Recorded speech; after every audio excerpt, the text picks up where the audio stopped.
Trump rally. Knock Trump off. Corrupt city, check this out. Bought the money back to Texas. Bought the money back to Texas. When I they got it, they came on back with it and bought the money back to Texas. When I they got it, they came on back with it and bought the money back to Texas. Bought the money back to Texas. Bought the money back to Texas. I bought it right back to Texas. I bought it back to Texas. We went to Alabama and Atlanta, then we bought it right back to Texas. We went to Mississippi and Miami, then we bought it right back to Texas. Bought the money back to Texas. Bought the money back to Texas. Look, I bought the game back to Texas. I bought the game back to Texas. Oh, yeah. I'm about to hop off an exit. I'm about to drop off a message. Oh, yeah. Original Purple Panthers, we the opposite. You can't do nothing but respect it. We about to do something epic. Can't do nothing but accept it. Papa with needs expected. Pick up the money collected. Yeah. Pick up the money collected. Yeah. I just been sitting back and watching, waiting, contemplating when to connect it. Got it perfected. I refuse to be neglected. I refuse to be rejected. Yeah. We got this Texas thing up in the lock and your bitch I'm really protected by the same niggas taking bricks and making zips and making flips and taking trips across America, hopping in the States. No, you won't see this on Netflix. I'm trying to snatch all the commas. I'm moving past all the drama. I'm getting cash all the summers. I got some ass from your mama. I got your mama. Say got the best of the OG and Cali grow. I always stay in contact with my Cali hoe. I do business with killers I barely know. Got a 223 in the Cali coat, but it's still in some places I rarely go. Look, I might just go buy some Balenciagas, but you rarely gon' catch me at Bally's though. Coming straight out of Texas. Bought the money back to Texas. Bought the money back to Texas. When I they got it, they came on back with it and bought the money back to Texas. When I they got it, they came on back with it and bought the money back to Texas. Bought the money back to Texas. Bought the money back to Texas. I bought it right back to Texas. I bought it back to Texas. We went to Alabama and Atlanta, then we bought it right back to Texas. We went to Mississippi and Miami, then we bought it right back to Texas. Bought the money back to Texas. Bought the money back to Texas. I like that Gucci Versace, just so the groom bitch can jock me. I make a Gucci get sloppy. Mostly I usually get toppy. Just call me drippy long pocket, cause my pocket usually stockings. Police, they usually stop me, trying to confuse me with Poppy. On PPZ, that's my posse. Blue and red mixed together, no copy. That's a real 59 on Takashi. And the Nike, so no Illuminati.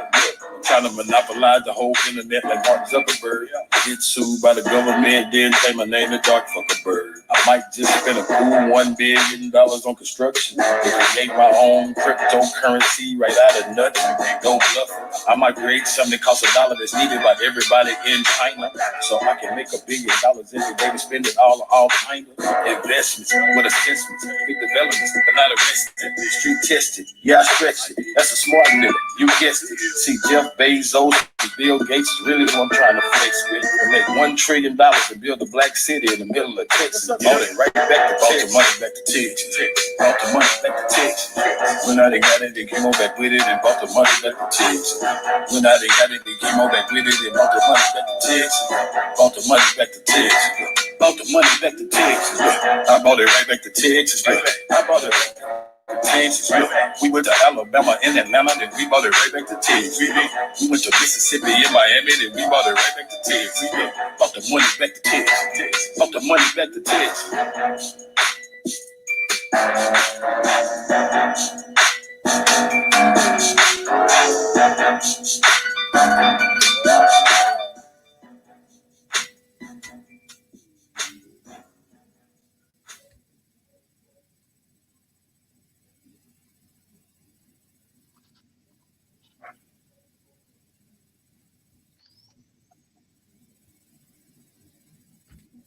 Live.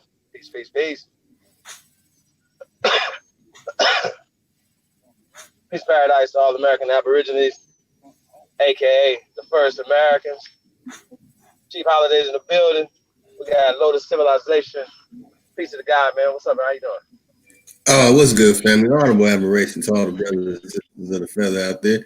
Yeah, my good brother Chief Holiday here on Supreme Chief Holiday channel, man, bringing that real information, that truth. Yeah, man, we're dealing. It's going down, man. I'm excited to be here, and I love learning things. I'm learning some things tonight.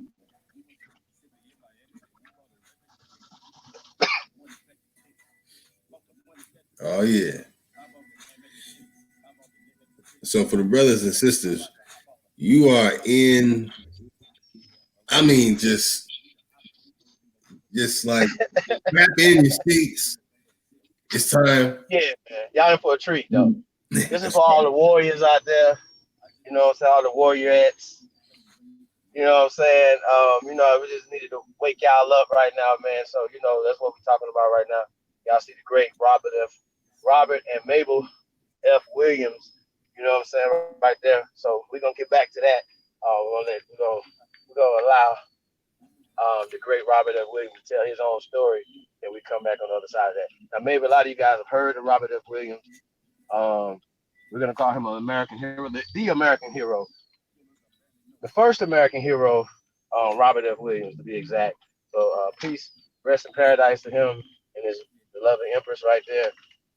She just transitioned not too long ago. I think he had transitioned in the '90s, but she just transitioned not too long ago. So, and there are interviews out there on her and stuff like that. Shout out to Irritated Genie.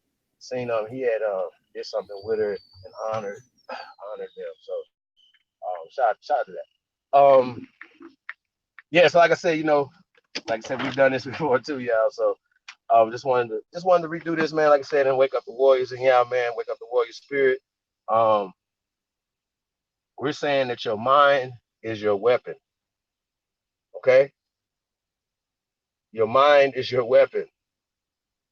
It takes mind power to point, to build that, to load that, to acquire that. Y'all understand what I'm saying? It takes your mind. So we teach peace. We push peace. You understand what I'm saying?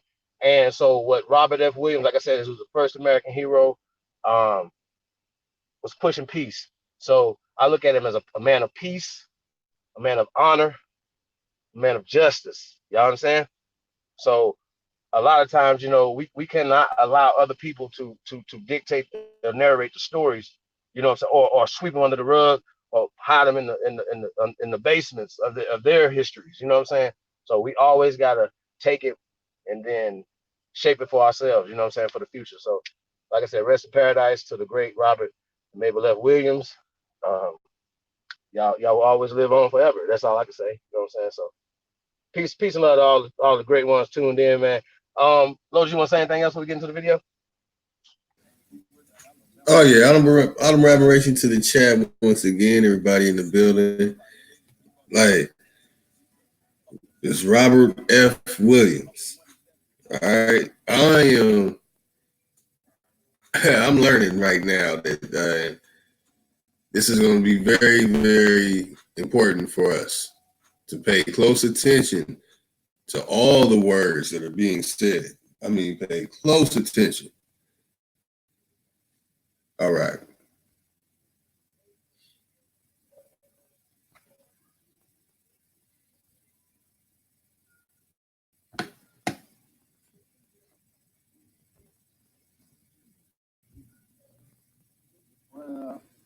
That's intentional. They didn't want minorities to get the impression that that was a way of dealing with some of the problems. That's the way countries all over the world deal with problems. But they didn't want us to get the idea. They wanted us also to see them inferior, less than men, because they know that men will stand up and fight, that men will fight for their rights and for their families and for their homes, in defense of their homes. But we were supposed to be less than men. The next thing is that what is not commonly known is that the Deacons of Self-Defense from Monroe, Louisiana, and also that all of the radical groups, even SNCC, the Student Nonviolent Coordinating Committee, the Panthers, they all got their inspiration from Monroe. That's documented in my FBI files. But nobody wanted to say this. They didn't want to give us credit for this type of thing. The next thing is that you have the situation of other groups that's resorted to some form of violence, lost people. It's like a situation in Chicago where they broke into the house with the Panthers sleeping and they just wiped out a number of them. But we never lost anybody. Some of our people shot other people, and a policeman claimed he was shot, but we didn't lose not a single person.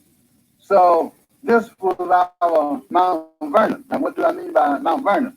As a child, we learned in school that George Washington led a ragtag army against the greatest army in the world, the British Army, an empire that the sun never set on his flag.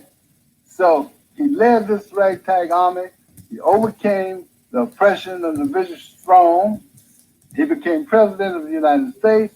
Then he went on to Mount Vernon and lived out the rest of his life as a peaceful country farmer gentleman.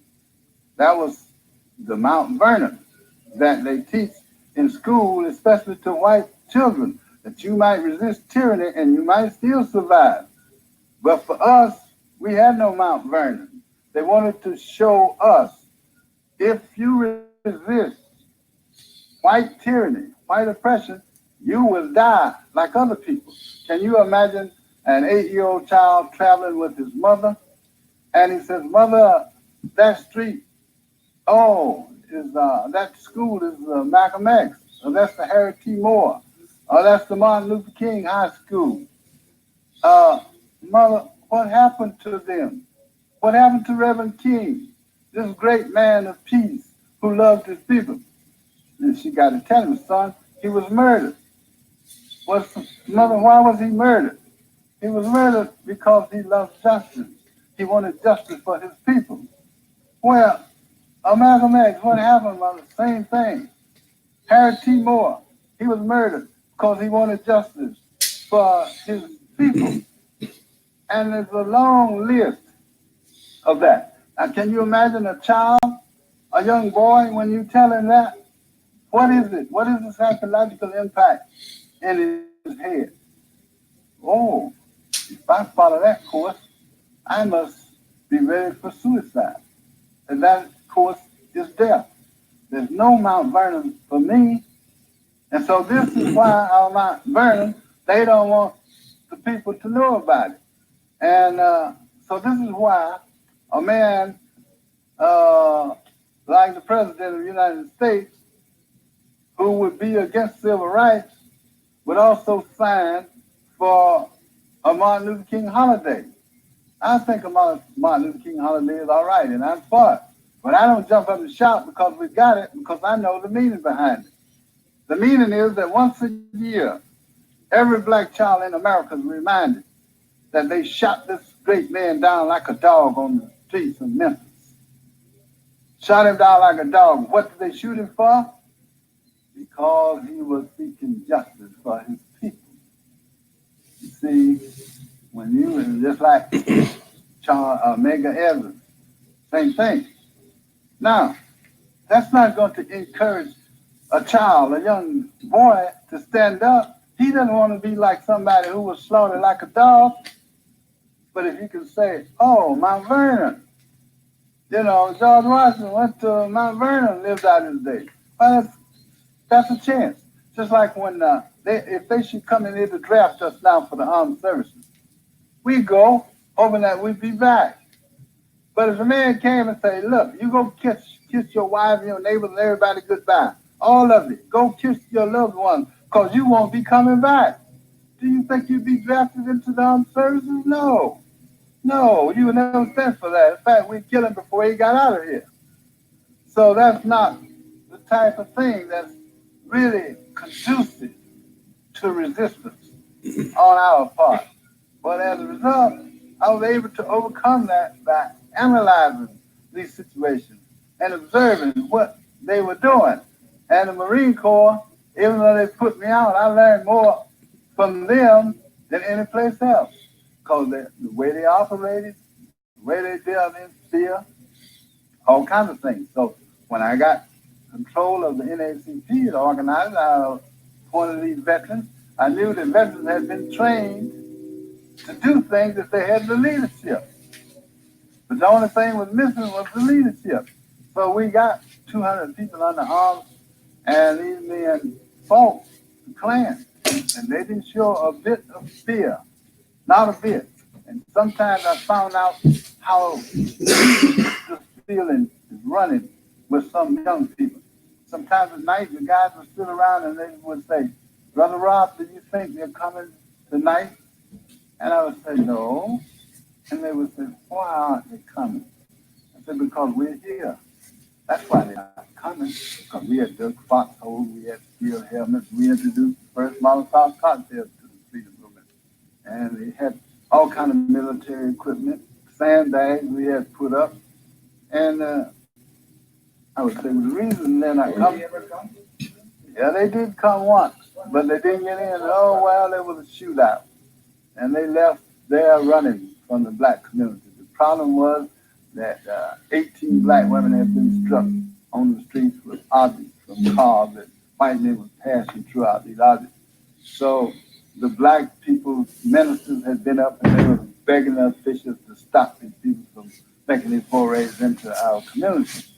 And officials told the black ministers that they had as much right for the Klan to organize as for our communist NAACP. So we asked the preachers, please don't go back anymore. We'll take care of it. So they had struck 18 women. So finally we got our rifle club. I got a charter from the National Rifle Association. I had been in the Marine Corps and I found out that civilians could get charters. We got a charter. We dressed up the occupations and made them think that we were white people.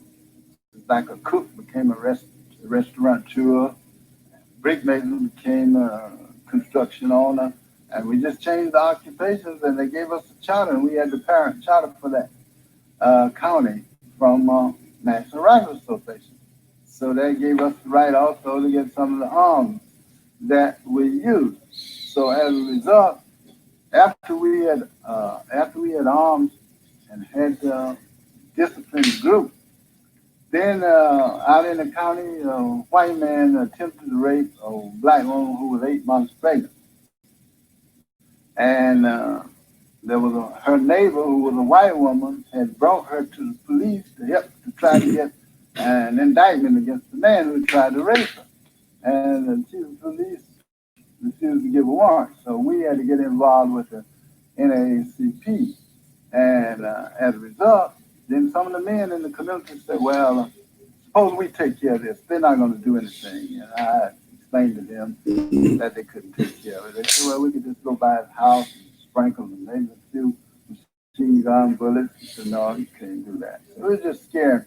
No, then they said, well, we could throw a stick of dynamite on his porch, come in and go.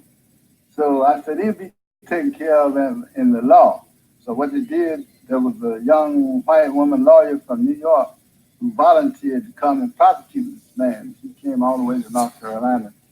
And when they came up for trial, she never got a chance to say anything on the floor because they had brought this white man's wife and they sat her down at his side in the court. And his attorney got up and said, Judge, Your Honor, this man not guilty of any crime. He was just drinking and having a little fun. Now, you see this lovely creature? God's pure flower, God's greatest gift to man. This lovely flower, this lovely white woman. These people are going to come in here and have you to believe that that man left God's greatest gift to him. But this, talking about the black woman. So that was all. The white woman lawyer volunteer didn't even get a chance to say a word in the court. Didn't even get a chance to be judged. Dismissed. So then all the women in the courtroom, they had packed the courtroom. And they turned to me and they said, if it hadn't been for you, that man would have been punished. Now you open the floodgates on us. They feel that they can do anything they want to us with impunity. Now what are you going to say? And I said, I'm going to say from this day forward, we will meet violence with violence. We will become our own judges, our own prosecutors, and our own executioners. And that's what we'll do from now on.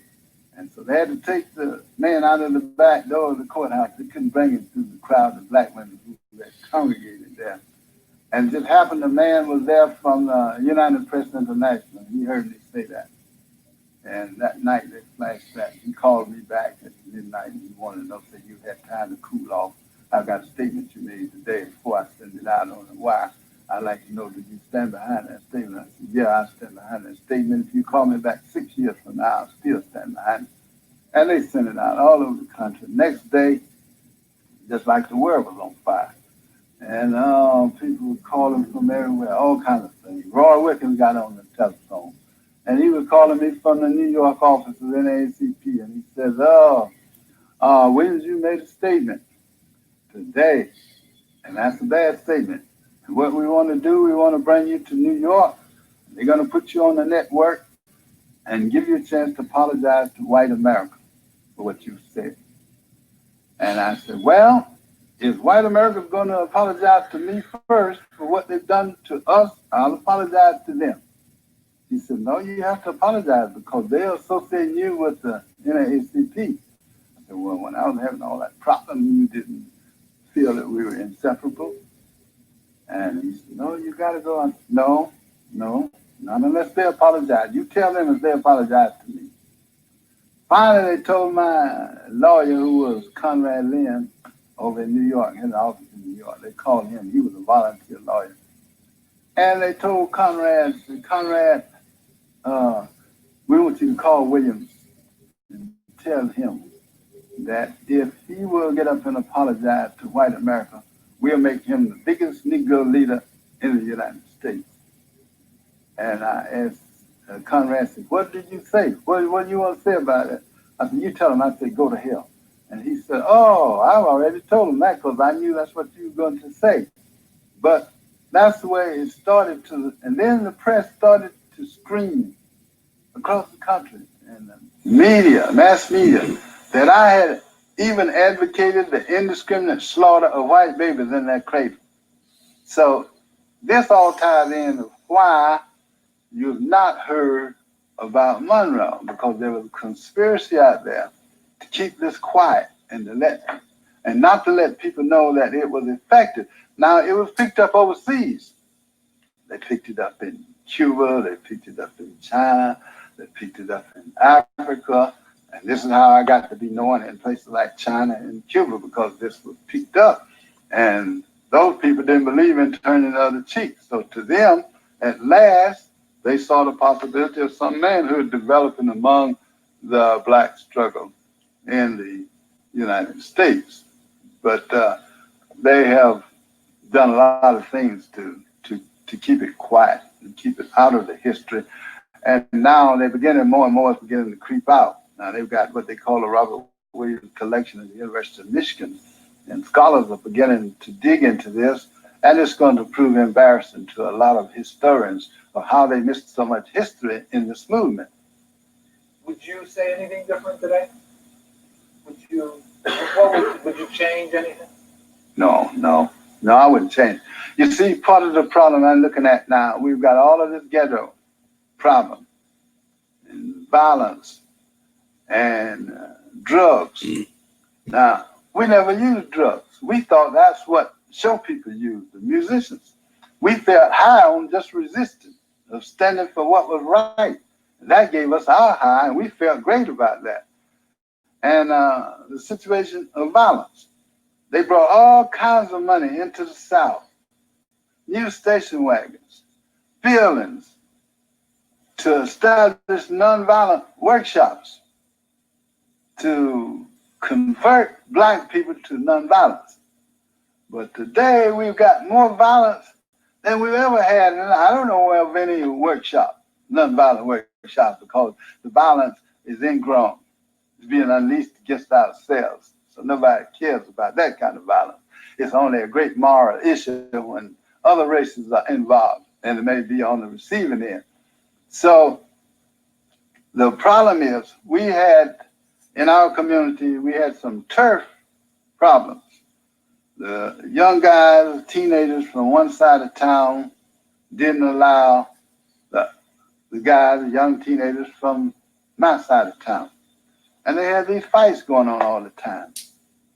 And the problem was, I found out they didn't have any direction.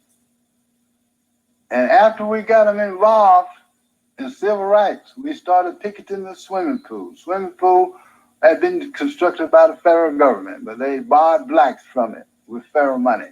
We started that. We started all kinds of demonstrations. And pretty soon these groups came together. And when they got direction, they stopped fighting each other and they turn their wrath toward the power structure.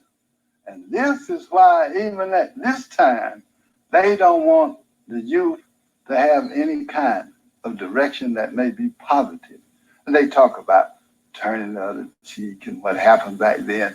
But the youth need to know about the situation now. And they're not about to turn the other cheek, so that we don't even need to mention that. But this is why these things have been camouflaged, they've been omitted, history, then they've attempted to rewrite history. But eventually this will come out, and it's nothing like people have been taught. In your experience, what made a person, a man or a woman, what made them step out from the crowd and say, I won't take this? Is it a special kind of individual? What do you think? No, it's primarily leadership. Primary leadership. I remember I was in a church meeting. They had what they call a civic league. And there was a preacher there, we call him an Uncle Tom. And he was always selling out to the money interest. And at that time, that was a dry county, and they were trying to bring in alcohol. And alcohol companies had paid him to push for a vote.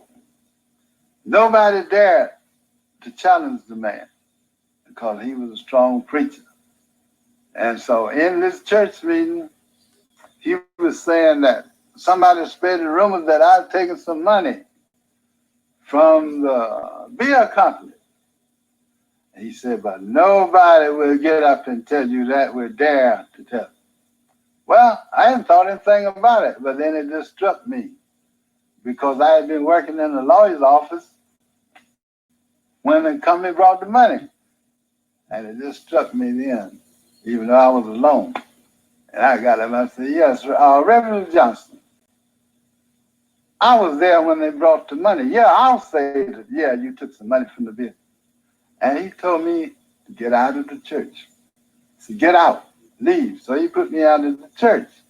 But as I was walking out one door, I looked on the other side, and there was a young doctor, young Catholic doctor, black guy. He was coming out too.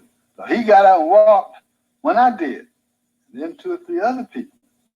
Then the next day, the deacons of the church came, and they said, William, we want you to tell us the truth. Is that the truth? I said, yeah. They said, that's all we want to know. Next meeting, they said, told the preacher, said, step down. And then more and more people started coming like that. But it's a matter that somebody must show some determination and must show some guts. You see, nobody wants to be the first one. Then they're looking to see what will happen to you. And this is why they've always in the South made an example out of the black who will stand up.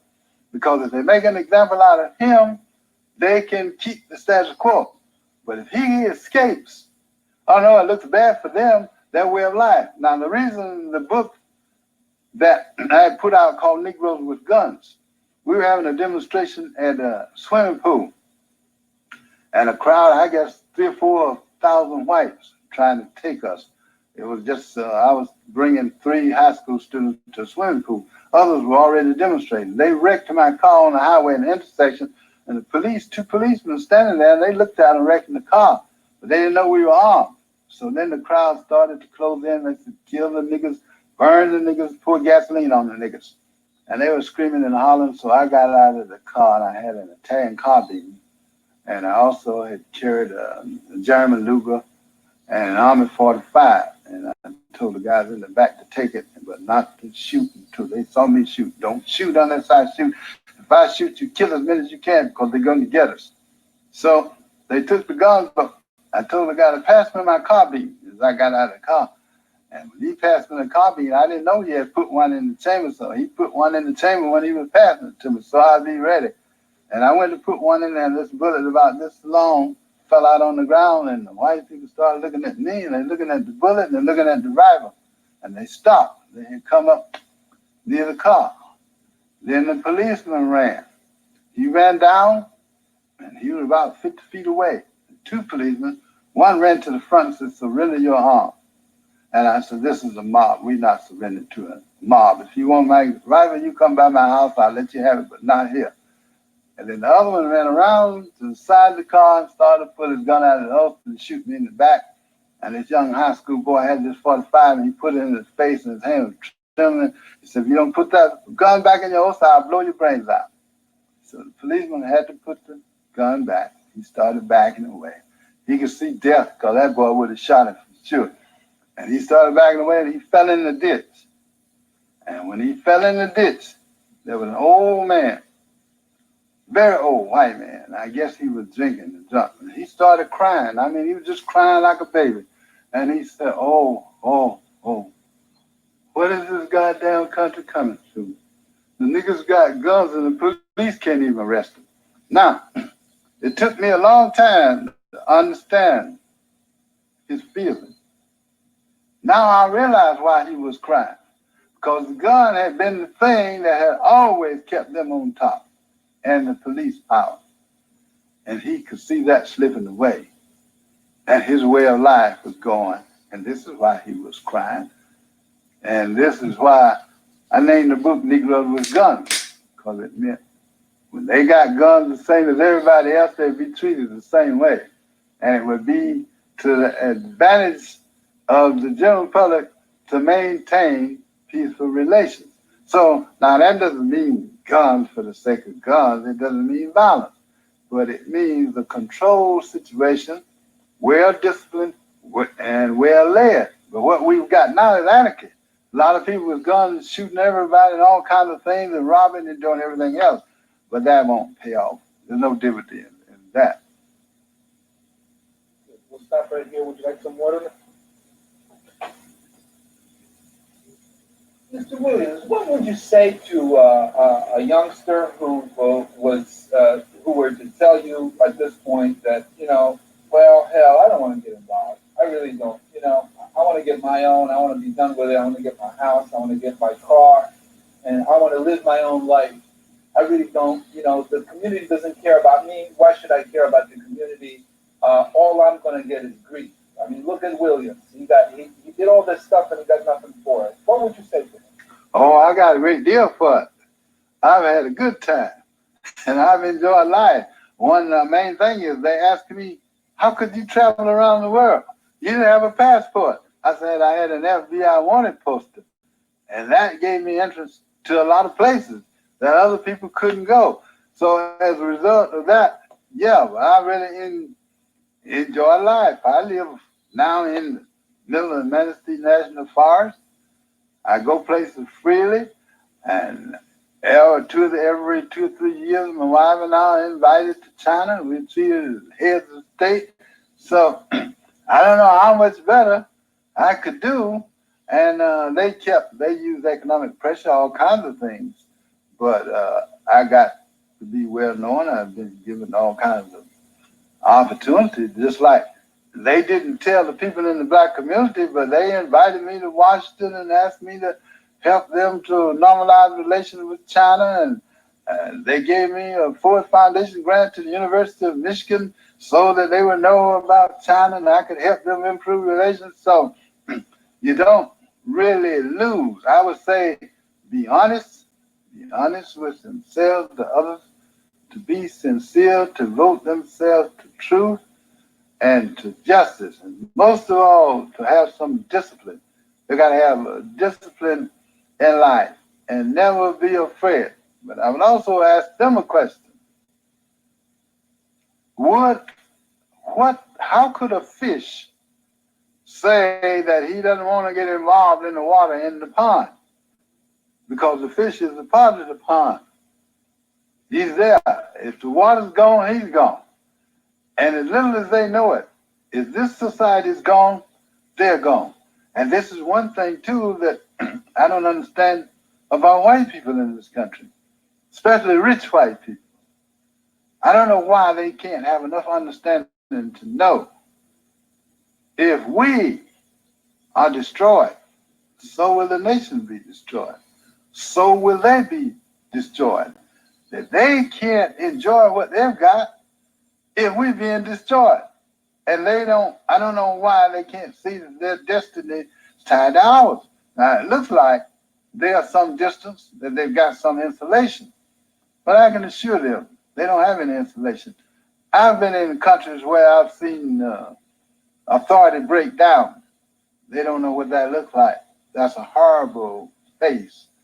And we are not far from that now in this country. We're not far. We're looking at other countries, and attention is being diverted way to other countries, but we're not far away. And it's important for the youth to understand that no matter how distant these people may look, who are committing crimes, who are addicted to drugs, who are in the criminal element, no matter how distant they may look today, they're going to find that they're going to get closer and closer. And this is also the world of the rich man is going to get smaller. The more crime that you got out there, the more drugs that you got out there, the smaller the world is going to get for people who would like to be productive, who would like to live in peace. So there's no such thing of peace without justice. And the young person now must work for justice and for a new world. And without that, we all are lost.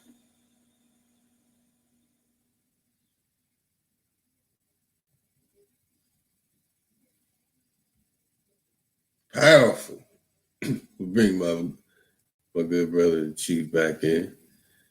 Man, that is wow.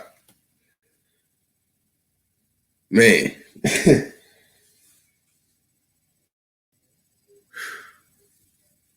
Where to begin? It's like the shot.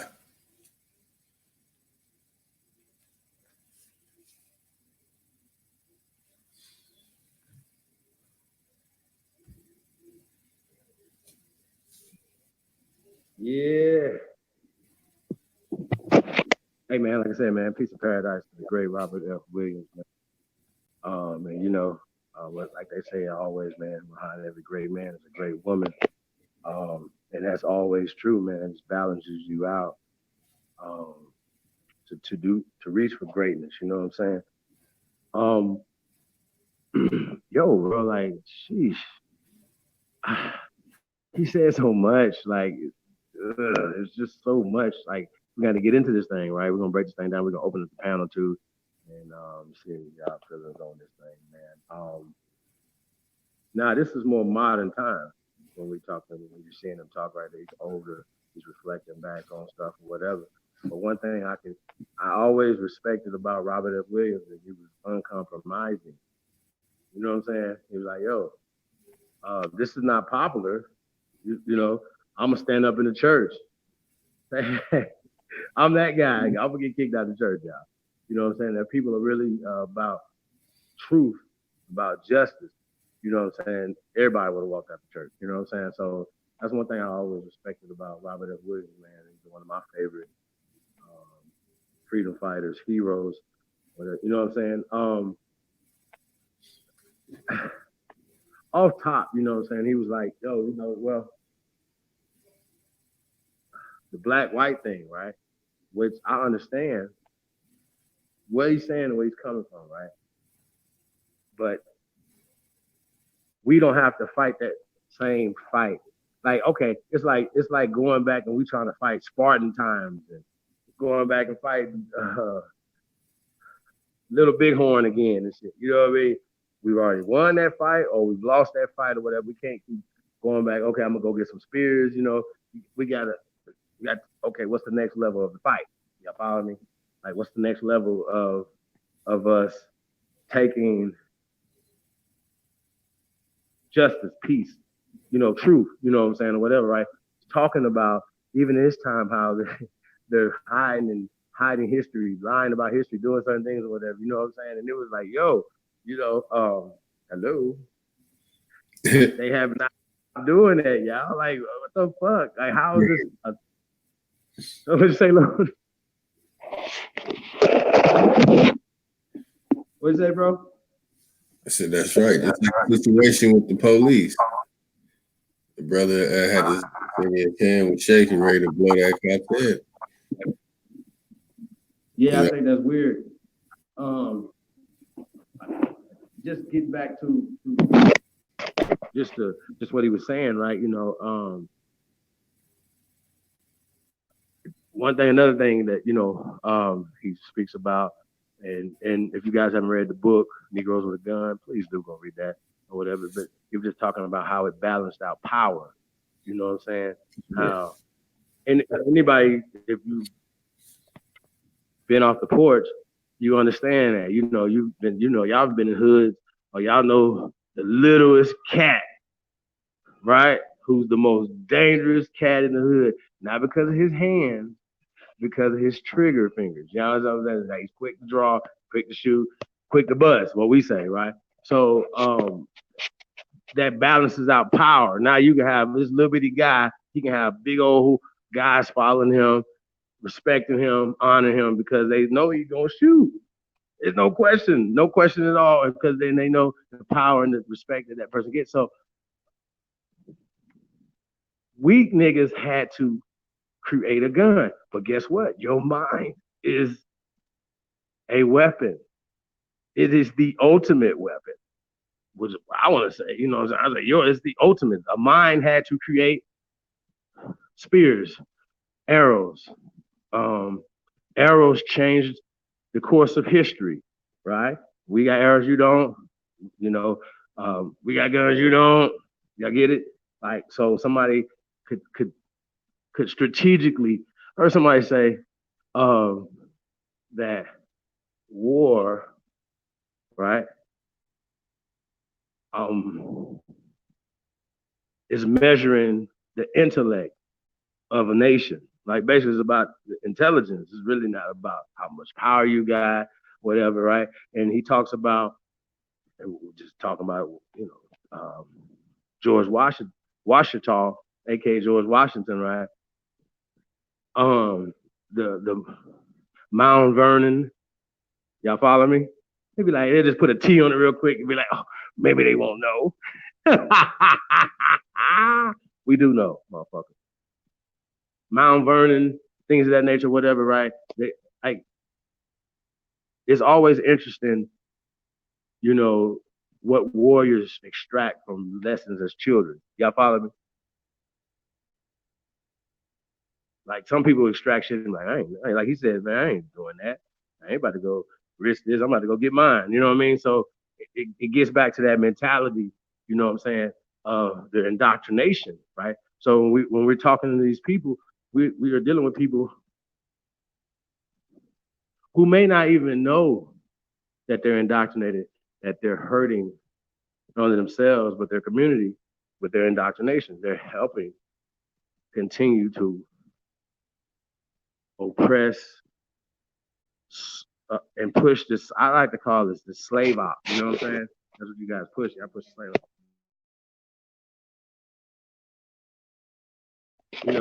A slave op. That's what I'm gonna call it, right? So, like I said, shout out to Candace Owens, right? She was talking about slavery is a global thing. Like, it was like, it's just business. It still is right now today. You know what I'm saying?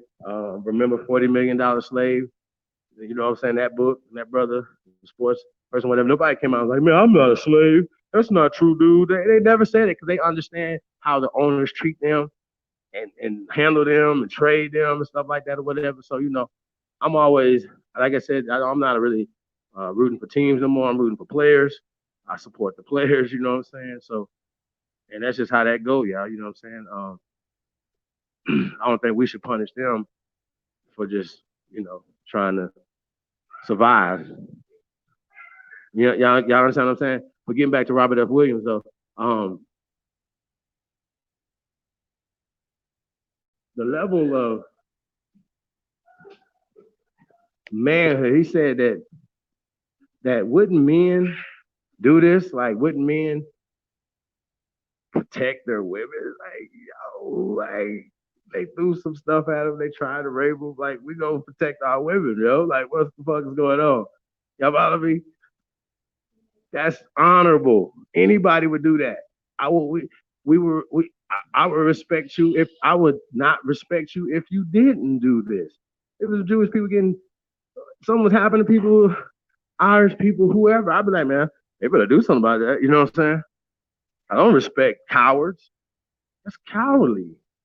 Cowards only do stuff like that. So that's not even that don't even go on the honorable category, right? But what it is though, it's about disrespecting your women, right? Because remember when they said, okay, because he was like, yo, no, we're gonna let it go to the courthouse, let the courts deal with it or whatever, which I agree, like it should, right?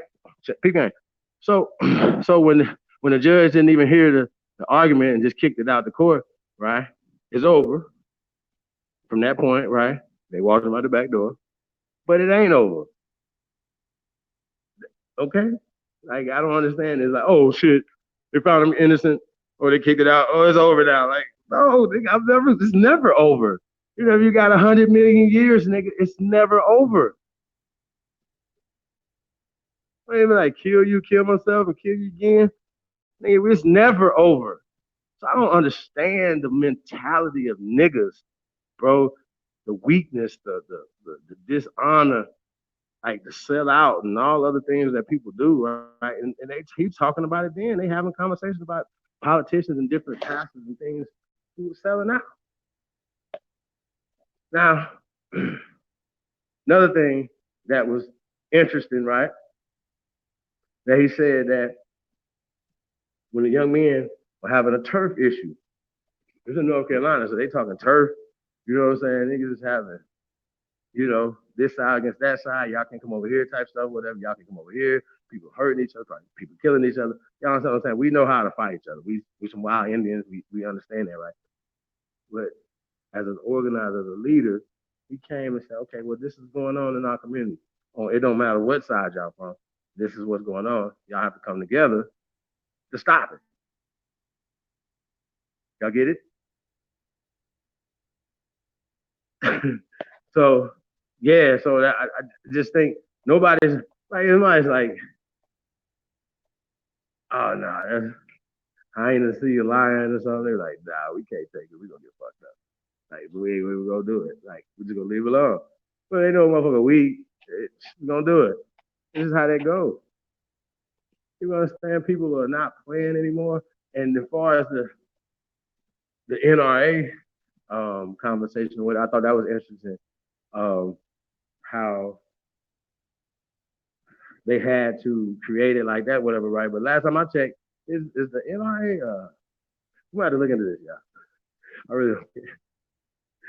Is the NRA? Is that like a government agency or something? Like it's like you gotta fill out some type of application. Like what are they doing that we can't say? Hey, we got a Aboriginal rifle club, right? ARC, nigga. Right? We setting up our Aboriginal rifle club or whatever.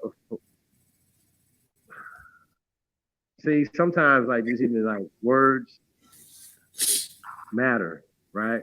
Like this is just you build something, you have to protect it. Like you want higher security, right? This is how this works. Like I don't understand why. So that just makes sense. So but see how he used the energy. He shifted the energy of the youth into a thing that was constructive that stopped them from raping and assaulting these women in North Carolina. Y'all get what I'm saying? Action. Somebody starting a gun club to let people know we are defending ourselves. Stop these people from raping their women. I just think that's who's against that. Like, no, they shouldn't defend themselves. They should just let them hit them upside their head, take their shit, rape their women. Like, no, nobody's gonna do that. No man is gonna do that. Okay. So for me, right, I don't like them to paint the picture. They just paint the picture like gun, he's violent. Like he said, you know, well, I'm gonna apologize for speaking the truth. Somebody punch you in your cheek, you punch them back. We're not talking about that turn the cheek other shit, right? That's what he's saying. He said he's gonna be violent for violence. I think that's honorable. That's not. I stand by it for him till this day. How about that? Okay. So nobody's gonna say, "Oh, Chief, we can make you the biggest black leader, and I'm still gonna be standing by that. Can I say that right there? Like I'm gonna stand by it. So, but remember, these are some fights that we don't have to fight anymore. We're fighting. Sometimes fights don't make sense. Like we need to be in these city councils. We need to be in these mayor offices. We need to be in these sheriff departments. We need to, be protecting our interests. So we got to think different. Like it ain't. We had rules. We couldn't have built all these things we built here in America without organization, rules. They're like, well, they were sacrificing. So, I was like, yeah, I sacrifice motherfuckers every day. No, we just put them to sleep. Fuck off. Like for real. That's right. Come on, bro. Like, come on. So, I don't get it. It just gets back to just niggas just being cowards, man, and they had cowards then too. Yeah. So you niggas is historical. Yeah, it might be in your bloodline. So don't worry about it. It's cool. Just get out the way. That's how that works. We don't care. Just get out the way. Yeah. Yeah. I don't want you to be president. Like, seriously. What'd you say? Yeah, they can't help it. It's genetic. Niggas have kitten in their bloodline, nigga. Like, damn. Yeah, they come from the same place. Cat, nigga. A baby. a baby cat, nigga. Like a miniature. Like they never grow. It's always 88, nigga. Still little kitten. Bloodline, nigga. Fuck off. Hey, Chief. I don't even speak to me. I don't care. Like, what are you talking about? What are you talking about? Who are you talking to? This is not for you. Go over there. Okay? Read between the lines. Wake up. Okay? Wake up. Did he say African anytime? Was he African? Nah, I didn't hear him say that. Like, I know we'd be like, yo, but nah, but it means something. Like, oh, we're gonna start our own African gun clubs and stuff like this or whatever. Motherfuckers knew who they were, bro. He done went around the world and back. They didn't welcome him in Africa with his wanted poster. He could have went. It was 55 countries. They never called him. Like he home, right? He went to Cuba and set up Radio Dixie. He didn't talk about that, right? Well, him and his wife went down there and started a radio show, right? That a lot of southern states could pick up, called Free Dixie Radio, something like that, right? They had these mixed up, Radio Free Dixie, right? And I don't know if the political stuff started getting, weird in Cuba, but that's why, he left from there and went to China. Well, they went to China. You know what I'm saying? So, yeah, so I think that's interesting that, and it's always interesting to me how sometimes that we could, from Robert F. Williams to even Dennis Rodman can go to the spot that they can't go in. I just think that's interesting. And last time I checked, I can go any motherfucking where on this planet. That's how this work. Like, and people, like, they're not like, oh, we don't want y'all here. Like, yo, we cool. Like, you just gotta know who the fuck you are, bro. Like, you don't have to go nowhere and kiss nobody's asses, let nobody shit on you. Nothing. Just have a manhood and be honorable, man. And they fuck with him because he stood on something. I'm standing on this, man. We standing on protecting our women. The fuck? Yeah. What? You a baby, bro. Like, you're not a man. You need help. You know what I'm saying? Like, ain't like the minority stuff, whatever. Man, if he'd have been talking that Indian shit back then, bro, they'd have been like, niggas been like, what did he just say? Whew. Yes. Yes. Get it together. Yes. That's what it is, man. Y'all gotta get it together, man. I don't get it. I don't understand. Like, so many greats that came and sacrificed, took risks, died. He named a lot of them.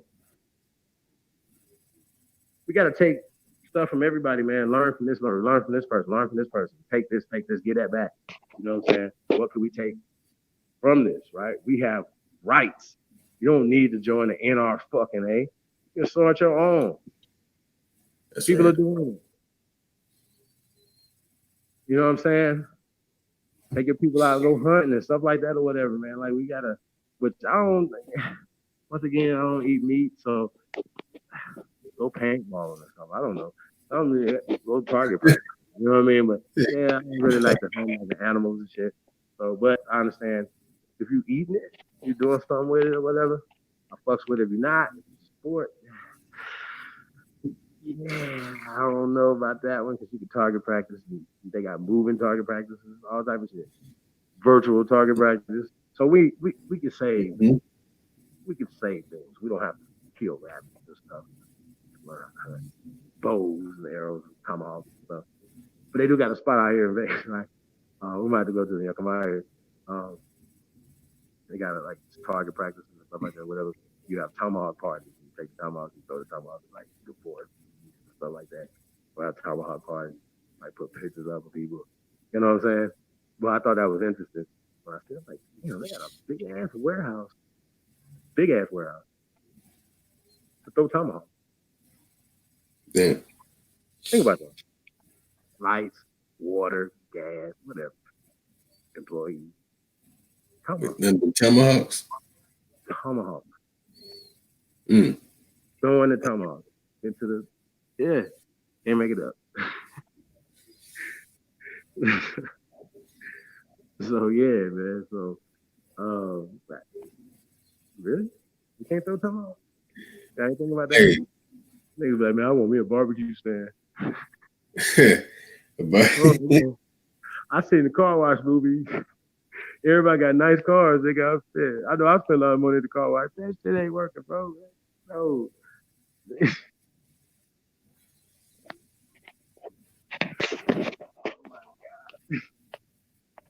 Somebody eating off tomahawk. That's all I'm saying right now. Like, come on. So I don't know. I think it's really about participation. Y'all know what I mean? And people supporting, man. I really, we always say support the real, man. That's the hashtag too, man. Support the real. You know what I mean? So yeah. I can guarantee you can see the difference in productivity and just building, you know what I mean? Just real life, really giving to the culture, you know what I'm saying, giving back.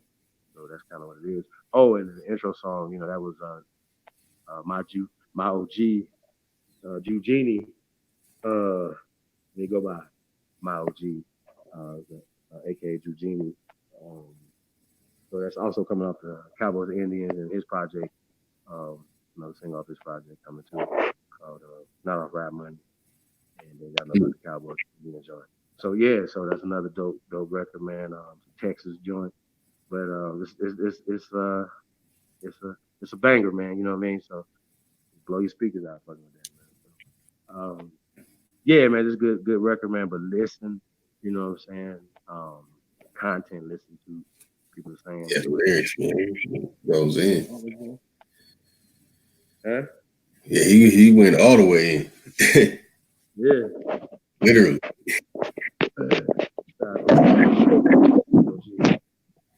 Yeah. Hey, I found this site that has you can listen to songs and speeches from Radio Free Dixie. Uh-oh. We got some quotes? Some what? You say you got some quotes? No, you can listen to it. Oh, wow. They have it recorded. That's what's up. I'm sure they did. Feel me? You filming everything this nigga say. Yeah. That's what's up, yo. Vaughn.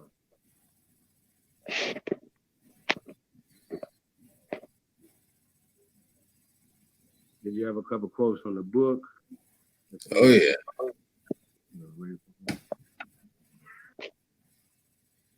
And something about Radio Free Dixie. It's very interesting. But let's go back to come back to that. The Life in Exile, the story as you were mentioning. Let me show it to the family.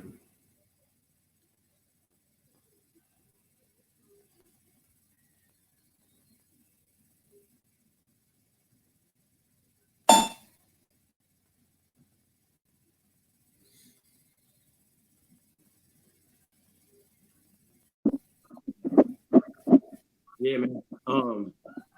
There it is. Yeah, I mean that there's just the lessons in this whole thing alone, man. Like I said, he might not go down, he might not be on nobody's murals. Oh, he's a hero, just another third, or no, because they're not gonna, like you said, the history's not gonna look at the ones who were effective. They're gonna look at the nigga that lost. Yep. That's not attractive. You be like, man, I ain't getting turned to a can of oil.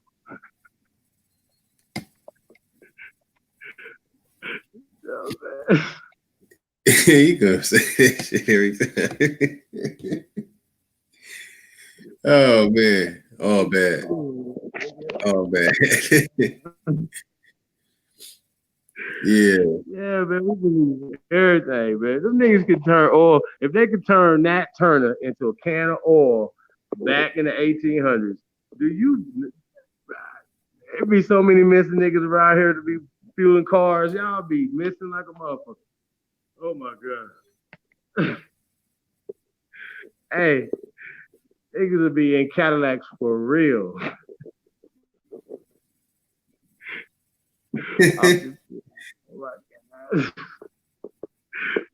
Hey, man, they would have never stopped turning you niggas into oil. He's the only one that got turned into an STP can oil. Really? Come on, y'all believe this? And then, oh my God! And Garfield had the nerve to say the other day, I couldn't get him, y'all. Like he'd be running, I'd be biting. I'm trying to get him, but he'd be running. But this nigga will say they have General Nat's skull. Like, yo. What's wrong with this dude? Oh, okay. So they left this skull and they turned everything in his penis, in their mind. They kept his penis in his skull. Anyway, these niggas burnt everything up and turned that into oil except his skull. See, the problem with that is that you would have got a full can of oil if they would have left the skull out. Garfield.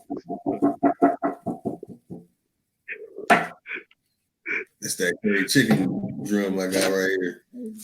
Garfield has been found in Wade. You know what else? Where is the skull? What you say? You know what else Garfield said? He said he was talking to someone about DNA. They said they sent in a wolf DNA, and it came back Native American. Then he said, "Yeah, well, our DNA is with bananas and other animals and stuff too. So yeah, if you test someone's dog, it's gonna come back part human DNA." Like what? Who is this? Broken Dagger's coming soon. I paraphrase that too. Yo, that's craziness.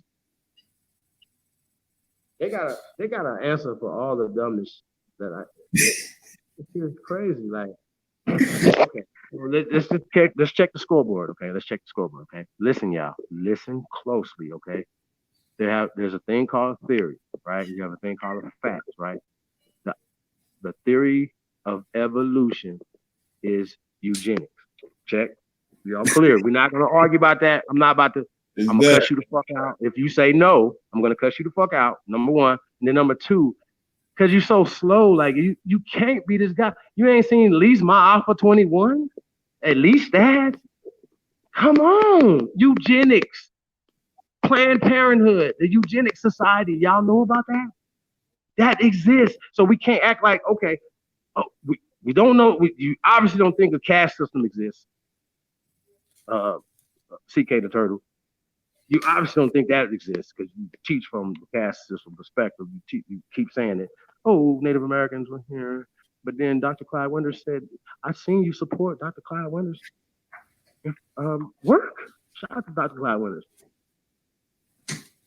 And we've had some differences, but we present our evidence In contrary, just because a motherfucker, y'all know I don't give no fuck where you went to school at. Who cares? Did you see we got a bunch of dummies running around here talking about they went to school and whatever? Like they know Africa's not ancient. So give me another name for the Olmecs before they came. Maybe they just changed the Olmecs, or maybe they just changed the She people before they came here, right? What was the name? Stop telling us stuff. Where did Mende come from? Stop telling us stuff. Where's that skull? Stop just telling us stuff and always asking us for evidence that we have. We got it. We have literally niggas in the audience right now have actual family records. Boom. Done. We got me and this man right here have family records. We never not had our shit before we came on into internet. Like, what are you talking about? These niggas be like, you guys don't know who you are. Like, we got records. Where are yours? Provide the slave records for your family, not for Kuntas, for your family. Okay, not for my family because you don't know my family. I know my family. For your family, don't let nobody come with no DNA, none of that stuff, whatever. Because once again, the theory of evolution is a theory. The out of Africa hypothesis is a hypothesis, and these are attached to eugenics, right?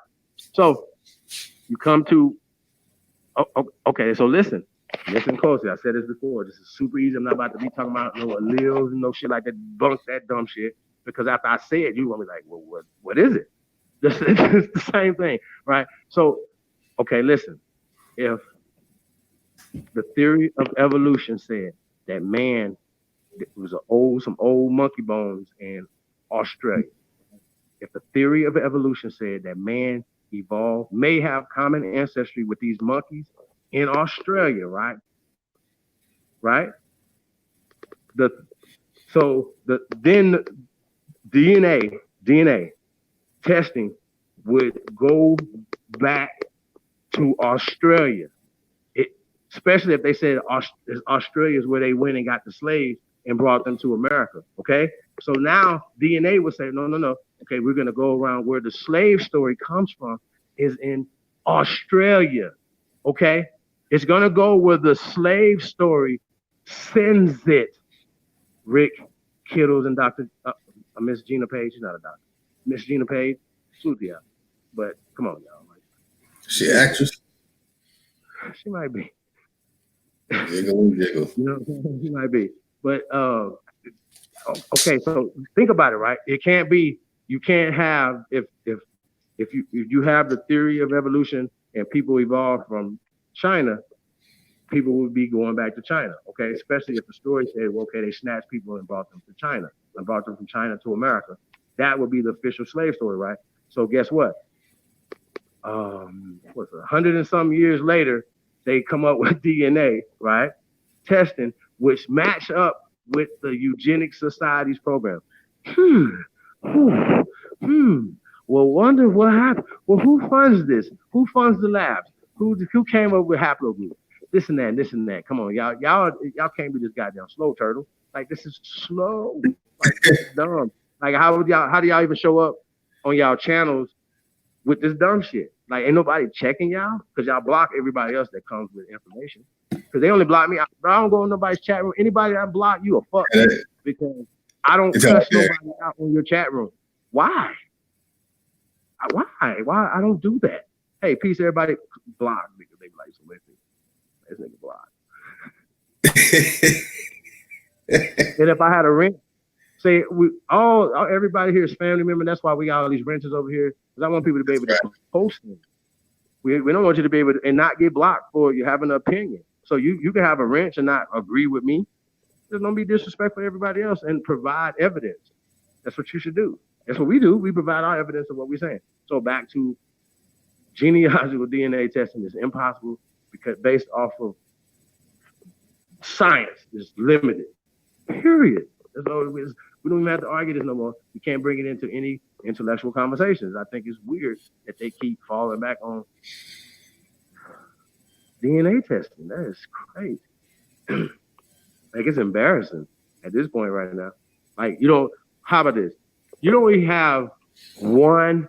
Think about this, y'all. Why they don't have one non-fictional slave book. Not one. These white people would have wrote 1,000,000 books about how they whooped your ass, bro. Like, think about it. Are y'all serious? Like, where are the books? Show us. I might have missed them. Come on, bro. Like, this is crazy, yo. I just can't believe that we fell for the hook. I fell for it. So I understand what people. So a lot of times you got people with egos, and they're like, no, we're gonna stick with this story no matter what. Like Joe Rogan. It benefits Joe Rogan if you're a slave. Don't y'all understand this? What's going on? So even when you're fighting, you go in and say, hey, I'm gonna stand up against you. But if you leave me alone, I give you a whole bunch of land. No, nothing. Nothing. Matter of fact, we take it. That's how I feel about it. You fuck with me, nigga. Okay, well, see, now we gotta take more from you because you that's only fair. That's fair. According to the American law, you can stand your ground. So people was fucking with people, whatever, they could have stood their ground. That comes from the Constitution. The Constitution is not black or white. So no matter if somebody in some town could come up with schemes and little codes and stuff, and like little folkways and mores, it's not legal. You can't have a sundown town in America right now, but subconsciously we still do. People say, man, I ain't gonna be on this side of town when the fucking sun go down. Cause you still subconsciously scared. Y'all know what I'm talking about. I've been around these towns. Like, you can't go over there? I'm going over there. Say something to me. This is America, Jack. Y'all can't tell us nowhere to go on our motherfucking land. How about that? Open up them motherfucking parks and everything else, man, so we can see what we got going on there. I am you, man. We need us some more places to go on vacation in America.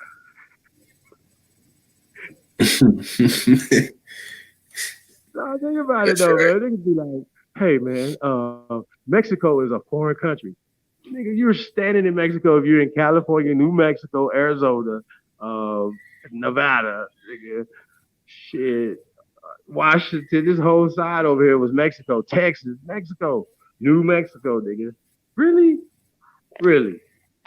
Come on, y'all. Stop it. Don't be so slow.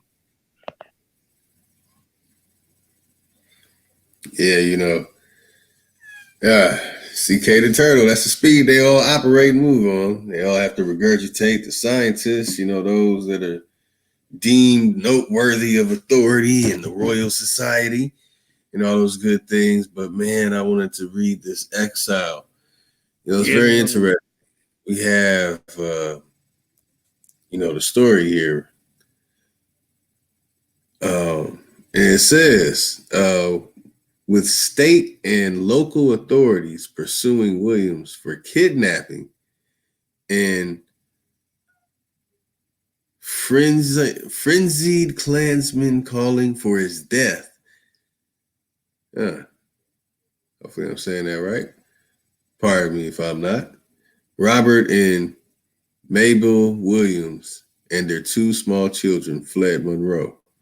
Fidel Castro granted Williams political asylum in Cuba, and the family spent the next 5 years in Havana. Robert and Mabel Williams continued to fight for human rights for Havana through their news and music radio program, Radio Free Dixie, and the publications of Williams' pamphlet, The Crusader, which reached an influential underground audience. In 1962, he wrote the book Negroes with Guns. In 1966, Williams moved his family to China during the Cultural Revolution.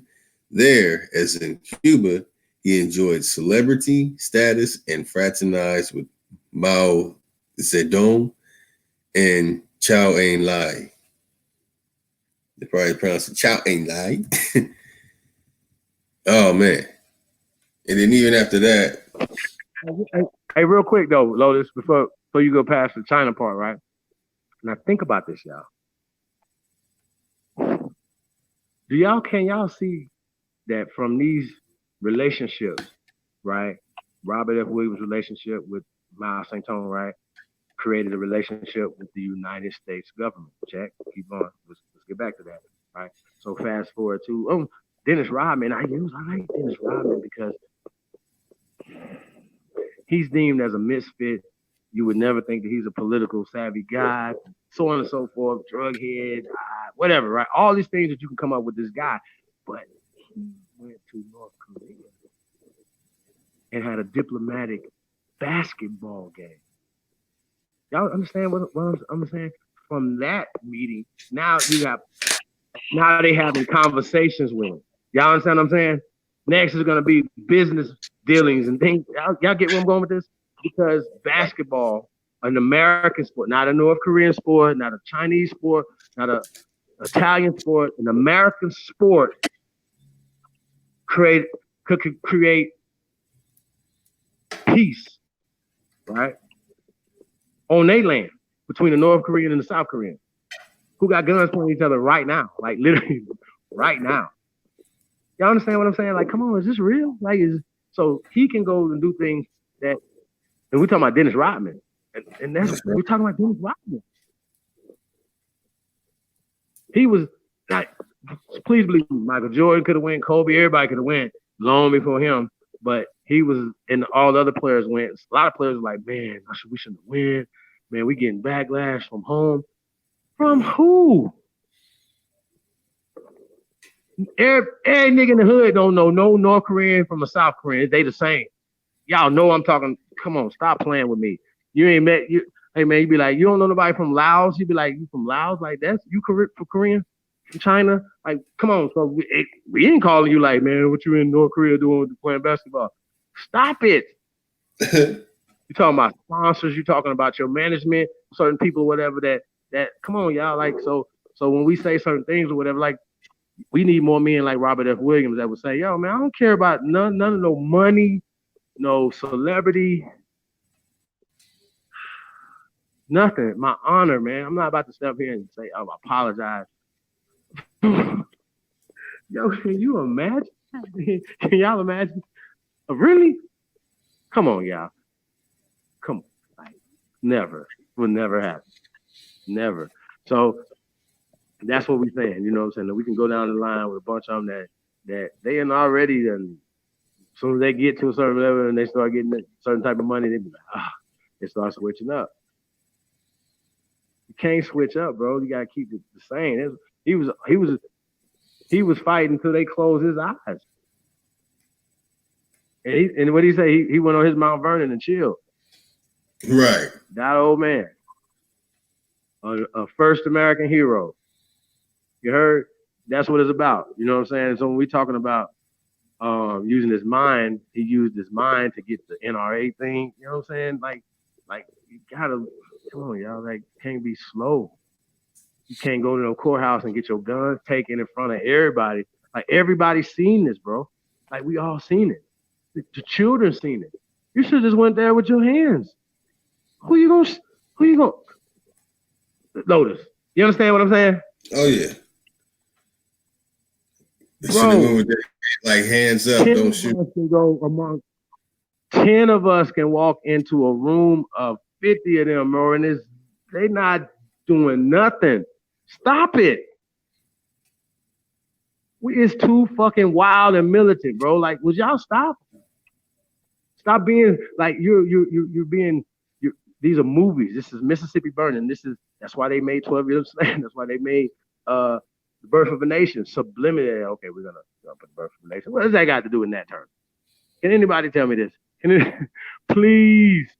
What does The Birth of a Nation? That's why I'm still boycotting the movie. I ain't even seen no bootleg. I'm boycotting on bootleg too. Everything. Nigga, I do not want to see a man getting turned to a can of oil. I don't want to see that. I'm cool.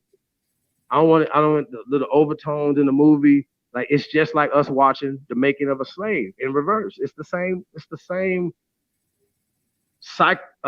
what I say? Slave ops. I'm done.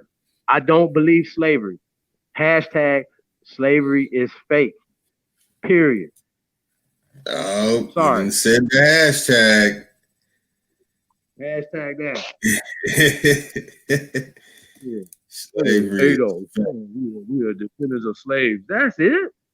Even kiddos know more better than that. Like, come on, y'all. Like, that's why you're never gonna get where your 12-point plans and 2-point plans and 1-point plans. Show me something that say, okay, yeah, right here, this is where you're gonna get some reparations from. Why are you getting reparations? Show me the legal precedents. We have legal precedents to get reparations. Okay, like that's just I don't. What are we talking about? There's legal precedent.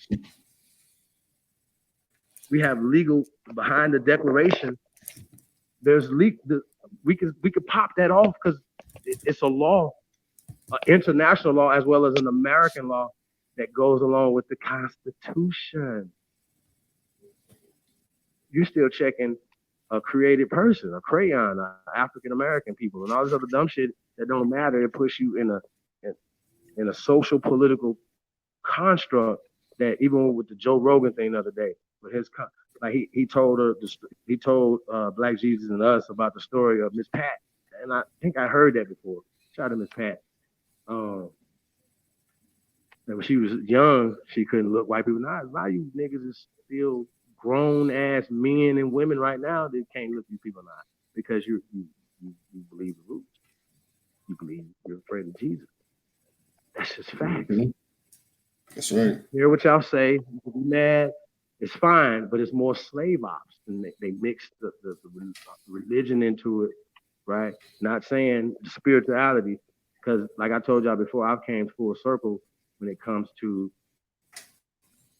not religion, but spirituality, where it came from. You know what I'm saying? Shout out to Medicine Man, man. We're gonna be doing a bill with him real soon, man. I do that tomorrow, y'all. That's right. Good, bro. You tuned in, man. Come on in whenever. You already know. Once again, though, you know what I'm saying? I don't want people to get things, confused, right? It's just like anything else, right? If I provide a source, right, we have to check the source of the book, right? So whenever you create something, if you say, yo, this is created in 1611, right? That's right. Okay, well, where did this come from? Like, it has to be, you feel me? So it would just start used to going like that or whatever. So it's not an emotional thing if you just start looking into things from the scholastic side of it, the scientific side of it, the logical side of it, the mathematical side of it, right? The more historically accurate side of it. Because that's what you would get.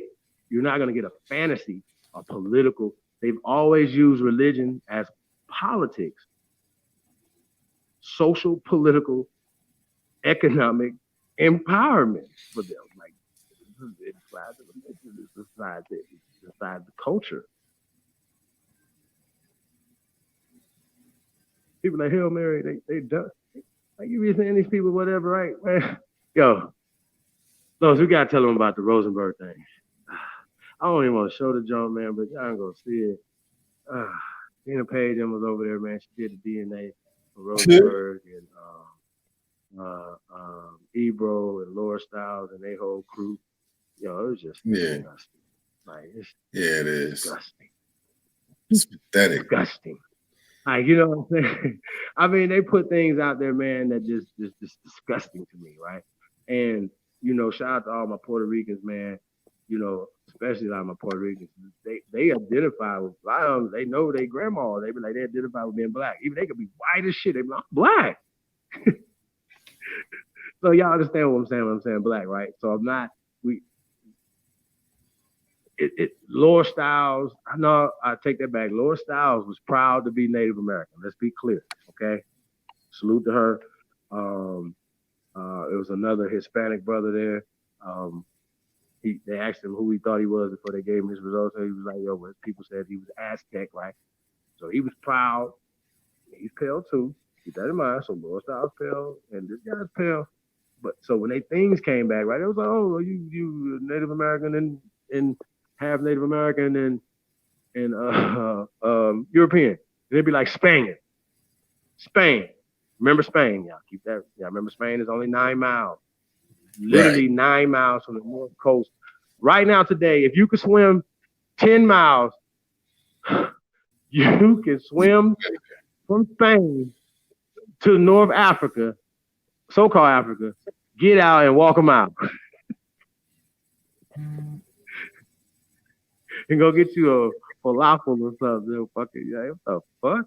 Like, so if it's just so mind-boggling to me, right?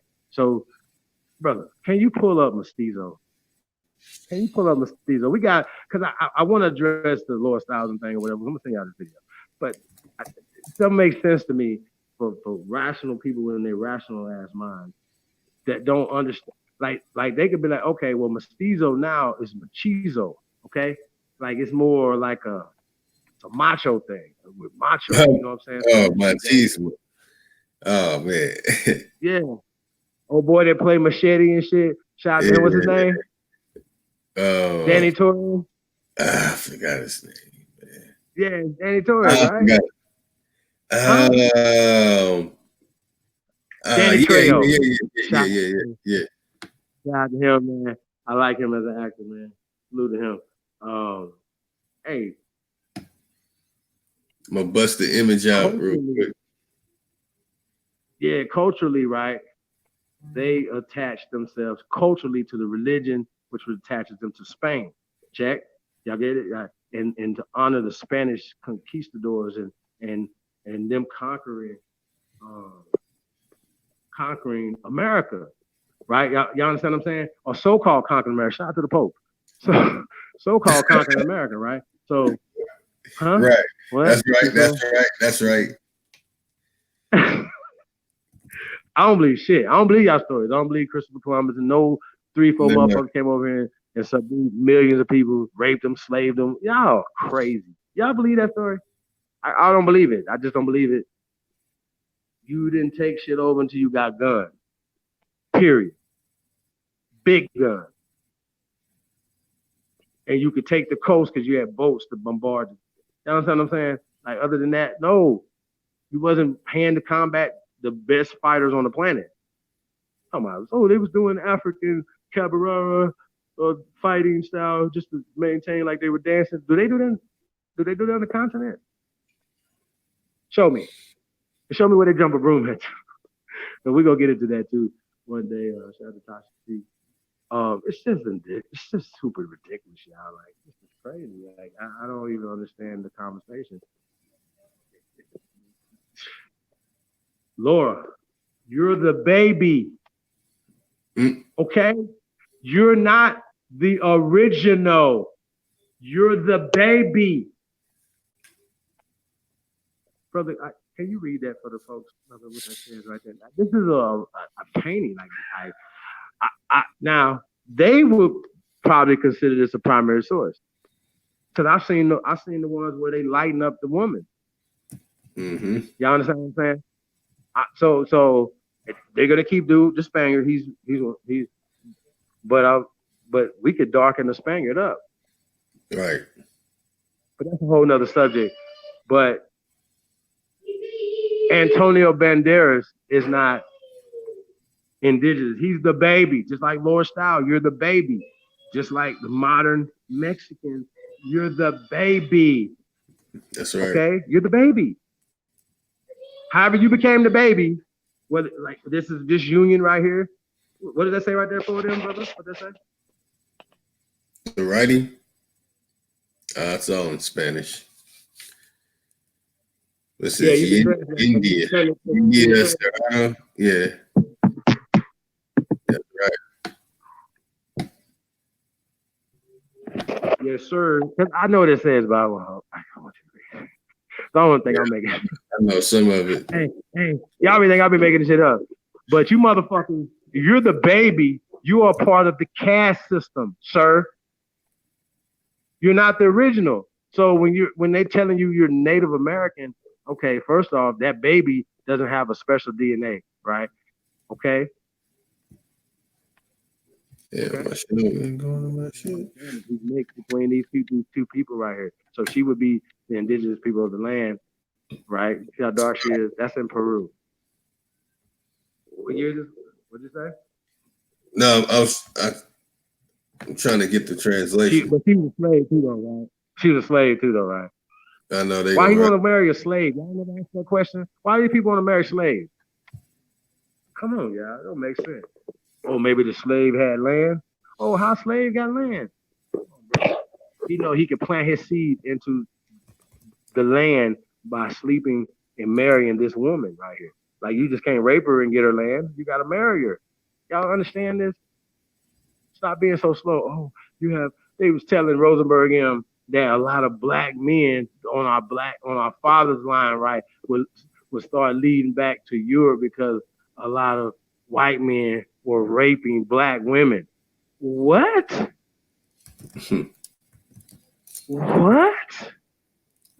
I didn't even understand, Miss Page, how you even came to this conclusion and your calculations when you were trying to explain it. It's so slow. It's dumb. It doesn't make any sense. Even Rosenberg was trying to like, yo, this don't make any sense. What are you talking about? Like the black men were sleeping with white women? Like, what are you talking about? You see where I'm going with this? Like they just tell so many different dumbass stories, right? They didn't come over here with a whole bunch of wives, so they would have to marry into that. It does a bunch of things without even have to lift a finger to fight. Y'all understand? This is bonkers. It was yo, and it ain't got even so bad for us, y'all. Going toward the 1900s, where we was trading. Some people, some tribes had sold out so much, man. They started prostituting and selling their own daughters. So you do have people who have or don't care and don't care about protecting our women and children. It's just not going to stand at all. That's not honest at all. Okay, I got my translator up, man. Sorry for taking so long, y'all. I'm like, why wasn't I getting access to my translator? The Espanol, and this is referring to the mosquito image that we going in already. It's a button up there. You can tap it and change it to English. Oh man, it wasn't coming up on there. Let me see.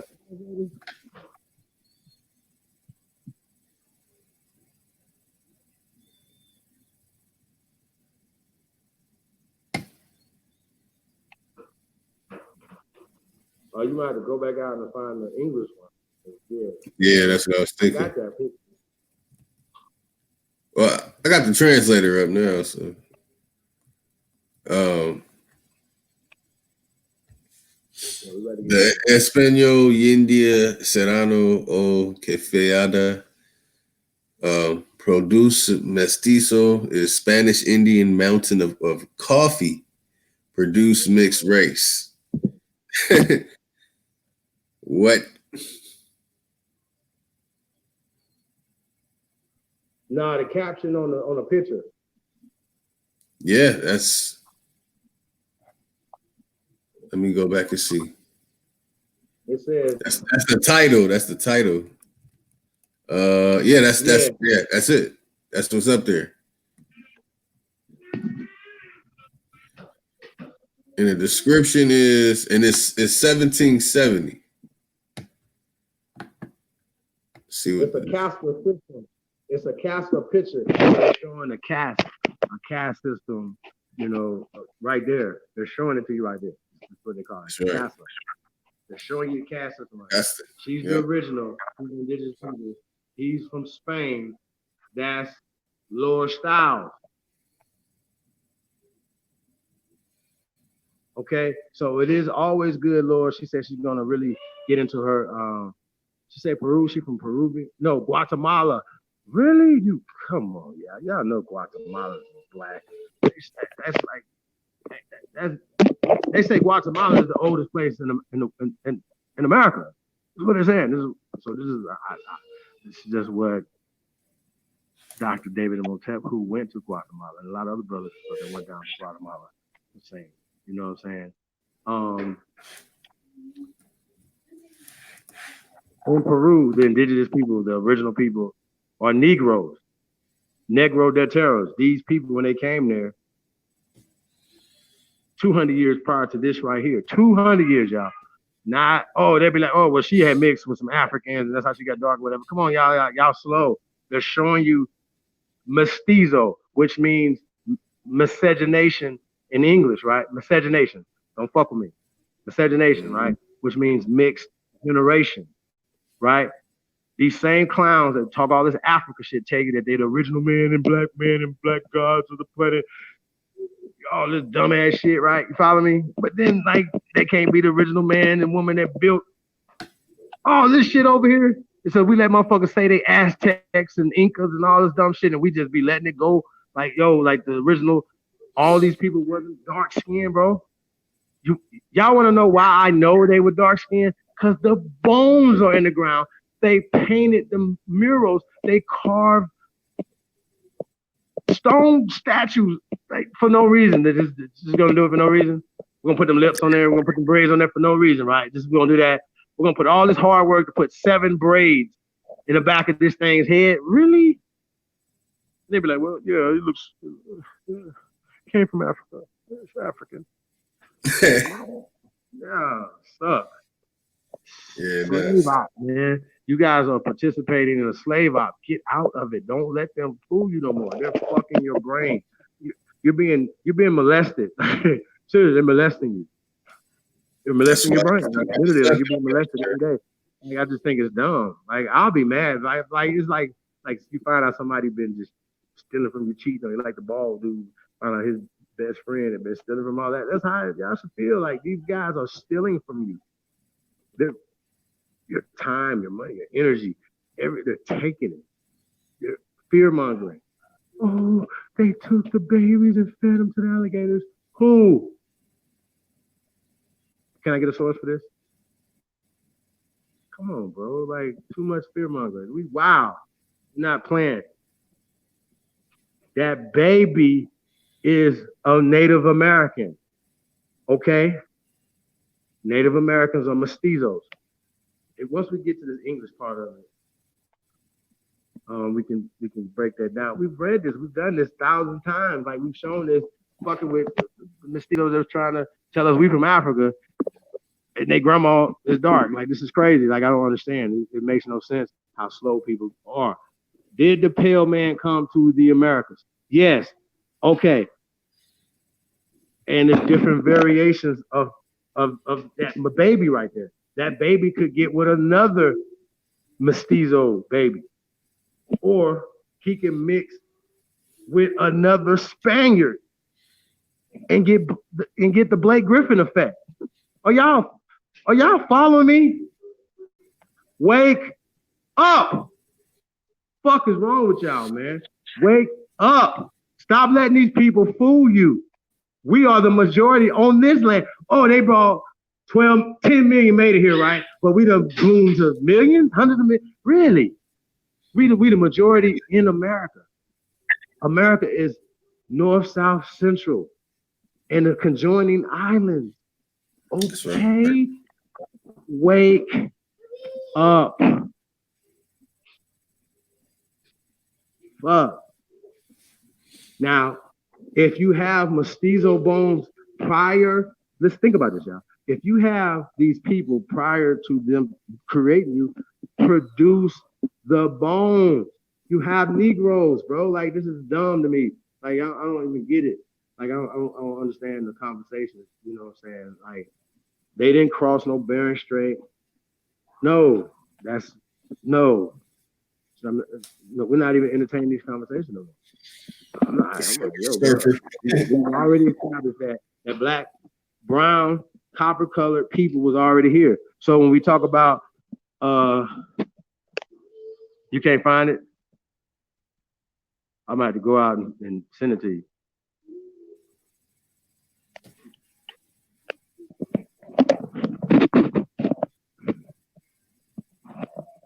Yeah, I don't know how your stuff.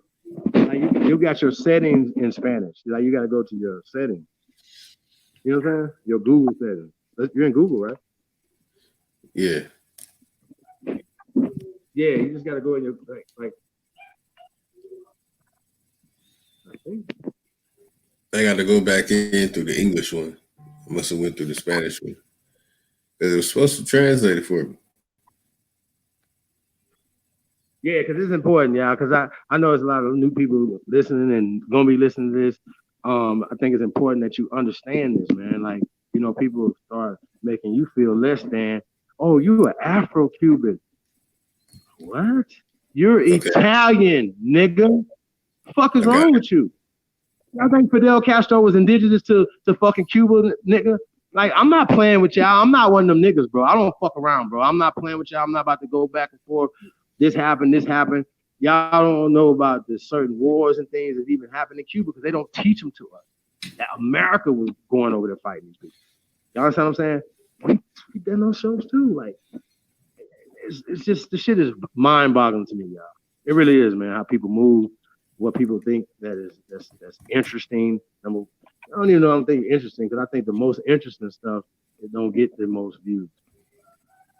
You understand what I'm saying? Like, Yeah, that's I true. don't know. I just think, you know what I mean? Like stuff that's really interesting, that's really, you know. But people are catching up though, so I gotta say that on a lot of the information that's coming out, it's leaking out, it's coming out. Joe Rogan, they say no. Somebody go. I don't think Charlamagne know about this. Like people pulling these people coattails. Like he knows Waka Flocka. I'm like, man, what are you talking about? He knows Nipsey Hussle and them. Man, we went to the pyramids down in Mexico. Whoa. What pyramids? See what I'm saying? Right. Very interesting. So when I was looking over to Egypt, right? Because that's the only place you can look at to find yourself is in Egypt on walls and stuff, right? So we was, unless you was in a slave dungeon in West Africa, you look to Egypt to identify yourself with the continent of so-called Africa. Check.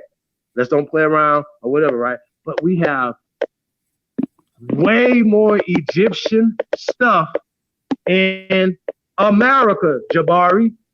So if there's a comparison, oh yes, the same stuff you have. What do you say? What was it? The Katush? It was something else he tried to say. I don't know, y'all. It's dumb. Like they have the same things or whatever. You know what I mean? Don't be like, oh well, they brought it there. Like, we have more. It's older. Like, why is that Egypt? And there's only 132 structures that UNESCO put together like Legos. Like, this is crazy to me, y'all. I get my mind is like, I'm like scratching my head like, yo, this can't be real. We're painting ourselves, carving ourselves. The bones, the mummies are in the ground, and people be like, yeah, y'all got brought over on boats. What about? We don't know. Who did it? Because we didn't sue them. Well, nobody knows. Wait a minute. So somebody brought 10 million people here. Who brought? That's all. The question I be asking you dummies. Who brought 4 million people? Because they took it down now, right? Who brought them? Who's responsible on that end for allowing people to get taken and leave? Right? These are the questions. Don't tell me nothing dumb. I don't want to hear it. And on this side, who did it? Show me. It had to happen in America before 1801. Just remember that. And a lot of these states and stuff that they get into damn the 1900s. Y'all crazy, bro. Like Oklahoma was like 19 something. Really? Yeah. Y'all too slow for me, bro. Like y'all too goddamn slow, bro. Oklahoma, Tulsa, Oklahoma. Huh? Talking about Tulsa, Oklahoma. No, I'm just saying it became a state. You know what I'm saying? Where they start taking over territories. Like this isn't, bro. We was fighting until 1899 out there. Like we never stopped fighting. That's right. Like this shit is bonkers. The reason why John Horse can just go into Texas because they, from Texas into Mexico. Shit, his brothers and sisters are down there. That's home. Scientifically, we could prove this, that these are the same people, so-called Mayan people in Mexico.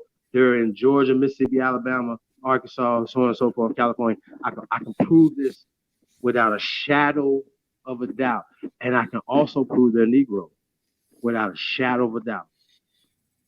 Fuck you and the horse you rode in on. And the slave boat you rode in on, Kunta. Fuck out of here, man. We're not playing with y'all, bro. Like I get hot because I'm like, yo, like y'all been pushing this for a long time, and they invested. Think about how they invested so much money, and they tell the same dumbass story every time. They don't got no new story. No. Where's your information? Because the information that you're providing from Christmas addicts to anybody else, right? It's easily debunked. So when they start talking about Paul Cuffey, why they talking about him being African? They're showing a document, literally a document that says he's Pequot. I'm like, yo. So y'all don't think that any of the Pequots that was trying to get back home on the homicide? Yeah, I said it. These people knew how to sell. Them captains didn't stop 40 times through slave South of America. Y'all are slow. You can't sell no, bro. Like if they snatched you, right? Unless you was a captain of a ship, you know how to sail boats, know how to navigate shit. Your ass is gonna be fucked up. You're gonna just drift. You're not drifting from Cuba. Y'all listen. You're not drifting from Cuba to Connecticut. Okay? You're not. It's not happening. Do your research, man. Stop letting Steven Spielberg shape your mind. They're lying. Shit. Y'all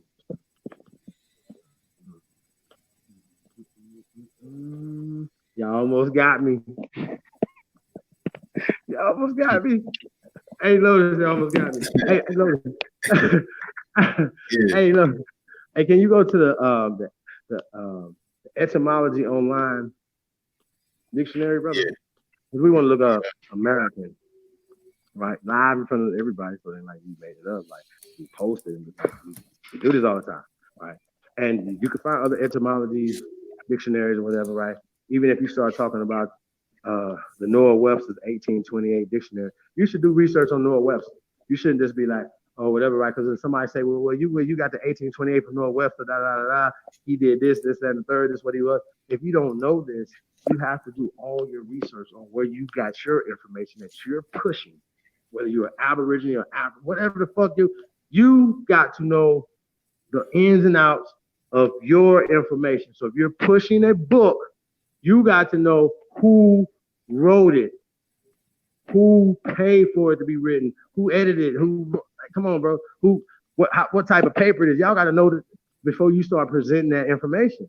You have to. You or not, you just believe her, then somebody will come and debunk you. And then you still be like, I still believe. I'm looking around like, what? I still believe. What? You believe? What do you believe? How are you African? And then we tell you, then we're like, well, what's the ancient name for Africa? And then they like, well, we're talking modern terms. Okay, well, I got you. Even with slaves, you're talking modern social constructed terms. Oh, he was black. He was working for somebody. He got paid too. He could go home, but he was a slave. See how that worked? Like, it's just, come on, y'all. Like, goddamn, where is the, I please just fake it. Like, Plight, once you make it, like, Plight, make a slave document, right? Put the Nuwapian or whatever your group is, the Nuwapian seal on it, whatever y'all got to do. Produce the slave document, right?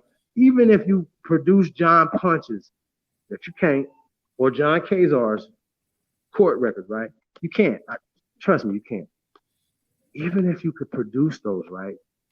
You're never going to produce that document that said everybody else that looked like John Kazar and John Punch, right? Think about this. Each of them had two white men with them, right? John Kazar ran away with two white men. He is the only one that got life servitude, right? Check. To a black man, Anthony Johnson, who was from the Congo. Check. Get it? Who was an indentured servant first, who became a landowner who had indentured servants, who John Kazar ran away with two other white men, right? Now, this is always an interesting thing. So the courts awarded Anthony Johnson, the white man had to go back and work for him for a certain time period, finish off state time. But John Kazar had to have life of servitude. And I was like, yo, that's an interesting story. Where is the document? Well, they don't have no document. Anthony Johnson didn't exist. Oh, even Anthony Johnson they're talking about died before the actual court case. Yeah, it's just, they don't have documents because the courthouse burned down. Blah blah blah blah blah. All these other bullshit ass stories that they tell you that people believe, right? But if you don't have the proof of Anthony Johnson, John Kazar, okay, you can't use that. Then we jump to John Punch. He ran away with two other white guys from Caucasian, a pale face, right? So they say, and whatever got caught, had to come back. Same story, same scenario. I don't know if this is the same story, just kind of regurgitated in a different time period, but y'all get the point. Point being is that John Punch, okay, had to do life in servitude, and all people who look like John Punch were slaves for the rest of their lives, as well as their children, until the great emancipator, the great imitator, the great pretender, Abraham Springsteen, set y'all free. I think that's amazing. Where is the document? That's like, y'all know what it's like? It's like, okay, you watching the news, right? And they're like, yo, we looking for escaped prisoner, right? Check. This nigga escaped from the Supermax. Him and the Unabomber and York all escaped, right? So now they catch York, check. They catch the Unabomber, but this nigga got away a little bit longer, whatever. They finally catch him, right? Then they bring him back. Now, everybody else, they already got life. They already under the jail for 8,000 years. But now they say, well, look, check this out. You, because you ran, now you watching TV, right? Now they catch him and they bring him back or whatever. And then the president Trump come on, and he'd be like, all right, so listen, check this out. You African Americans, because Willie Lump Lump ran away, all of y'all, there's a law now. It's on the law books. All of y'all go check in. All y'all slaves right now. All y'all. Huh? How's that legal? He escaped. Y'all gonna have to produce until slavery is fake, until further notice. I'm never gonna please don't teach this shit to nobody else. Don't line no babies up to get bought by nobody. No, don't do it. Because everybody was in some sort of servitude. Everybody was prisoners of war. Everybody was displaced. Every race of people on this planet. So it's just interesting how they always pushing that on us. You know what I'm saying? Whether it's the United Nations doing the dumb shit or whoever. But yeah, we gotta stop it. We gotta stop being victims all the time, bro. Men are not victims. Men do shit, bro, to stop from, not only from them being victimized, but they people being victimized. Bro, my brain is not wrapping around the state of manhood that I see. You know what I'm saying? So we need more brothers like Robert F. Williams and his Empress maybe. You know what I'm saying? We need them. We need more people like that. That's why the story was important to put that out. And Pan-Africans be like, well, they got to be using that. He never said he's a Pan-African. He was just protecting his family, protecting his community. That don't have. He was a deacon of defense. Shout out to the deacon of defense. That's what we talking about. We're not talking. I don't give a fuck about if they was in the church. a mosque, none of that, bro. Like anything that, bro, is about protecting women and children, bro. I'm with that, bro. So that don't have nothing to do with that. Shit, color ain't got nothing to do with that. Because at these days and times, we protecting our people from each other, our own goddamn family members. Fuck is you talking about? Literally, in your own bloodline, you protecting your fucking family members against your own family members. Fuck y'all, man. And that's how I feel about it, man. I don't like none of that, bro. When I be hearing certain people abusing their family members, like, bro, I can't hear that about my. You ain't coming get no potato salad, nigga. Sorry, you ain't coming. I've been out here for my family. I'm not here about y'all. Been out let me hear about shit. Fuck uncle, whoever, nigga. Fuck all that. We're not playing around, bro. It's about stepping up. Oh man, we can't. You know what I'm saying? We can't expose our family. What? You're just gonna keep letting? Okay, everybody in your family might know, right? But the neighbors don't know. The neighbors don't know about your cousin. You know what I'm saying? So, bro, we have a responsibility. So it's not that we all on the same side when it comes to that. There's no getting on. It's right or wrong. There's no color in pedophilia. Sorry. I'm not riding with y'all on that. I never will. No. Never. I never will. Never accept it ever in life. I'm never gonna do that. And like I said, I'm not playing the black-white game. You know. If it is, we change the rules. I like to play chess, and like I said, people try to tell me, well, the white people supposed to win first. Show me that rule. Show me. Well, it's just normal. It's how they know. Well, what would change? This is brothers. This ain't like it's like I'm. You know what I'm saying? Like brothers, they arguing. They're like, okay, well, why? Explain why. How's it gonna change the game? In it? Explain it. Didn't black come first in your rabbit ass mind? Fuck. Right. Yo, it's just weird, bro. So we gotta step up, man. Like we gotta stop being so slow. As a community, we're slow, but we understand it comes in the educational system. So we gotta demand better. You know what I'm saying? Like, at the end of the day, from the PTA to the city council members, everything, whatever. Yeah, we start from there, inside out. That's right. Hey, in fact, to start America, I pulled up the etymology, and I got a couple of etymologies. One, you already know, going back to Amerigo Vas who? No, the noun right there, America. Yeah, in 1570s originally.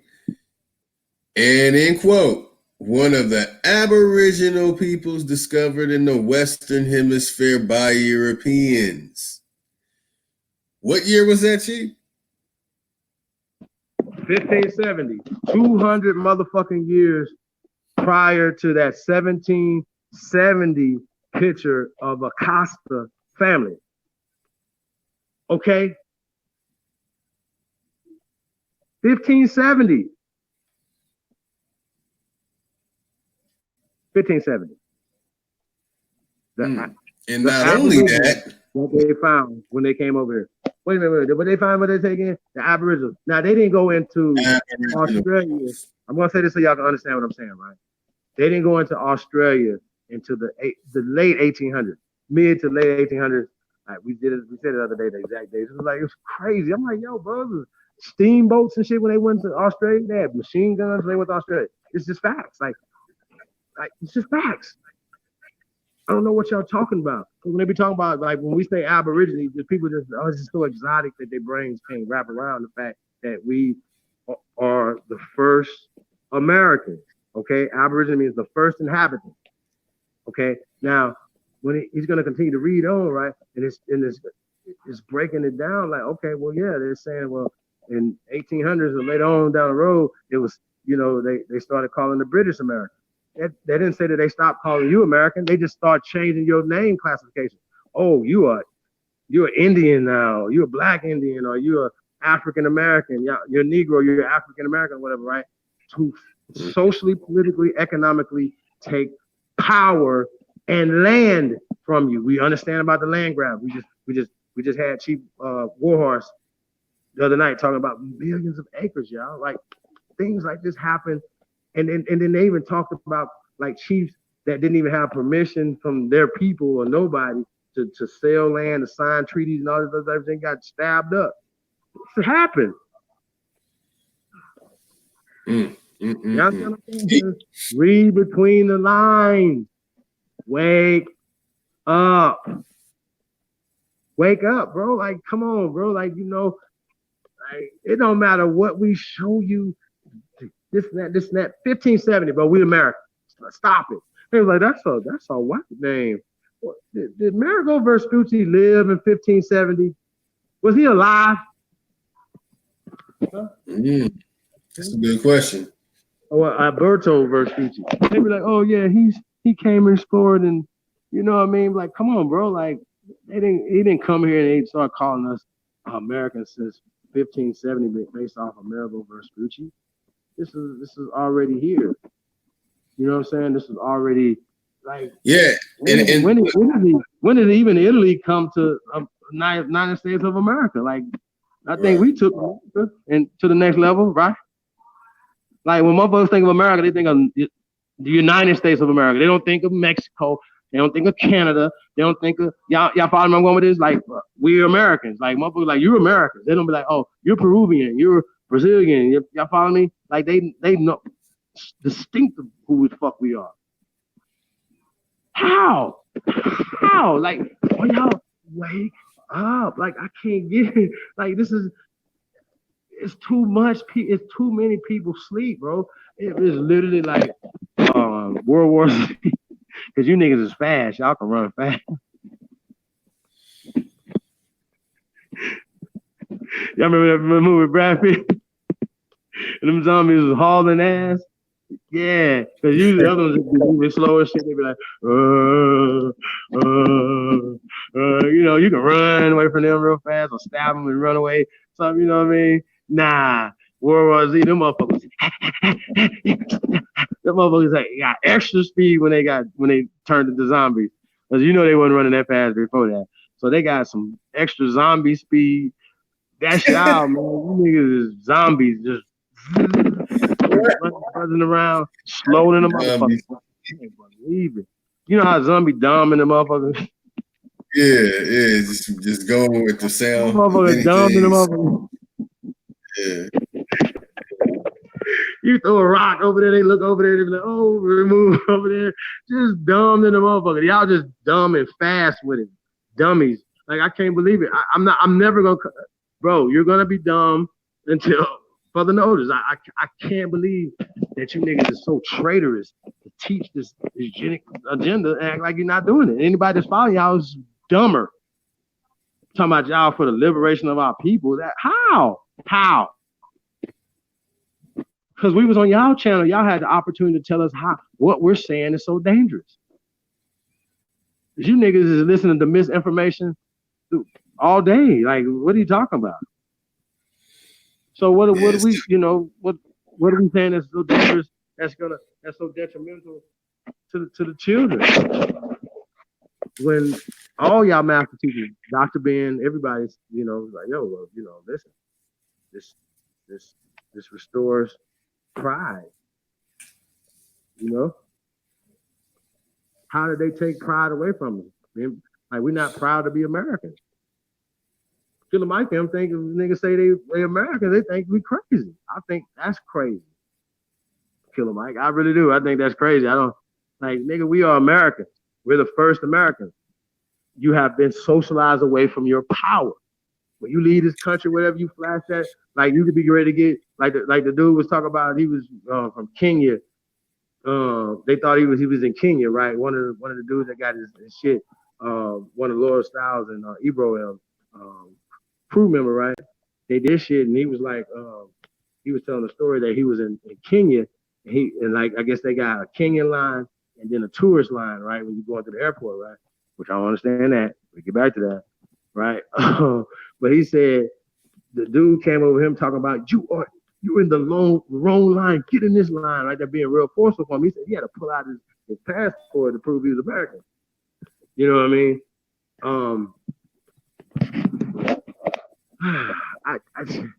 That's rare because y'all follow me. That's rare because they can see it. You're American, you don't have to do it. But he had to flash his passport that told this dude he was American. And then it's a different conversation now. Oh no, my friend. Oh my bad. You some tea? You know what I mean? It's different. It's a different. It's a different conversation. Because they understand our power. That's right. Our greatness, bro. Like we the only ones. So they're not. Oh, you're Black Americans. They understand that Europeans left. They came here through Ellis Island. They understand this. Like this is not. Is this the president that's running the corporation right now? People came through Ellis Island. Sorry, he's an immigrant. Ironically, he should be champion immigrant. You know what I'm saying? Now I understand. As to me, like if people want solutions and stuff like that or whatever, right? Shout out to Candace Owens again. We have to sit down with him. Niggas was clowning Steve Harvey and all these different people going in and sit down and talking to Trump or whatever. Now,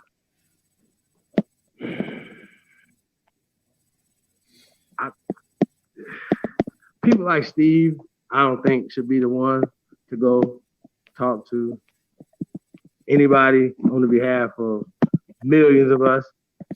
Because he's proven that he can't do this. On his funky ass television shows. If he had Robert F. Williams' spirit, I don't know if he'll be on Family Feud or his Steve Harvey show or whatever. Because if it's the Chief Holiday show, can't nobody tell me shit. It's my network. I own this. Nobody's gonna kick me off my shit. Steve, fuck is wrong with you? So if you niggas had any balls, if your niggas balls dropped, y'all got millions of dollars and still balls is tucked in your butt. Like, I can't believe it. Like, why couldn't we trust why couldn't we trust you? We used to. Y'all remember we used to trust Steve Harvey. He got that money and switched up on us. Yeah. Like, talk to me, like, come on, like we continue to see it.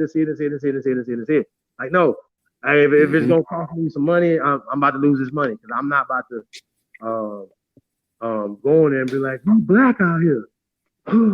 They gonna take what? Who? Dude, you ain't got no. You ain't invest no money. See, that's why Jay-Z is smarter than y'all. He been invested money. You niggas respect the niggas that got shot. We respect the shooter. Damn. Word. Fuck you mean? Fuck you mean? Okay, that's one of the best lines. He got a few like yeah, I'll be quoting all night. You know what I'm saying? but yeah, I was something about what you mad? You said down. He said wait. You know what I'm saying? Jealousy and envy. That's a female trait. What are you talking about, man? It is. You shouldn't have it. You should purge that from your blood. Like, it shouldn't be in your bloodline. Some of you niggas, this runs deep in your bloodline. Like, for real. Like I wish I was 6'6". I would have been dunking on niggas all the time and shit. Y'all follow me? Like, come on. But how was it? I'm not jealous of niggas at 6'6". You know what I'm saying? It's just crazy. I just do what I do best for me. Like, I don't know. It's just crazy. It's retarded. But that's what we be dealing with. But bro, like we got on a tangent. Can the turtle. Go ahead, bro. They got that CK the turtle disease. Hey, you know what's crazy about the name America? See, it's not saying Vespucci here. It's saying from modern Latin, Americanus, from America. Oh, where? From where? America. Okay. And like I've been saying for a while now, Latin comes from America. Mm-hmm. Okay. All right. And if they didn't have Spanish and none of these languages when they came to the Romantic I'm about to dig in all that. Remember I was telling you that man, it's the other languages too? Yep. They got them all right here. Watch, they got them all right here lined up. About to read it for the family so they can see. So I know they try, yeah, source up, but shut up. Yeah. So, okay. It says the original census is now Native Americans. The sense of resident of North America of European, originally British descent is from 1765. See, they're giving you the coin phrase dates. It's the real deal. 1590s, pertaining to the Western Hemisphere and its Aboriginal inhabitants. Man, So, well, think, huh? What did it say? Indian inhabitant? nope, Aboriginal For a reason, inhabitants. I'm saying it for a reason because when we start talking about words that give us power, right? Like we can't identify ourselves. We telling people that they identify themselves with black. Indian is just another word for black. It's another. It just is. I don't. So I accept it all. I got to keep that real. But if we're going for power, we're not putting Indian. So join the first American Council because we didn't put Indian in there or whatever. Even Aboriginal, right? But y'all got to understand, we Aboriginal, Indians, get it? But Indian Breaking American up. Negro, they're interchangeable.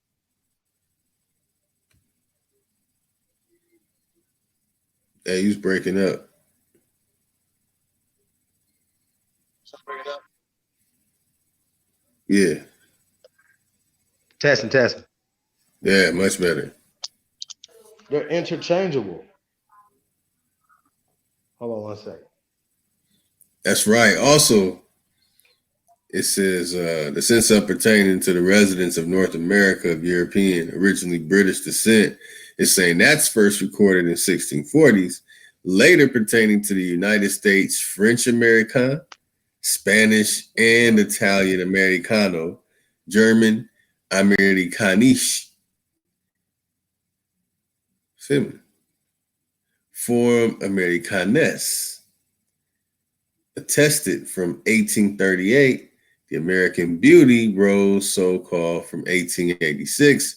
American English as a sub-language attested from 1806. Ameri-English is from 1974. So we busted out all of it until 1974.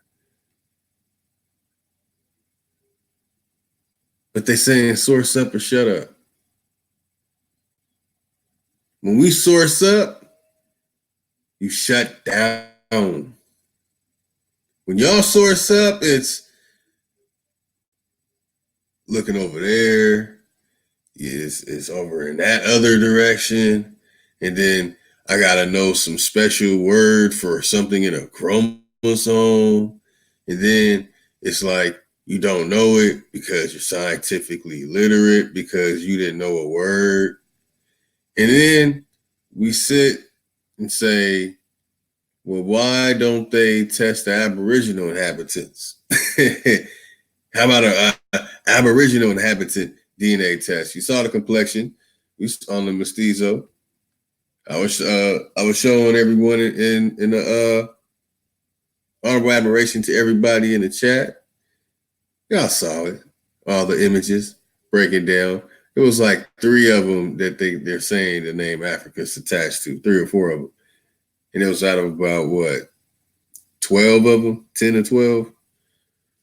Let me look at it. Oh, that's 8 and 8. Okay, so out of 16, right?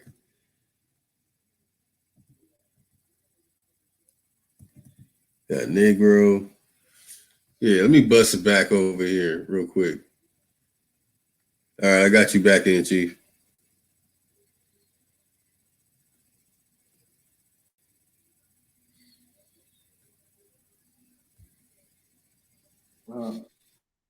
Peace.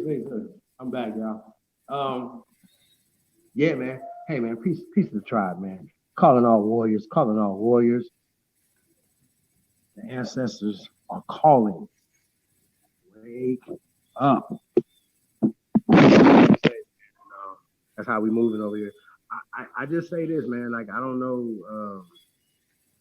what they gonna do? Because we just playing like right now. Like, really, it's nothing. It's easy. Can you see this, Chief? Oh no, your screen is too small. Yeah, it's little, but it's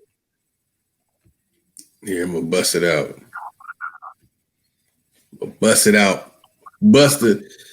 And I'm saying it scholastically, but it needs to be said scholastically in this sense due to the, I mean, how we came on today. Busting the white meat out of the skull scholastically with these things here. Now let's get this zoom in going.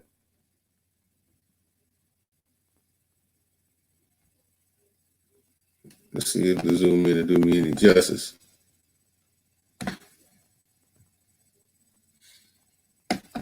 Yes, it has. All right.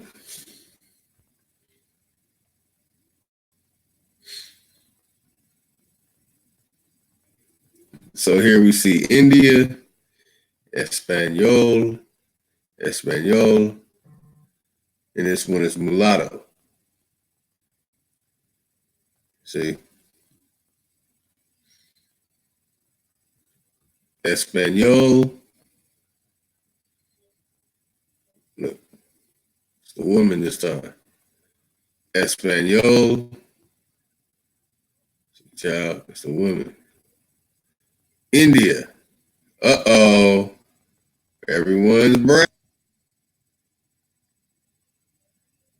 Is that how the other India one was? Okay, the first one. Okay, do about my complexion. We give him that one.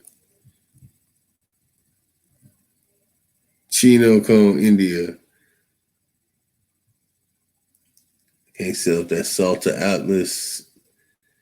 Yeah, Salta Atlas. Mulatto. Uh-oh, everyone's brown. Something's going on here. This is source, y'all. This is a source. I want everybody to know about that. This is a very, very key source right here. Look, we got China. How they calling it China? But it's wearing like a sombrero or something. Not sombrero. I forgot the name of it. What, poncho or something like that? Whatever. With the gun. Is that a feather?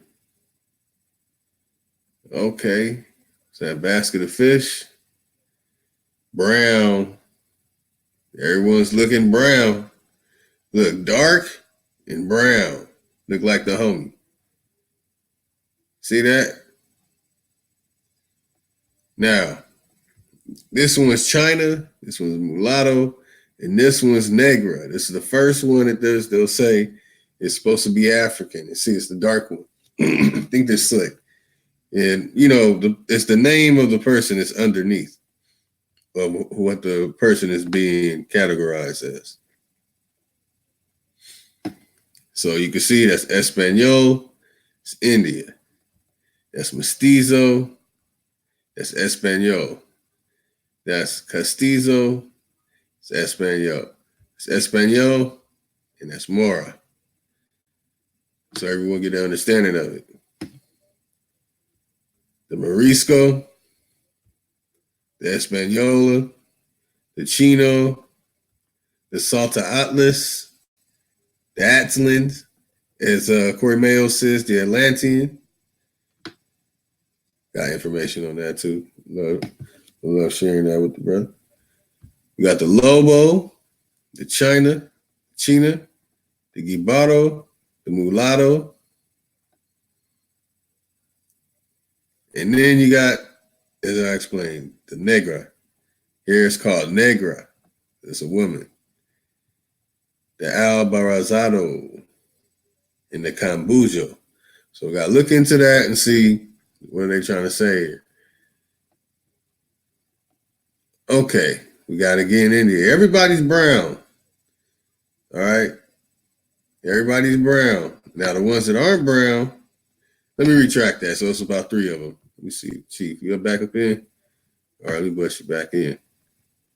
Mm-hmm. All right, you're back in, family. Where these images come from?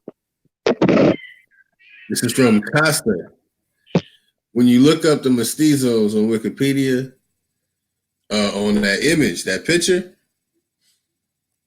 the one that we were looking at, the showing the mulatto baby we were going in on earlier. It says a casta painting of a Spanish man and a Peruvian indigenous woman with the mestizo child. That's the mestizo, you know, saying we was going in earlier. That was in 1770. Well, casta is right here next to it. And here it'll show you all the different caste systems during that time. Yo, I hate dumb people. So these same people will tell you that the original people of China, right? China's far from so-called Africa, right? They would tell you that the original people of China are black. That's what they'll tell you. That's right. Right? How How did the modern day Chinese people become what they are? What's going on? Like, these same rules don't apply. If they apply to Kemet, y'all know that the original people didn't look like Elizabeth Taylor. Really? Elizabeth Taylor? They don't even, these are the people that's there in Egypt right now, so-called Egypt, whatever, aren't the original people. They all say that, but when it comes to us, no, it's a whole different logic. I'm like, yo, this don't make no sense. Like, wait a minute. We built all this over here. What's going on? Like, why? That's right, man. They didn't build nothing but a teepee. Hey, you know what this did to CK the Turtle? We got cities and houses and stuff. What's going on? Like, come on, not to be shitting on nobody. I'm not doing that. We got to tell the truth, because they sitting around here talking about they had us as slaves. I'm ready to fight somebody, bro. Don't disrespect. Don't disrespect nobody. Not just only me. Don't disrespect nobody, bro. Like, be respectful. Especially if your ancestors. We y'all ancestors. We all y'all ancestors. Pay homage. Pay respect. Especially on our goddamn land. If I'm on your land, I'm gonna play respect. I'm not gonna be over there trying to take advantage and do stuff to people, whatever. That's over. Where they do that at? But the original Italian people, Italy is close. It's like close, bro. It's close to North Africa. Like, what are y'all talking about? These are, bro, like, there's maps. Spain is literally touching North Africa. They'll be like, oh, well, Hannibal walked across. No, what? What did he walk across? The pseudo straits, the American straits, but then nobody walked across that. Yeah, I know, man. It's ridiculous. Shit is getting crazier and crazier. Oh, the Moors got ran up out of Spain in 7-11. Okay. So what you're telling me is that Spain was white in 7-11, or pale in 7-11. That's what y'all saying? False. Lies. Y'all understand what I'm saying? Like, I'm telling y'all, they're just whitewash history. They're telling everything like wrong. So these has nothing to do with color in 7-11. Color has nothing to do with anything that these people are talking about. So when they talk about 7-11, like, they just come up with all these good terms and they start creating stories. People teach these stories like, oh, the Moors got ran up out of there. Like, yeah. Shit crazy. So that's the point. You know, they like to tell these stories. They don't have any evidence to back them up. Where's your evidence? We got evidence. American, the copper color or aboriginals that they found when they came in, like 1570. Like, what's going on? I need to know. I need an understanding of what you're saying. Don't tell me that copper's light yellow, pale with a tinge of yellow. That's Laura Stiles. That's mixed. She's not the indigenous people of Guatemala. I know people from Guatemala. They're black. They didn't come from Africa to be there. And even some of the mestizos that come from Guatemala, they be like, yeah, my grandma is this and that. Like, they know, like, people know, bro. Like, you get a different, however they was socialized on the island or whatever, you know what I'm saying? Like we were socialized differently. That's why we have a different experience than these people did. A lot of them didn't have Robert F. Williams. Y'all get it? Some of them did have some even better than Robert F. Williams. That really went in. You know what I'm saying? So come on, y'all. Like we gotta stop being so like taking these stories and then living off of them. Like, oh, these people enslaved my family. Where's the record? Can I see a record? Y'all asking for another record? I'm gonna ask you for your slave paper. Off top. Show me your slave papers. Slave. That's Reichstag. Show me your papers. You gotta show them slave papers. How you got into slavery or how you got out of slavery? But I need some slave papers, sir, ma'am. Nothing else. I don't believe you. You need more people. You need your Kunta card. I need it. I need to see it. I feel wrong, man. Saying this shit. That's how bad it is. Because it's so bad now. It's like it's CK the Turtle. They're going at their speed. So the Native Americans are the ones that were there, are not y'all. They don't look nothing like y'all. Well, what do we have here? CK the Turtle.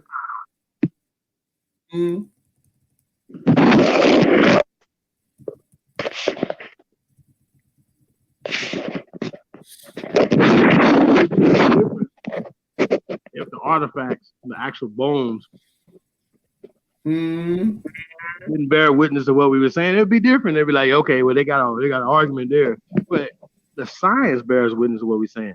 If they're saying that people that look like that baby or that Spaniard on that Casa's picture in 1770, if you're saying that those two people existed 14, 15, 17, 18,000 years ago, bro, you're a liar. You're double speeching. 1984, get the book, audiobook, whatever. Please read that. Check the movie out. The movie's good. The book's way better. I'm gonna have to reread that motherfucker, but I gotta get it. Like, you know what I'm saying? You guys gotta understand the art of deception. Like, these people are. Whew. That's the only way a minority, weaker, recessive person can survive. It's trick you.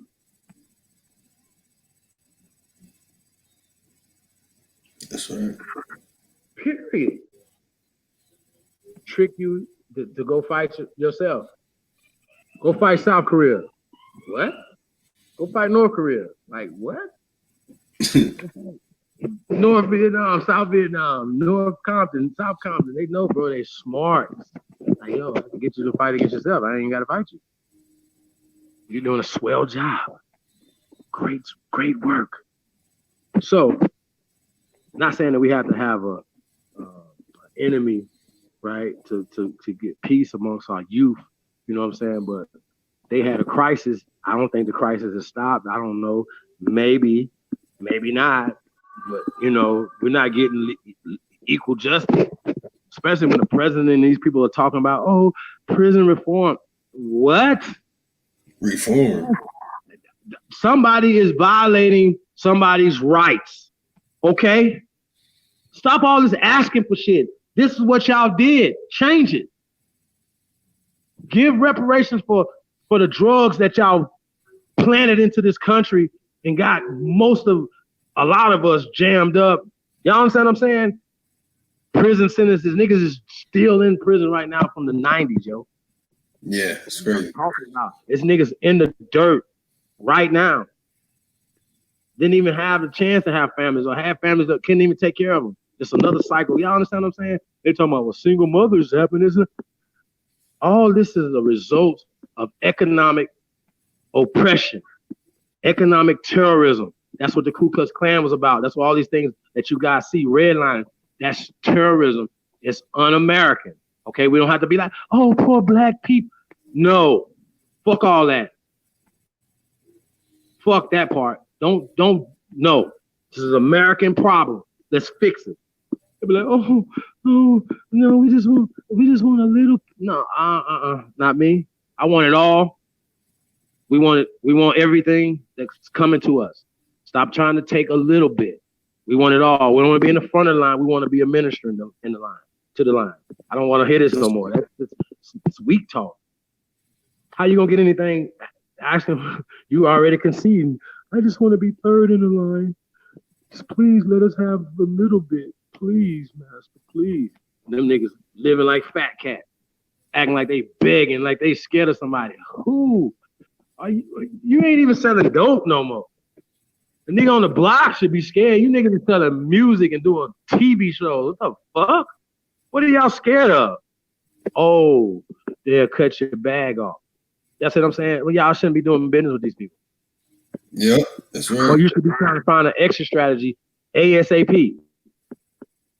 ASAP. Find an exit strategy. You got influence like on some Tupac shit. These niggas is bigger than Tupac. Because he didn't get to, he was 25. He didn't even get to reach his full potential. Financially or just, to grow as an artist, as a man. Like, you know what I'm saying? These dudes been around a long time. Y'all, who y'all scared of? Y'all live in Atlanta. Everybody's brown. What the fuck? Really? That should have been one of the main cities that held certain shit down. Like, man, we shutting everything down. This motherfucker. Straight up. It's too many of y'all there. Too influential. Too much. Too affluent. Like, how? How is this? Why niggas still talking like they just got out the damn plantation? Somewhere like, yo, master, he chasing us right now. I don't know what we're gonna do. Like, ain't you rich?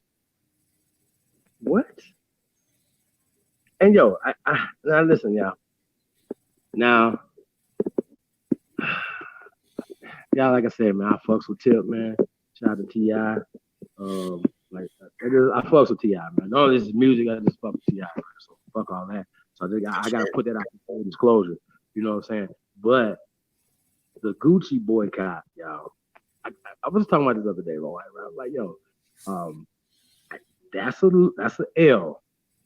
You're gonna boycott, you boycott forever. Because the 90 days, right? I didn't see any demands. Did anybody get anything out the deal or whatever? You know what I'm saying? It's just weird to me. You know what I'm saying? Like is Gucci that dope that no matter what, we still gonna wear shit? Like, I just think that's weird. I really do. And I had watched Fat Joe. Shout out to Fat Joe, man. His Breakfast Club interview, man. Y'all go check it out, right? But I didn't even see like the video. I couldn't see the video if I was just listening to it at first, right? So I couldn't see his sweatshirt. I seen his hoodie and I finally seen what he had. It's a Gucci sign, like a big, he's a big guy. He had this big ass Gucci sign on his bright orange sweatshirt and shit, right? I'm like, damn. Like, did Gucci pay you to do that, Joe? Like, I know Joe's smarter than that, bro. Like, now, and if he did pay you, if they did pay you, what is that saying? Y'all see what I'm saying? Once again, it goes back to the lesson of Robert F. Williams and his ride or die, Mama Mabel, right? That's what you call a ride or die, bro. Hey, I wonder if we can contact, reach out to his children. It'd be dope because I know they got some stories and some things to be able to tell us, and what they experience and their travels and stuff like that during this time. But it was interesting. He's like, yo, he didn't have a passport. His FBI poster was. I was like, that's gangster. I don't give a fuck what y'all talking about. That's gangster. Hey, nigga, that was my passport. Nigga, my wanted poster was my passport. What?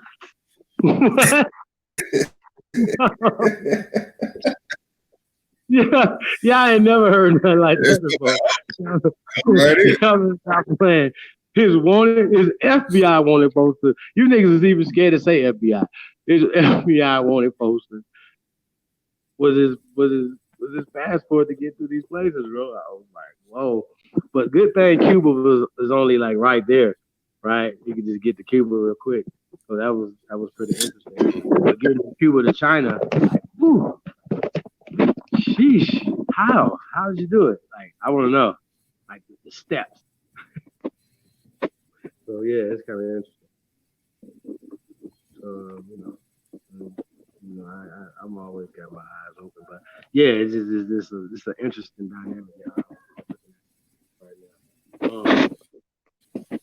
Yeah, I don't even want to have these conversations no more with y'all. Like, oh, who was here first? Like, this is still Egypto-America.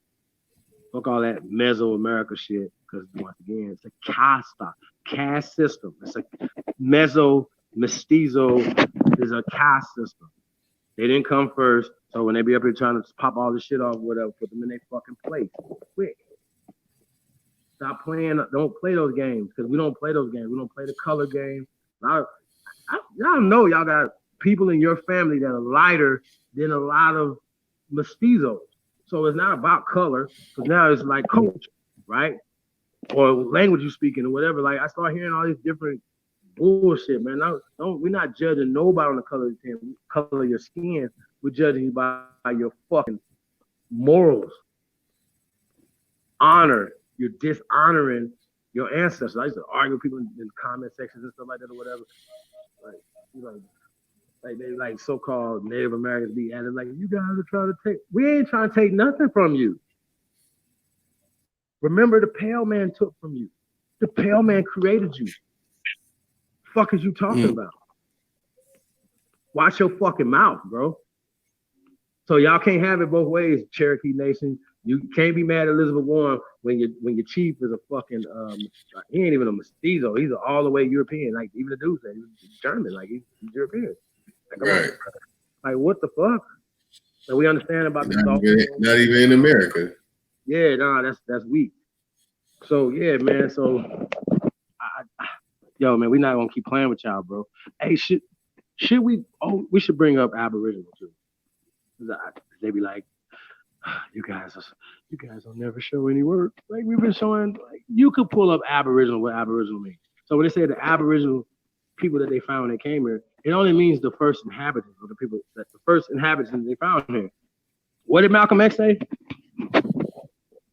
Aboriginal or black people. Mm-hmm. That's what he said. That's what he said. Okay. What did Dr. Khaled have? Like, bro, all the great ones would be riding with us. Or we would be riding with them. Dr. Khaled Abdul Muhammad, Malcolm X, Dr. Martin Luther King, Gandhi, like Mother Teresa. Like, come on, brother. Y'all suck. You niggas suck. Your master teacher, Professor James Smalls, Dr. Ben, Dr. Ivan Messer, Dr. John Henry Clark. I'm going and on and on. Dr. Leonard Jeffries. I remember he told me, he was like, "What Indian tribe he said he was from?" You just look at his face. Like, shout out to Dr. Leonard Jeffries, man. Y'all slow. Professor Bill Valentine. He ain't been telling y'all this. Oh, bro, can we find that? Can we find that video? Oh, sign that. We gotta blame Dr. Phil. I forgot to watch it, y'all. I already know, man. You'll be looking at something like, what are you talking about? Stop that nonsense. That was the last one, right? Yeah. Hey, most recent. Fuck fair use, y'all. So anything we use, man, fuck fair use. Something for entertainment and educational purposes only. Hey, funny as hell. Hey, niggas be taking our shit. We get millions of views, 80 commercials in the motherfucker. I'm like, what the fuck? Like 80 commercials. Damn. I'm like, we gonna capitalize off these motherfuckers. I said at least 1 million motherfuckers watch it. Thanks. Shit. Yeah, you know, I don't know. You just gotta look at the good side of everything, I guess, sometimes. But shit, like, damn it, bro. Like, this is crazy. You cussing? Like, bro. Get out of here. Man, how long ago was it? It was early. I mean, I don't know. Somebody just told me about it.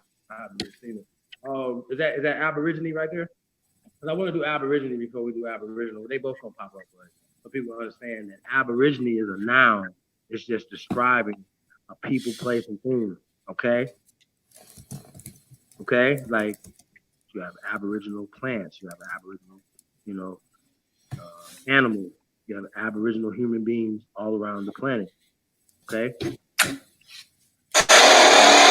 Oh shit, my bad. Chief. Hold on.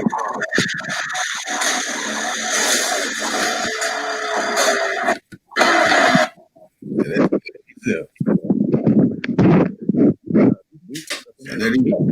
Commercial, man. You sound like you got that's it right there? Yeah, this is the video right here. Testing 1 2 1 2. Shout out to Sound Editor. Hey, shout out to Sidnetta. 1 2 1 2. Sidnetta, he coming on home, man. He ain't no goddamn African.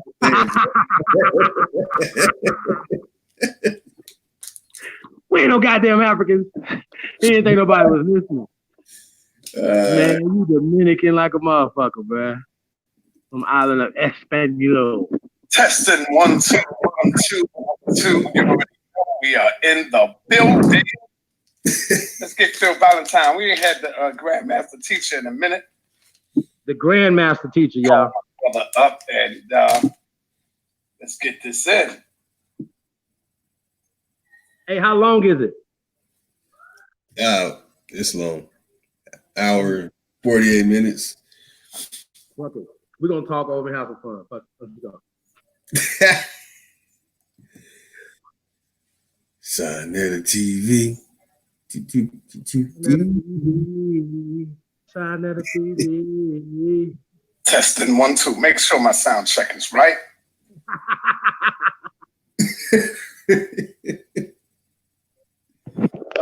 Need something to explode. Some. Yeah, I'm terrible there. Sinetta TV. Oh my God. Oh shit.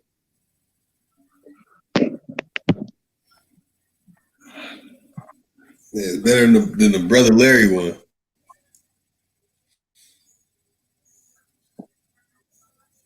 What happened? Oh, his Sinetta TV song, man, that shit was trash. Nah, I'm talking about the I'm sick. Peace out to the house of consciousness. No, you gotta play the music. I'm sick. Straight up serious. Each star get dead out of this crush. No, I never heard this one. The hell was Sinetta thing. No. Let's get into the Phil Valentine joint.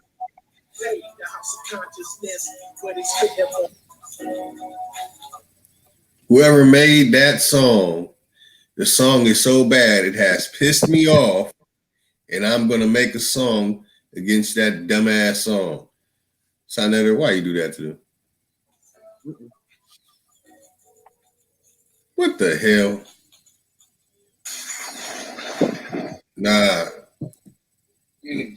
All right, greetings, peace and black power. We got our Grandmaster teacher in the building. It's time. I'm glad I got the Grandmaster teacher here. How you doing, Dr. Phil Valentine?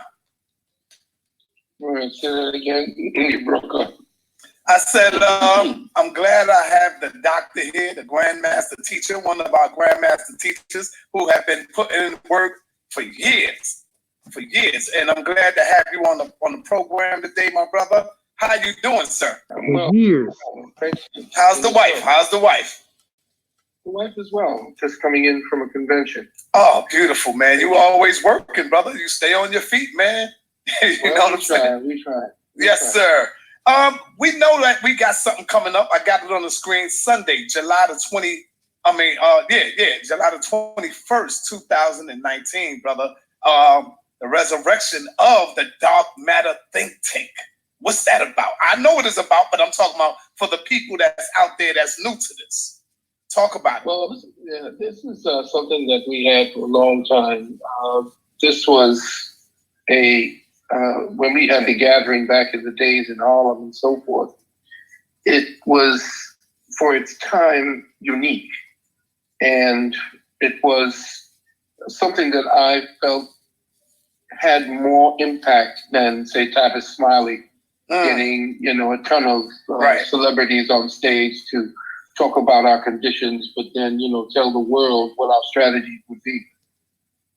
So what I wanted to do through the Gathering of the Masters and through those programs that you remember that we did, you, Big Man, and Brother Black Dot and everyone, we wanted to bring people together in small groups and have them be the linchpins, the spark, when they go out into the public to take certain messages, certain things that we've come as solutions that we could try, that they could at least convert, at least just introduce into their own circles ideas that based on, metaphysics, metaphysical healing, natural healing, just things countercultural to the time, so that we could create an underground groundswell of consciousness that would encompass everything: health, politics, economics, everything. But the first thing we had to do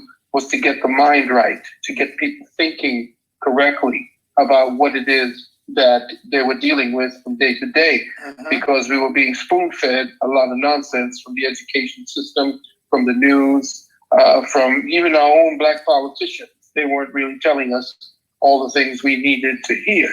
So the Dark Matter Think Tank is a closed session where everybody who comes with certain problems, certain circumstances that they're dealing with, we address those, and they have a foundation, at least an idea of how to approach problems or problem solving in their own lives. So this is a deep psychological investment that people come. When they come to a program like this, they're not coming here just to listen to me rattle off like Mosley. I put up my PowerPoints. No, they're coming to address the deficits that they feel in themselves.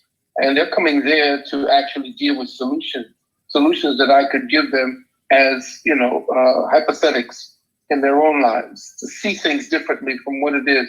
Because again, they said that, insanity, the definition of insanity is doing the same thing over and over again and expecting a different result. Well, we're going to definitely address the insanity that a lot of us are feeling, or at least a lot of the insanity that we are participating in our daily lives. Right. I wanna send a powerful Black Power shout out to my brother King Simon. Man, it is the spirit of the power of the ancestors that they are working through our brother, and also he is still coming back, bringing y'all brothers out here, and that's what's good. When other people do different things, we still got brothers like King Simon, Brother Rich. Shout out to Brother Rich from the Underground Railroad. And that's how they keeping this work alive, brother, bringing you out, bringing other few people out. Let me ask you, because a lot of people still ask me, man, when was the last time you heard from our brother Bobby Hemmett?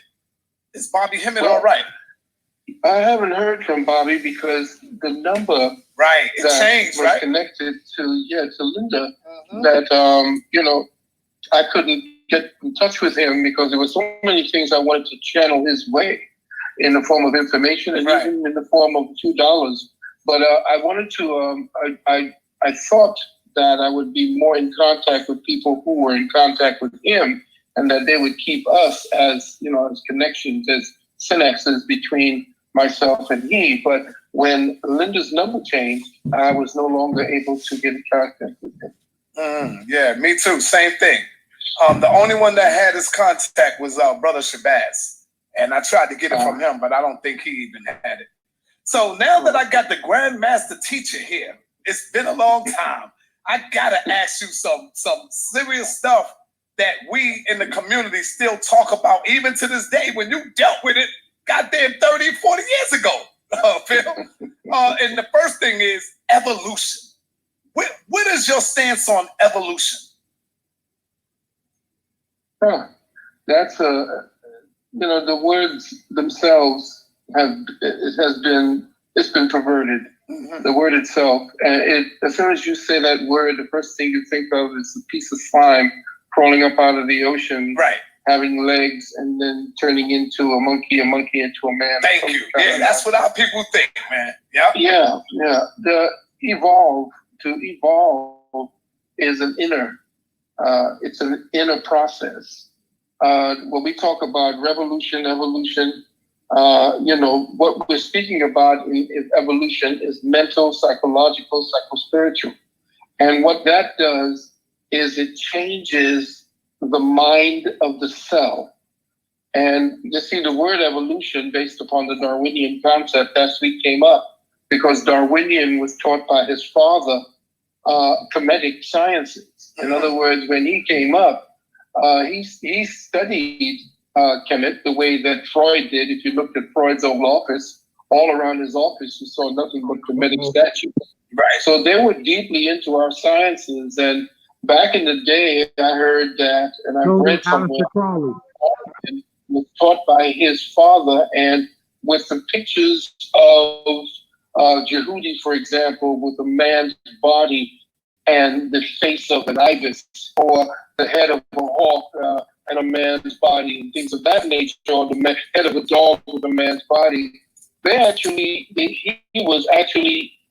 He imprinted that, and that became part of what was his inspiration towards looking at man coming from a lower animal into a higher animal.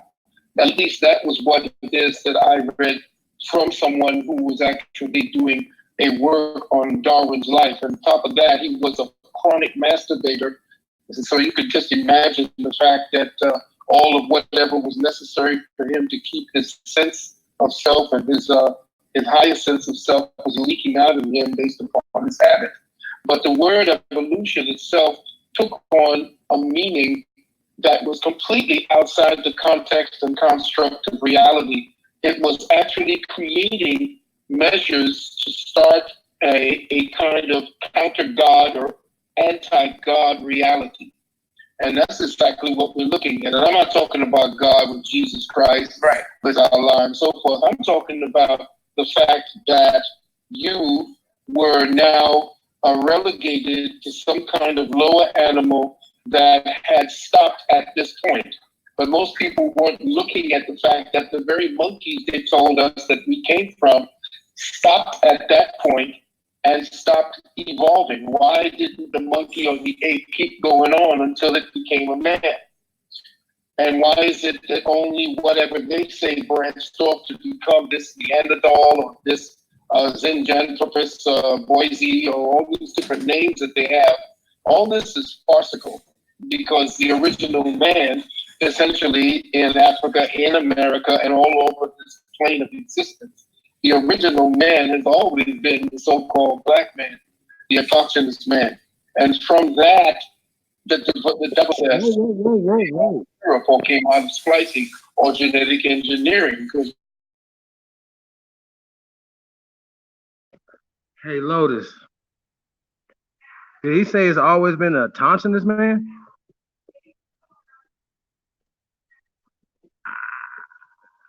I just thought I heard Professor Phil Valentine say autochthonous. Shout out to the autochthonous one in the building. Peace to the guy, man. The evolutionary process, you see, came out of Europe or came out of splicing or genetic engineering because we were geneticists ourselves. So you have to understand that evolution in the profane, what I call the profane definition, has to do with us coming from slime out of the ocean into monkeys. But the true evolution has always been an inner evolution where the mind now changes the cell. I mean, where your consciousness changes the mind of the cell, and the cell then radiates a whole other energy that takes the shell that you have here and radiates it and gives it to and gives you an access to a higher state of being. Let me ask you, when we talk evolution, people automatically think, oh man, we ain't come from no monkey. Did Charles Darwin teach that we come from monkeys, or was he on a higher level teaching more like we come from the same common ancestor? Every living creature have a common ancestor. This is what he taught. Why are you asking the follow-up question on that question?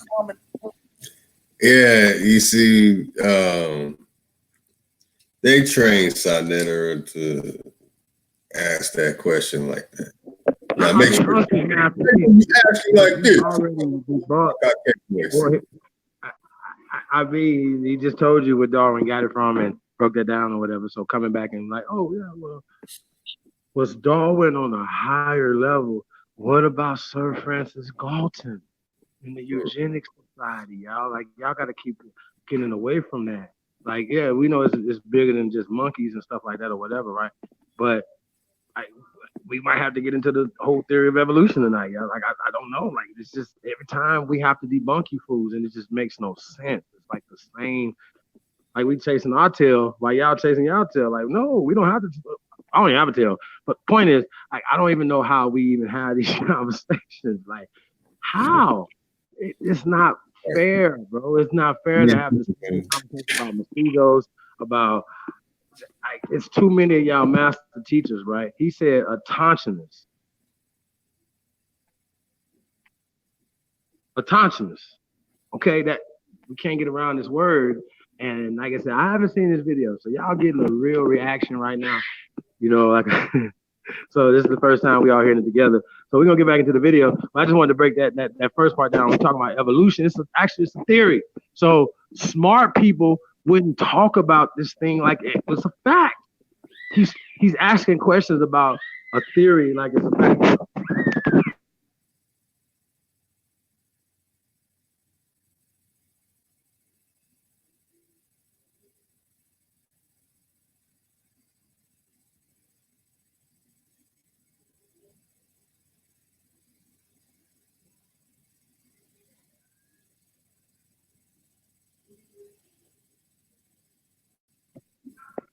Yeah, man, we can get back into the video.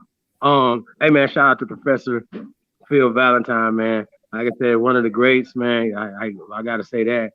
I definitely learned a lot of things from him, man. So watching videos and things of that nature, I've never had a sit down with him, brother, yet.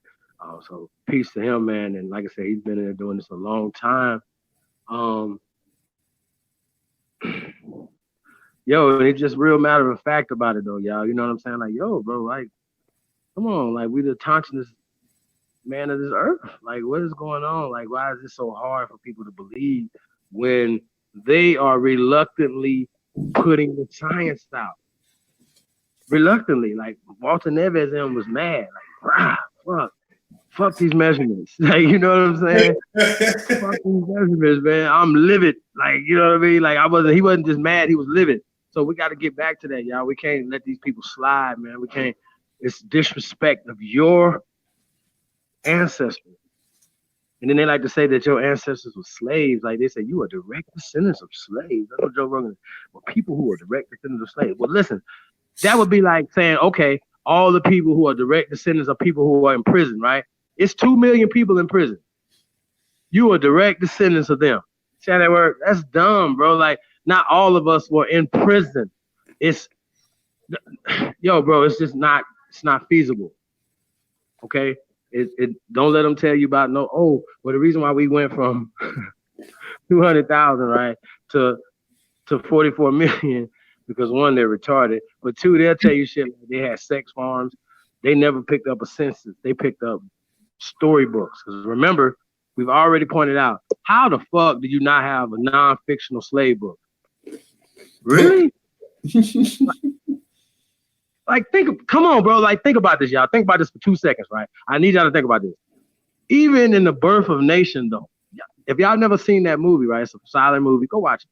Now, it has some depiction of. Y'all gotta keep in mind when they started trying to introduce this whole slave narrative on everybody, right? And inferiority narrative on everybody. You know, they want to say it started with The Birth of a Nation, right? Not the one with Nate Parker. We're talking about the silent movie, the first actual movie that was made, which is ironic too. Like the actual first movie that was made was an indoctrination film, was a propaganda film, right? To push somebody socially down in the early 1900s, and it was the recruiting film for the Ku Klux Klan. Y'all follow me? Oh damn! So we gotta get to the birth of some of these things what they're talking about, right? And like the birth of a nation, right? Why? What are we talking about? And why did they have to tie that into slavery or like actual chains and the Nat Turner story, right? Why did they have to tie that into that? Because they wasn't talking about slavery like that, especially coming from North Africa in the first birth of a nation. They were pushing the slave thing, and people came out of slavery. And you know, everybody wasn't slaves. Only a small percentage of people were in service or employed or in prison by these people. Like the majority of us were free. I don't know what more to say. Like this, like oh, they just came and locked everybody up. Like, everybody? Mhm. How? Come on. They had to go to Africa because everybody died of smallpox. Okay. Whenever you hear that famous story, right? They tell that story from North America all the way down to Brazil. Like they tell this story, like, well, you all died and we had to go get some of y'all ancestors from Africa. That's why you're here. I'm like, wait a minute. My grandma said that we've been in these mountains for 800 years. Like, what are you talking about? Like, you know what I mean? But they keep teaching this story in the schools, in their religions and things like that or whatever, and people believe them. We're challenging everything. So we're challenging these stories. Show us the evidence. That's all you have to do. So they be like, they're like, oh, we just keep saying it and keep saying it and keep saying it. And everybody just believe a lie and they tell it so many times. They're telling a lie. What Unc say? Shout out to Unc for this. I like you said, the well-organized lie defeats the disorganized truth all the time. That's a fact. You guys have been a part of an organized lie for a long time, bro. You talking about Darwinism, bro? Darwinism, bro? Yeah, I gotta use it against it. Yo, you talking about Darwinism? You wrote a book on evolution, but I caught you when you had the debate because he knew he had to get himself away from Black Jesus Minister in a debate. Now he won the debate. Don't get it twisted. Unc won the debate, right? But he had to step away from evolution because evolution is tied to the church. That's just what it is. I don't care what nobody say. So when we're talking about Darwin and stuff like that or whatever, like, you know, Professor Valentine's telling him, like, yo, what are you talking about, bro? Like watch what I don't even know, but I could kind of imagine that his answer is gonna be he's gonna say something clever because it's a dumb question. He's already broke it off. There's no more why are we gonna come back to why do we even have to come back to evolution after that? You know what I'm saying? Like, yo, somebody be like, yo, hey, what about dinosaurs? What, you believe in dinosaurs? And somebody like come out and be like, no, they're over. It's I don't believe in that shit. That's made up by this thing and whatever. Right? And then you come back and be like, well, what about the bones? And then you I'm like, no, you didn't ask that question. Like he was like Rob Boyd, remember they was in the museum, they was like, look at the dinosaurs.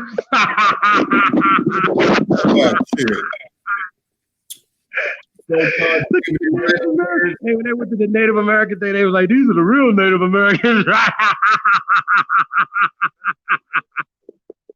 I was like, yo, this can't be real. I was like, stop it, little Marcus, get away from these clowns right now, bro, please.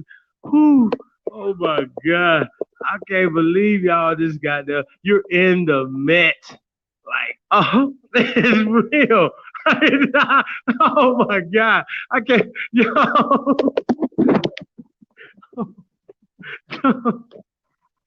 He was looking at hey, Reggie was, hey, come on, Reggie. Oh my God. I can't believe y'all was in the museum. Like, that's real.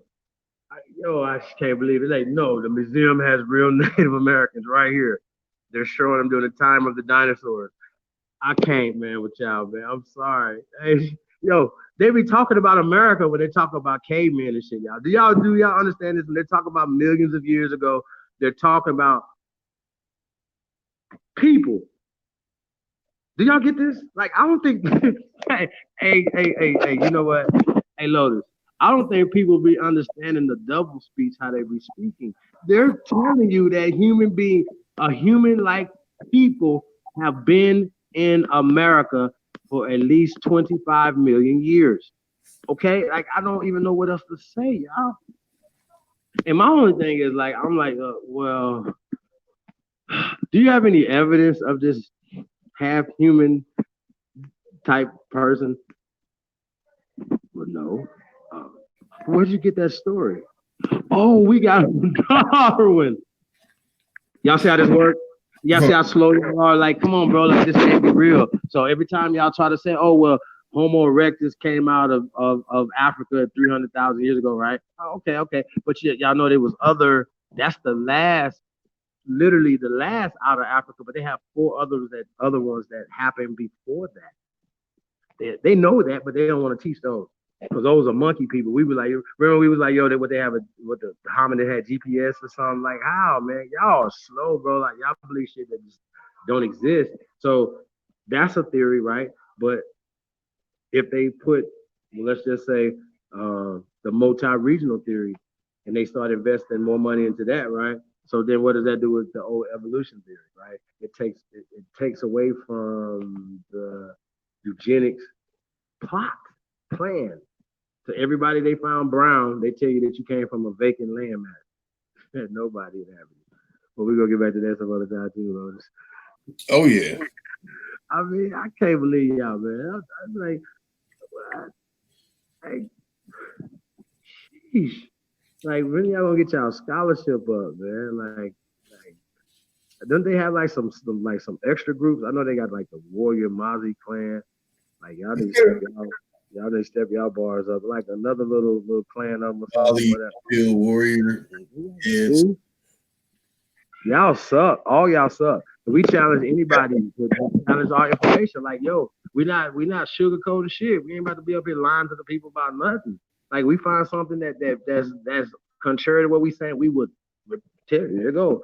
We found slaves. Kunta was on it. We found his bones, and we found Nat Turner's can of oil too, motherfucker. Fuck off, nigga. Y'all, whenever y'all can prove what you're saying, we'll be like, okay, well, they proved that. Y'all haven't proved nothing. Like, bro, out of all these arguments that y'all have had with us, y'all haven't proven anything. And it's what they sound like. Look, we found these words right here. Look at these words right here. These words right here. Shut up. They be like, somebody wrote this in 2013. What you talking about? Here are the words right here in the book. But they the same one tell you don't believe nothing in Deuteronomy. Like, what? Like, ain't you an atheist, but you have a belief system in Darwinism, nigga? Wow. You how that work out? Tune in to the greatest of all time. I am the greatest. I don't know what to tell him, Lotus. I don't know what to tell him. I don't know, man. Oh my God. To the ancestor, Robert F. Williams and Mama Mabel Williams. Rest in paradise, man. Y'all gonna always be remembered, man. We gonna, immortalize you in pictures, man. See, I want to see that movie. Fuck your movie. Like Denzel can play this nigga. Y'all follow me?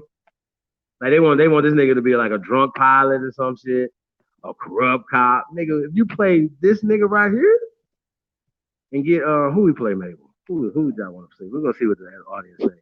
And the Robert F. Williams. Come on, Denzel. Sheesh. Hold on, who you got for his wife, man? Who we got? Y'all already know.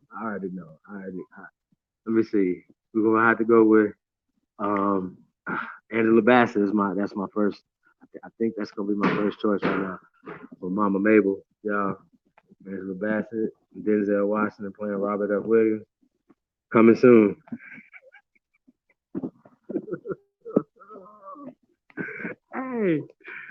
Hey, you guys speak it into existence. Oh, how about that? Who you got? Man. Who you got for Mama Mabel? Matter of fact, who you got for Denzel? Who you got for Robert F. Williams? Can you imagine Samuel? Samuel Jackson playing. Nah, I couldn't picture. Yeah, that'd be dope. He need to redeem himself from motherfucking Steven. That's what you need to do. Yeah. People about to looking at your head now like, nigga, I don't know about you. You might tell on us or something. You play Steven too good, brother. Like for real. So we might have to get Samuel to play Robert F. I think he'll nail it. You know what I'm saying? In his Nick Fury way. Shout out to Samuel Jackson, man. Great actor, man. Star Wars too. He could have probably did that anyway. Huh? Yeah, I like Samuel L. Jackson. Yeah, that's my guy, man. I fuck with him. And him and Denzel, they still got their Aboriginal wives too. So salute to that. Salute to their wives. Hope I don't jinx nothing. But please, peace to everybody, man. They love Aboriginal women. You know what I'm saying? Salute to that. You know, y'all see her right there.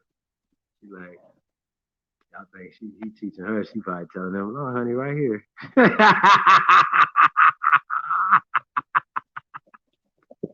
So, no, honey, pull it right here, pull it down. Y'all know I'm ignorant, man. Don't stop me, man. Salute to everybody. No, you can see he's determined though, man, for real. To protect his empress, man. So that's what's more American than this right here. Right. I don't know what else right here. Right now, man, I'm watching this, bro. Like for real. You ain't moved by this, man. I don't know. You might not be American. Sheesh. You know what I'm saying? Some real Bonnie and Clyde shit right here. You heard? Right. Yeah, man. They had to flee to Cuba. Yeah. Yeah. Oh, but you know what he was talking about? He was dealing with the NAACP, and then, like as usual, they got let down. You know. You follow me? And then when the going got tough and the tough got going, they got going. They didn't support him. We've heard this story. Like if he'd have trusted them, he might not even made it to Cuba. You know what I'm saying? Ever. Like they made it nowhere. So that's very. So nah, bro. I want to hear some of his radio shows and play them. Yeah, that's gonna be dope. Hey, Yeah, so are we gonna get back to Professor Phil Valentine, bro? Yeah, it's about to be so much information in this video right here, y'all. I don't know what to say because Professor Phil Valentine is, you know, like he's not gonna sugarcoat it. He's about to let Shawnetta have it for real. That's right. You about to let him have it. Right back to got Shawnetta TV. Bro. You about to let him have it with the truth. We gonna give him information. Now I can see this, like so. Just the whole evolution thing is already, and then autonomous. Once again, autonomous. Who talks like this? Did y'all ever say y'all autonomous African? Like I need to know. Like you know, we're the Tauntauns of this planet, but we're particularly American Tauntauns. You know what I'm saying? We're autonomous human of this land, which science says was the first land to come out the waters, which makes America older than anywhere else on the planet. So it wouldn't stand not to reason, and this is why this is paradise, this is why the food that grows here, that fed, the medicine that grows here, that medicated and we fed the planet, y'all. Like, so this is it's nothing new. So, you know, people are like, oh man, potatoes come from Ireland. Like, come on, bro, like you really believe that?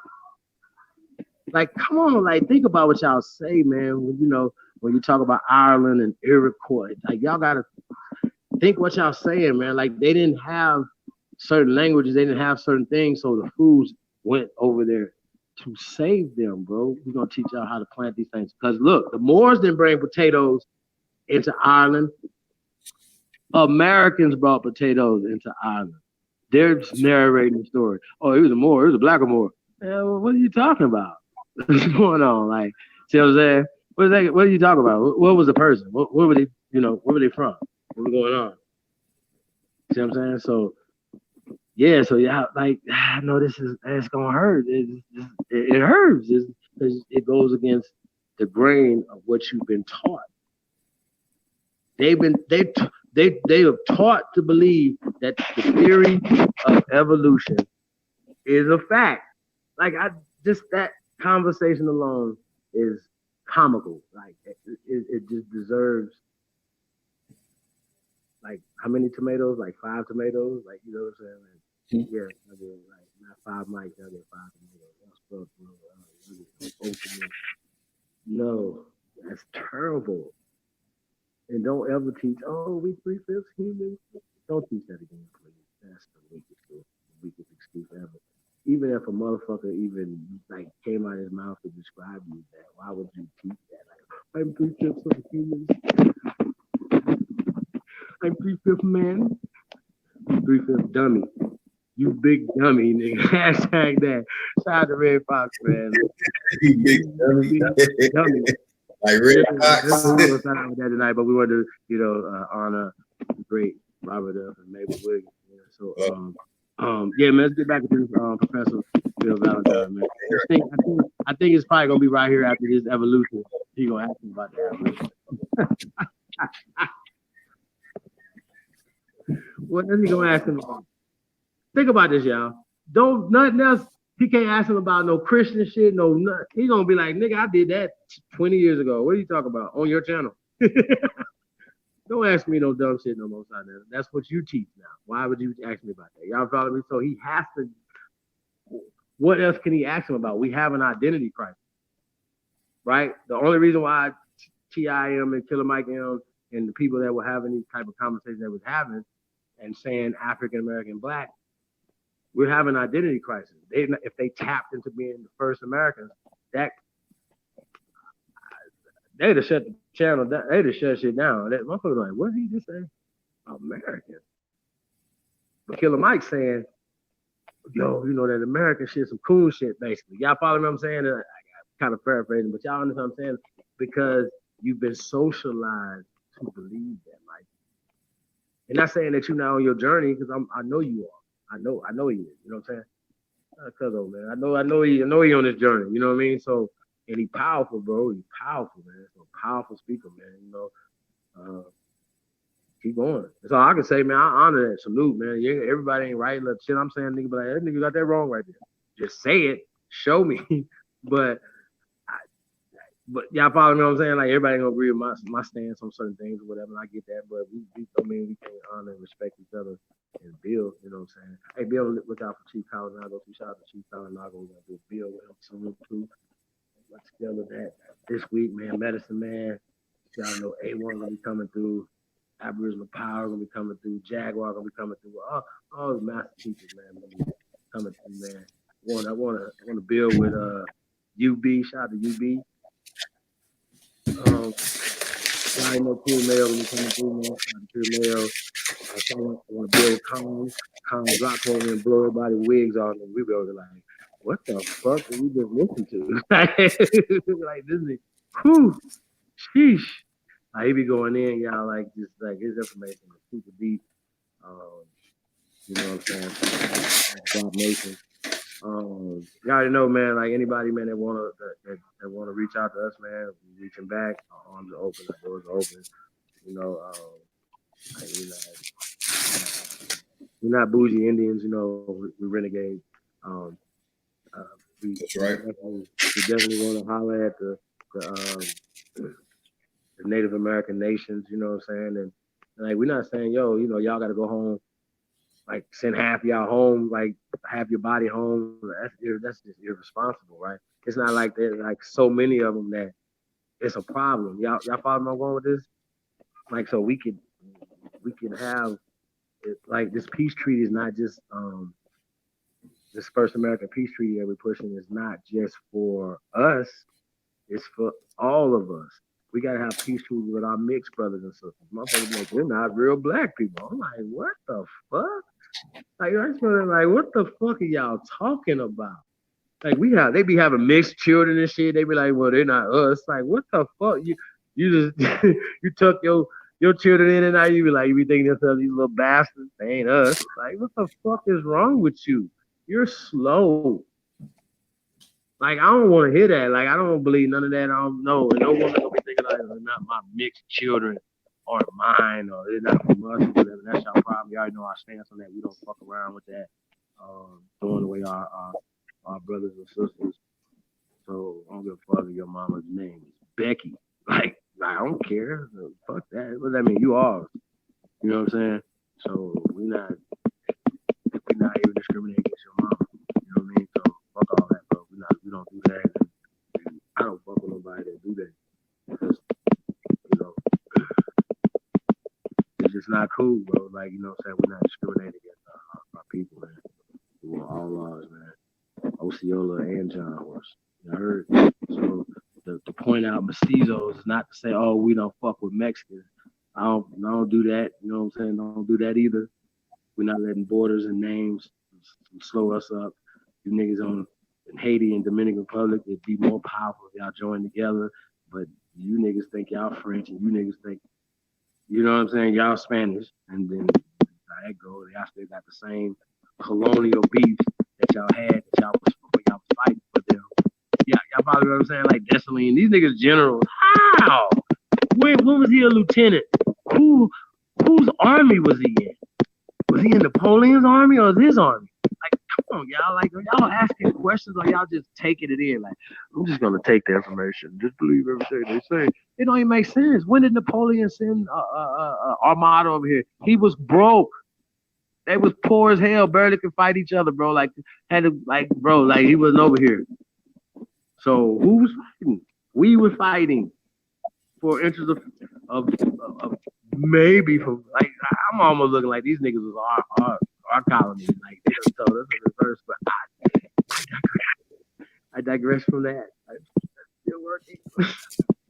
But it just don't make sense. If y'all really knew how small Europe was, you wouldn't be looking at it like it's the capital of your fucking world mind, you dumbasses. When we had way more bigger shit than way before, they were niggas over there throwing dookie at each other. Like, are you fucking serious? Like, I just think that's dumb to me, bro. Like, I don't like dumb people. I really don't. Miss me. Like, come on, bro. Like, shit. Right here it says you was a slave. Okay, I'm about to teach that to my children. Like, no. Somebody wrote it in a book and you believe it? It's like, it's right here. It says in the slave narrative. It says in the Kunta Kinte story. Like, nigga, it was Kunta's story. Who else? Even if it was real. Like, I give y'all. Y'all can have food. Oh, Allah. That nigga was speaking English and everything, man. Alhamdulillah. Like, man, what the fuck? Hey. Wait. When he learn how to make salat, nigga?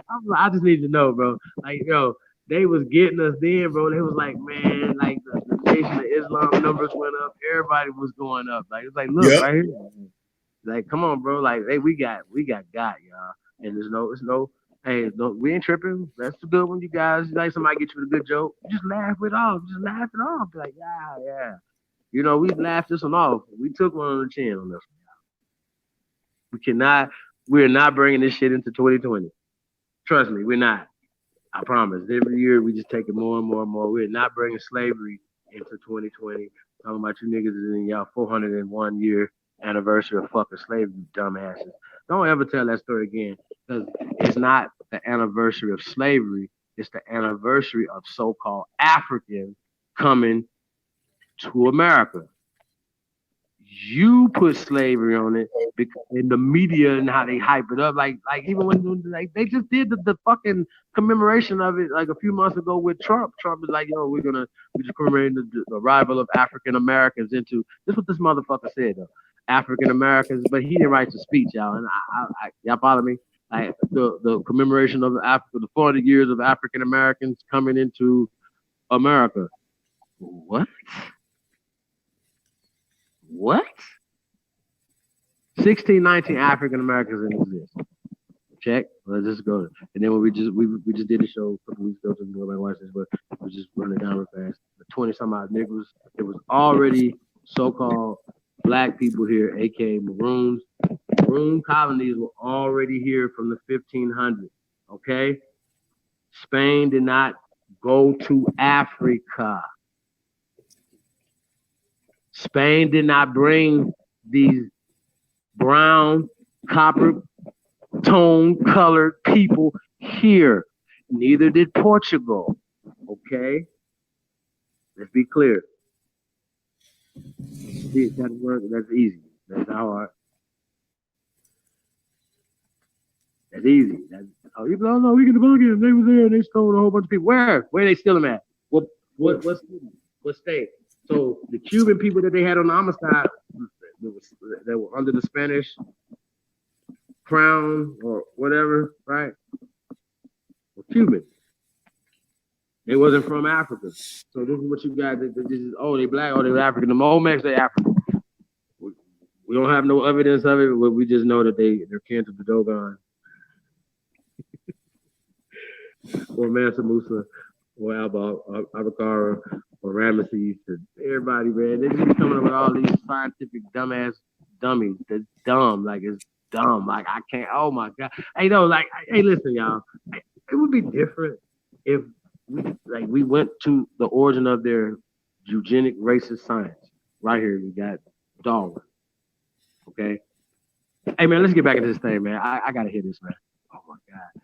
Y'all gotta get my reaction. Yeah, well, we gotta get y'all reaction on this too, man. But we want to definitely get I gotta get Lotus reaction on what's about to be said, bro. This is crazy. All right, here we go. Ancestor. Do you have any knowledge on that? Like Charles Darwin saying that we come from apes or we come from monkeys, or was he trying to teach that we all have a same and common ancestor? Well, the common ancestor is creator. Uh-huh. I mean, anything else that you see on the tree that the creator planted into third density. And again, this is where the science dovetails into the science of quantum physics. Quantum physics is trying to catch up with metaphysics. So what you're looking at essentially is that there was the one spark, like what Dr. Gabriel Oyibo, and you remember back in the days That's when right. he was speaking, Dr. Gabriel Oyibo always spoke about the fact there was only one thing, and that was the only thing that was created that represented. And I was then actually breaking it down from the physics he spoke to the metaphysics that we were learning. And what he spoke about, the fact that there was only one element, and that is the one element that we could reference, and that is hydrogen. From hydrogen, everything else dovetailed. So when he said that hydrogen was the one thing that everything else grew out of, that is essentially the beginning of the word. That was the creator manifesting itself into levels and degrees of its own vibratory self. And so when you're looking at where we are, you're looking at a compression or a place, a spoon, where things could coalesce, ideas, psychological and spiritual things can come out of the what we call the potential into the actual.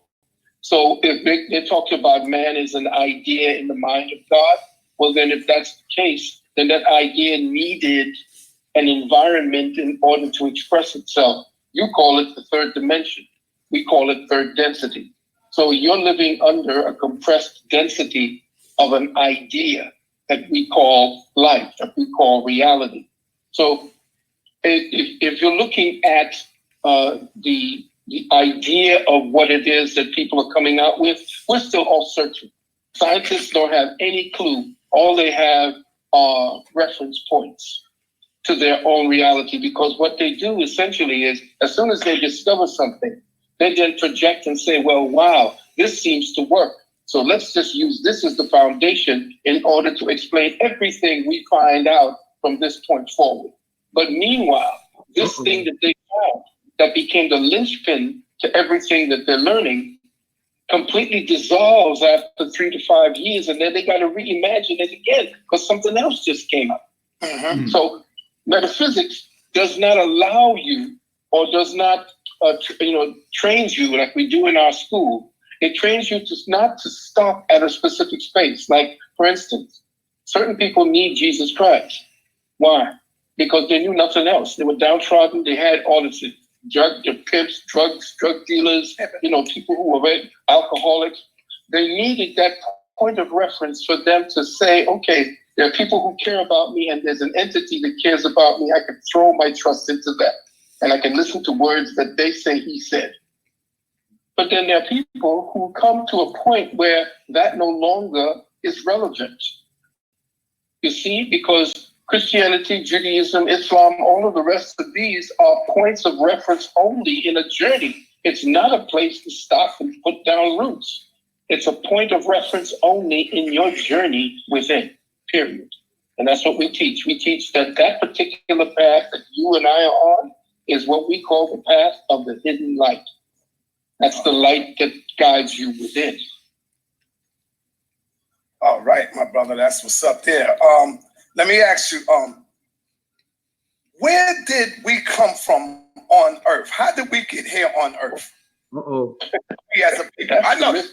Yeah, this is baby stuff for you, but yeah, nobody really knows.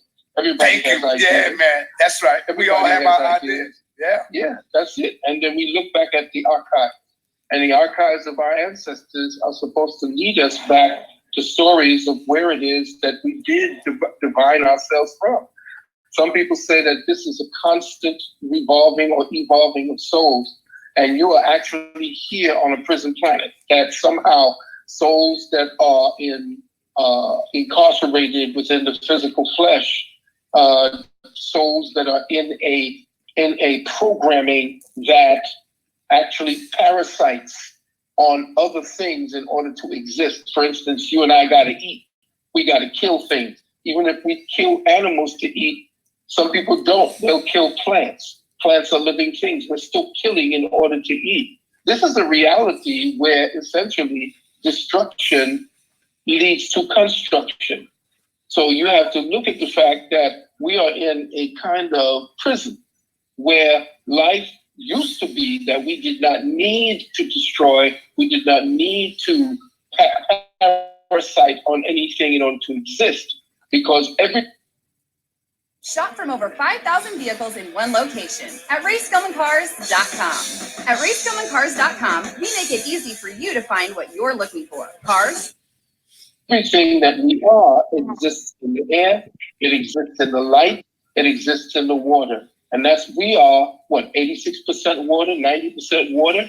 Then if that's the case, then everything that we breathe, because we are in a specific dome-like existence, and we are breathing in a certain type of water or a qualified form of water that we call air. So as we breathe in, we are actually breathing in like the fish breathe underwater, but the fish are breathing in an atmosphere that is made up for their design. Our design is breathing a whole other quality of air or of water. So everything is water. So now how is it that we have coalesced inside of this membrane, inside of this reality? And here we are there's people going to be out there like this. And I'll tell you this, Southern. People going to be out there listening to me say, he's ranting off. Listen, he's not even answering the question. They're not answering the question to themselves, because what they're doing is listening to me and expecting me to give them something that they didn't read or know already. Uh-huh. And until you understand that, until you come into the knowledge yourself, listening to me should be nothing more than you taking a reference to turn the next page. You look at one page. Every teacher is a page in that book it's the book of life. I'm a teacher, and anybody is reading my page, but the next page is supposed to give you just a certain amount of other information. You don't get stuck on one page of the book. You turn the page and you keep going. So to tell me that, hey, he's just drifting off, he's doing this, he ain't answered the question. No, I'm not answering your question, because your question is unique to you. And your question and your answer will be found by you. All I can tell you is what it is that I have come to know. Period. Beautiful. So when you say to me, where we come from, well, go back and listen to the stories as they were told by our ancestors, and look at the fact that this is not the beginning and it's not going to be the end. There was never a beginning. Remember, I kept telling you all that. Uh-huh. There is no beginning. There's no beginning to man. I said, you heard me say dozens of times in my book, there never was a time that man was not. Right. Because as soon as the Creator went into its own sleep, what they call the sleep of Brahma, man came into being. And so therefore man is God. Man is an avatar of God. Man is God seeking the knowledge of himself. I'm glad you said that. Now, when you say God, Phil, we all know when you've been teaching this for years, brother, We know you ain't talking about no mystery God. We know you ain't talking about our Lord and Savior Jesus Christ. We know you ain't talking about Allah. Let me ask you. I know the answer to this question, but I just want you to say it and give the people your answer. Are you an atheist? And if not, because we all hear you talk about, oh, there's no God out in the heavens and there's no God there. Jesus don't exist. Allah is not real. What is God to you? And are you an atheist, sir? You know, I'm bringing back up reminiscing on these old questions, brother. Yeah, I know. No, I don't. The meaning of atheist means that there is no God. The meaning of atheism is that there is no such thing as an intelligence behind it, that there is nothing more than what we can see, and then what we don't see does not exist. So there is a kind of nihilistic or nihilistic mentality to people who believe very deeply that this is all there is. If that is the case, I say to people, then why is it that we have this ability to know ourselves beyond and to bring ourselves to certain places and realities? The very fact of the functioning of our mind and the fact that our mind is in a state of curiosity consistently means that must be something that is connected to something greater than ourselves. The very fact that we have that ability, the very fact that there's cycles of reality, there are things that we can actually predict that will come back around and show that there is an intelligence. Everything is intelligence, from the worm, from the amoeba, all the way up to man. Everything is intelligence. So therefore, that intelligence is not unique to things that we can see. The intelligence is something that we don't see. We only are. We are participating in consciousness. We are not consciousness itself.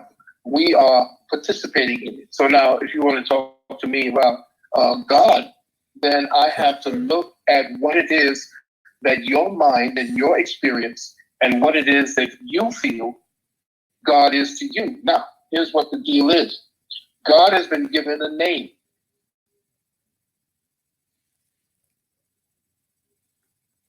Mm-hmm. Okay? Yeah. So as soon as you name something, you own it. First of all, you can't own God. That's number one. Number two, the naming of that deity that is completely unfathomable to you, because there are three levels to knowledge. There's the known, the unknown, and the unknowable. The unknowable is what we call God. The aspects of God that we see, which is the unknown, which is what we call the second creator, so to speak, that part that we can access with our consciousness. When you look at that and you see yourself as a unit in that great grand design, then you now say, okay, Allah. Well, what are you saying when you say Allah? Well, Allah is all things. You can start beginning to elaborate as much as your limited mind can actually give you. Then they tell you that Allah said this and Allah said, wait a minute, hold up. How did Allah say that? When did you get verification for that particular word? Who told you that? Well, it was written by his prophets who were inspired. Well, no, I don't want to hear that, because in my mind, as a critical thinker, I want to know what the origins of these words are, who wrote them down, who was told to write them down. And don't tell me an angel in a cave told you that. No, I want proof. And because I am intelligent, because I have the ability for critical thinking, I want more than somebody telling me that you can limit the unlimited to a name. You can encompass the unencompassable to a name. And to tell me that this is the name or else I will kill you. You say, Christian, Jesus Christ is Lord, Yahweh is Lord. If you don't believe it, then you're going to hell. I will kill you for your land and tell you that the devil brought you up. See, this is the kind of thing that we're going through right now. There is this Tower of Babel that we call the world today. Everybody's speaking 1,000 different languages, but trying to mean the same thing. Mm-hmm. But you see, we are confused because we don't understand someone else, the way someone says something. And then all of a sudden, because you say Allah and I say Jesus, that means it's two separate. But you know what? The same people who concocted Jesus, Allah, Yahweh, and all of them come from one Abrahamic root, which means that the people who are separating you by the name of God is controlling you by that separation. Once again, family, Dr. Phil Valentine will be in New York Sunday, July 21st, 2019. Make sure y'all get y'all tickets early. Get the early bird tickets. You'll be all right. You can contact my brother, King Simon, 347-496-1022. That's 347-496-1022. Phil, let me ask you this question here. Did human life began in Africa and spread it all out the universe, migrated all over from Africa to the world? Listen. Okay, because the reason I asked you that, because you have some Aborigine brothers, you got some of the Moorish brothers, they say they not from Africa, or the Aborigines say that they were born here. This is where they was born at, in America. So according to your understanding, where did you say life began, human life? Well, human life re-begins every so often, 13,000 to 25,000 years. And you have to understand that, again, as I started to say at the beginning, there never was a time that man was not. And when I say man, to the sisters, it's not a male. Right. I'm talking about Mem Al Nun. And if we're talking about man, we're talking about the Kabbalistic name, Mem Al Nun. So you're looking at a word as a composite. It's actually it's a composite of the masculine and feminine energies that is representative of who he, for instance, Huhi is where Yahweh came from. And that came from the ancient Kemetu who spoke on that. If you manage a team, you should be using Monday.com. It's a platform to manage any team and any project. So it's very difficult for me to speak on something like that because, again, it's visceral. For me to give you a definitive word to say that we came out of Africa, no. That's why they want to limit you to Africa. Did we come out of America? No, they want to limit you to America. You have to remember that to control you, they have to show you your limitations, and they have to teach you to stay within that limitation. And in metaphysics, we don't have limitations. Well, I'm not talking about, being chaotic. I'm speaking about you knowing what you are first before you study who you are. Who you are is based upon what it is that you have been conditioned to think you are. What you are is a spirit. What you are is a soul. What you are is a divine spark. Again, the avatar of what you call God, having an experience for itself, because all of it is nothing more than an experience. So people who say to me, well, we're coming out of Africa, I say, okay, yeah, come out of Africa, sure. We came out of India, okay, sure, we came out of India. Listen, we are consistently coming out of something. We're dying back like plants. We die back and then come back again. Just like I told everybody that when they look up and they see the Milky Way, what they look like the Milky Way, that is a rift in the dome.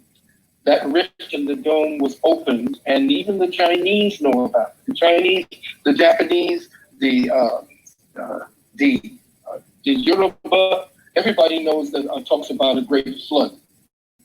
Okay, the rise and falls of the ocean. The rising of the ocean and the fall of the ocean shows us continents that exist still under the sea, under the ocean.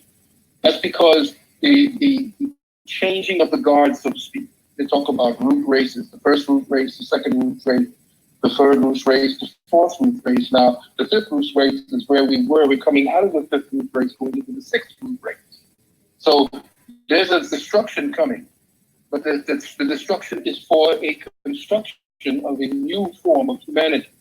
And a new form of humanity is the one that they're trying to subvert. They're trying to subvert the new form of humanity by giving you a virtual reality for you to become imprisoned in. That's where our children are so caught up in these computers, they become virtual cyborgs. You can't take your hand out of your Palm Pilot. You can't get your face out of your little computer in your hand.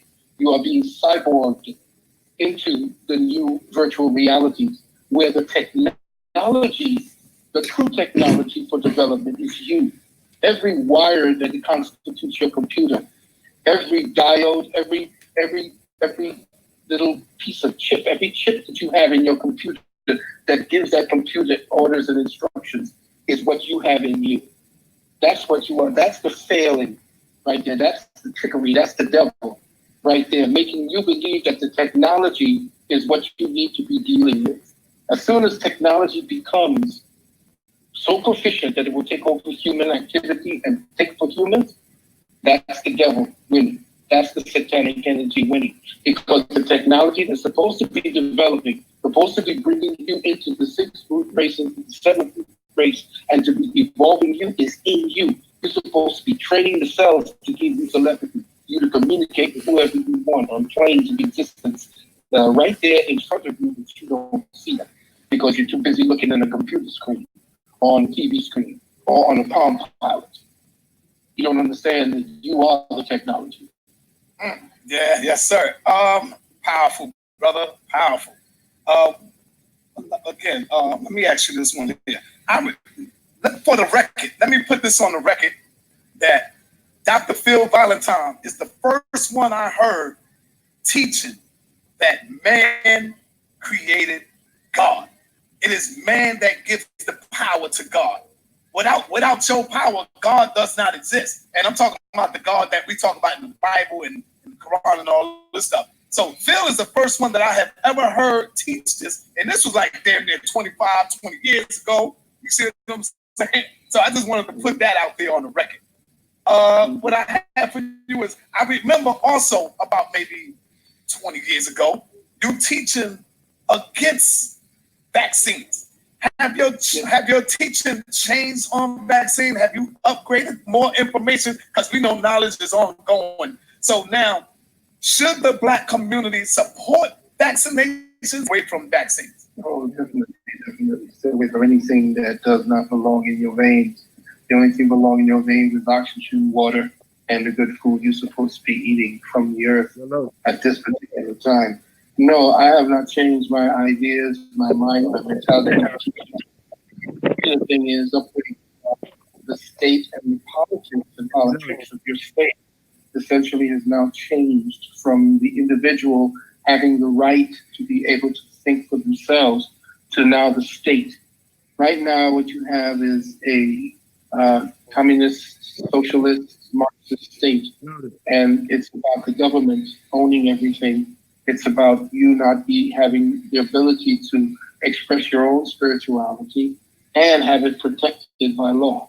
So what the governor did in New York, and I did tell everyone who was my part of my who are parishioners of our church, I told them to get ready for a fight. And this I told them about this 5 years ago, that they're going to start attacking your ability as a parent to think for yourself and for your child and for your family. And here we are, we're here. I knew this was going to happen. And what really sealed it for me was the fact that Merck Pharmaceuticals are the ones who make the vaccine, just gave New York $150 million. So what they essentially are doing, what your governor is actually doing, is promoting a product. Now, the thing about an emergency, a governor declared emergency around health, is that once the emergency is dead, that particular edict no longer has the force or effect. But what they do want to cripple the next generation, so that they can destroy. This is the whole series and story that you could deal with the slaughter of the innocents, so to speak. The slaughter of the innocents, to me, that they speak about in the Bible, is the slaughter of yourselves, the slaughter of the children, the slaughter of your ability for your future. So what you have to understand is that what he has done is criminal. your governor has now stepped out of the boundaries where he has taken it upon himself to take the poisons unproven, because there's no one can actually prove that vaccines actually do anything. In fact, they found out that those who were vaccinated actually are the ones who get the diseases and spread the diseases. So this is part of that Agenda 21 plan to crop the population, to make sure that they cripple the next generation. Imagine when vaccinations, especially for the MMR vaccine, imagine that back in the 1950s to the 1960s, autism was like 0.01%. Now it's going up to like 15 to 25% of the population. 30% is going to and rising. The reason for that is they do want to destroy the very citadel of consciousness that can pineal attack the environment that is the conduit for the energy that awakens the pineal. You good? So when you get vaccinated, all right, y'all. Bill Valentine. We heard it. Let it go on and continue a little. Anything else, Chief? Make the blood thick, too thick to go through the very tiny, very, very tiny, and the blood. All right, we're getting all into some put everybody to sleep stuff. That's an elder right there, Phil Valentine. Good brother, man. Had some good conversations with him. Haven't met him in person yet, but he's very genuine brother. Very genuine elder, and you see Sonetters calling him Grandmaster Teacher. Respect our elders. May not agree with everything they say, but show some respect.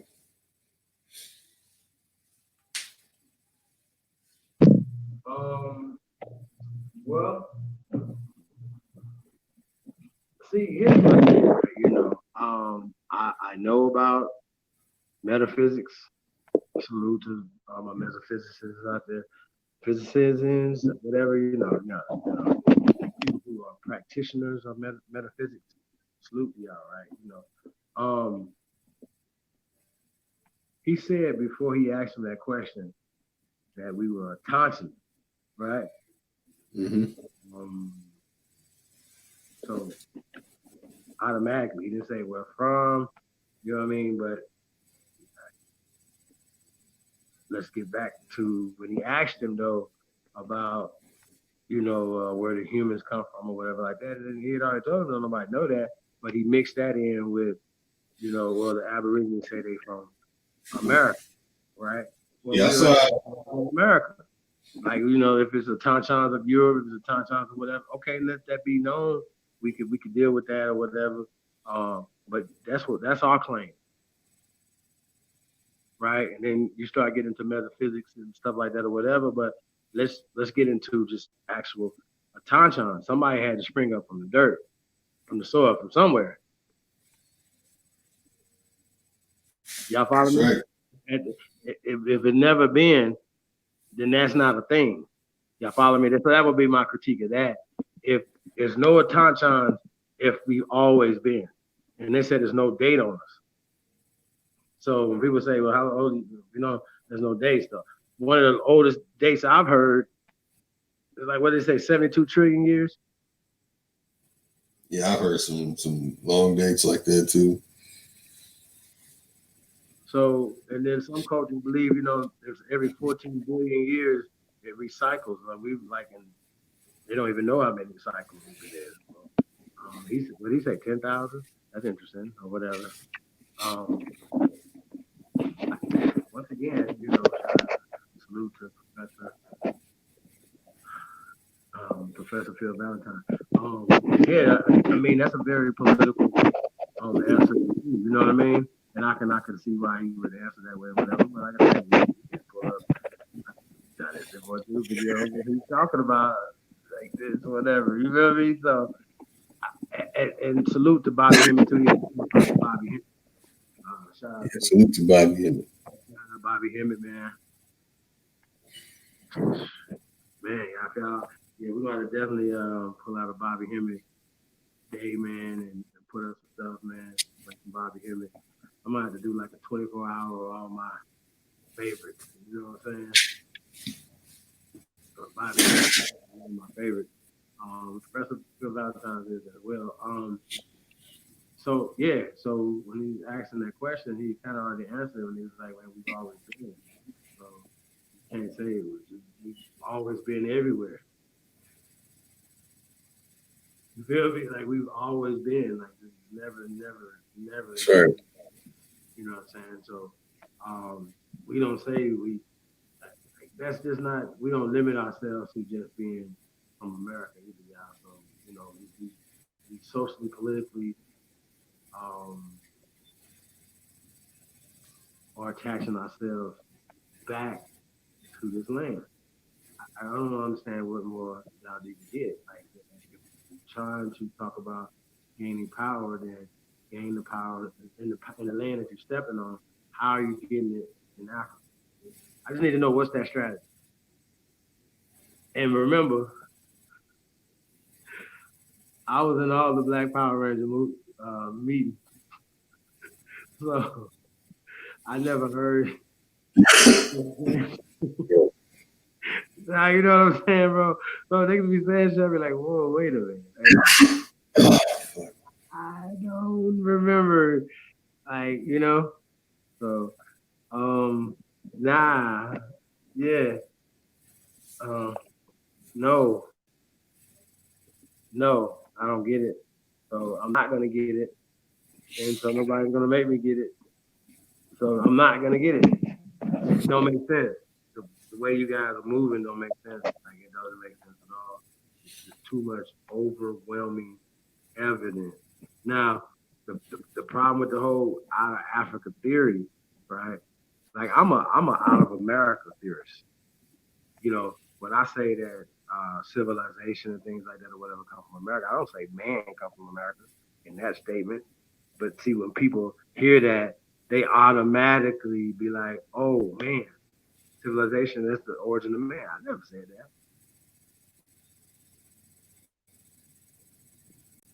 I just know we ain't no motherfucking descendants of no motherfucking half ape, half man. We've been on this planet. Hell no, not the missing monkey. Zillions. You heard it here first. Zillions of years. You know what I'm saying? Like there's not even a zillions. What's after zillion? Infinity. If that would be an example of what an infinity would be, is us forever, always, never will not be. So that's my concept, you know. So I'm not limiting myself to that either, but and not saying that we didn't go all over this planet and built magnificent things and done amazing things. Like I stand with those people, you know what I'm saying? So that's just what it is. So we're not giving that away. You know, fucking nobody, King James or whoever the fuck. I don't agree with none of that. Now, on the religious thing, whatever, he's always been on point on that, man. That was one of the things I definitely got from Professor Phil Valentine. You know what I'm saying? When it comes to just breaking down those words, like people get caught up in the word spell. Yeah. Like top, like boom, no, Jacob, like whatever, boom, boom, boom. You know what I'm saying? So, bro, it's paper, book. Like the Muslims have, they call them something else. You know what I'm saying? These people call them something else. You know, it's the same people, the same stories, everything. Like you said, it's all under a cabal. Like, you know what I'm saying? Like, shit's weird. Like, you know, I don't understand. Like I do understand because it's so close to our originals. It's so close to the original. You know what I'm saying? Like I said, shout out to Medicine Man. I seen a book of Hebrew. I was like, what? I had the Bible away like 20 years. Like, I'm like, man, in the Quran. And I'm like, man, I seen that. I'm like, what the fuck? The book of Negroes, the Bible. What? Y'all follow me? I'm like, wait a minute. And they start just coming up with a lot of the stories, you know what I'm saying, and breaking those things down. going to tying them back into America. Like, wait a minute. I might be looking at the whole, spiritual thing in a different way. They'd be like, oh yeah, look right here. These people had a creator. Nigga, they're ancestors, bro. We didn't look outside of ourselves for the creator, you fools. You know what I'm saying? Or for the great spirit. Like, you know what I'm saying? We honor our ancestors. And obviously, it's a great wind and all that type of stuff, you know what I'm saying? So y'all say great spirit, once again, that wouldn't have been the language. Because now it's like he said, you're taking ownership. You're narrating the story by calling it the great spirit. And once again, we're going in that direction. So you got to understand stuff when just don't get caught in wordsville. You know what I'm saying? And a lot of times that's what people are doing. Like I said, it's always amazing me when I see Christians, Muslims, and Moors arguing. I'm like, oh, y'all must be on the same team. Y'all together. It's the same shit, bro. Like, it's not no different. Hear what you say. People say whatever, but they took it from America, went home, remixed it, and brought it back. You know what I'm saying? And that's just what it is. I don't care what nobody say. Y'all can respect that and check that too. Sheesh. Dang. Sadetto tried to ask the question. He tried to like direct the answer. Yeah, that wasn't cool. Come on, Sal. Sadetto, you ain't right. What about where humans come from? You must have got that from Aunt. You got Yeah, don't tell me about no million years ago when we came from Africa. No, nigga. We say we are from America. We are the first inhabitants of America, the ones that the Europeans found when they came here. They made mixed people called mestizos, aka Native Americans, aka Mexicans, aka, y'all understand where I'm going with this? No disrespect to nobody. If you're disrespected, fuck you. Okay? Because if I'm telling the truth about your ancestors, motherfucker, back me up. Don't be out here talking about, oh man, bitch, I got the fucking artifacts in Mexico. You didn't build them pyramids. You didn't build these mountains. Or let's just say half your ancestors did, the ones that you don't claim, motherfucker. Y'all claiming the Spaniards. And that's just what it is. And if you're fucking mad, explain that. Explain you guys honoring the caste system. I would never honor no shit like that. Right. No, ain't no fucking way. Even if I was a light-skinned motherfucker, I wouldn't be honoring no bullshit like that. I'd be like, man, I'm not with that shit. I don't know. No. And you know what I'm saying? And we still have a colorism issue. Y'all know it. As it is. We still got to present pale-face information to get any validation from these guys. And then they turn around and say, oh, look at you guys bringing out Russian scientists and people like that. Nigga, we don't. That's why we don't do it. Everything y'all done, like, come on, bro. Like, they act like they done the same. Y'all see why I be so hostile? They're doing this, bro. They've been doing it for years. It's the same one too. They just dust it off and bring the same dumb shit back. So I'm like, yo. So if me and whoever debated for the first time and he brought out something, and then the second time he bring it out again, the third time, the fourth time, come on, bro. Oh fuck, I'm cussing you out after the first time. What the fuck is you talking about? Why'd you bring this back? Why were we talking about UV ever? Don't ever say nothing UV. Don't do that again. Because I'm gonna be like, yo, what you talking about? You already got debunked. I just did the research on UV rays and shit. You know what I'm saying? I was calling them UV lights for a reason. Like, nigga, this is fake. Like, they had UV lights around the world, nigga, different zones. And that's because, this is what he don't understand. He's pushing a paradigm that puts the origin of the white man further back in time, dumbass, and giving them origins and ownership of Scandinavia. I'm not giving nothing.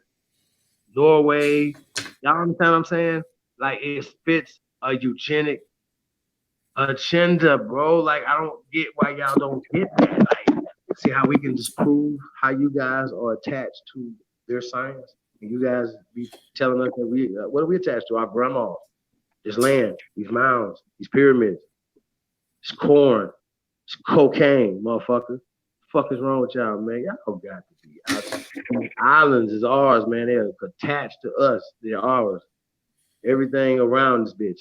You know what I'm saying? That's how I go. So people don't, they snatched us from Africa. I hate that conversation, y'all. Shout out to Hotep Jesus, man. Nope. Prove it. Prove it. I don't believe it. I don't believe, matter of fact, I don't even believe slavevoyage.org. Prove it. Show me the Africans. Show me. I'm waiting. Who did it? Because guess what? We'll help you guys get to your reparation. Is this real? Okay, well, we pressing them. Make sure it's real so y'all get y'all money for being slaves and coming on the good ship. Jesus, motherfucker.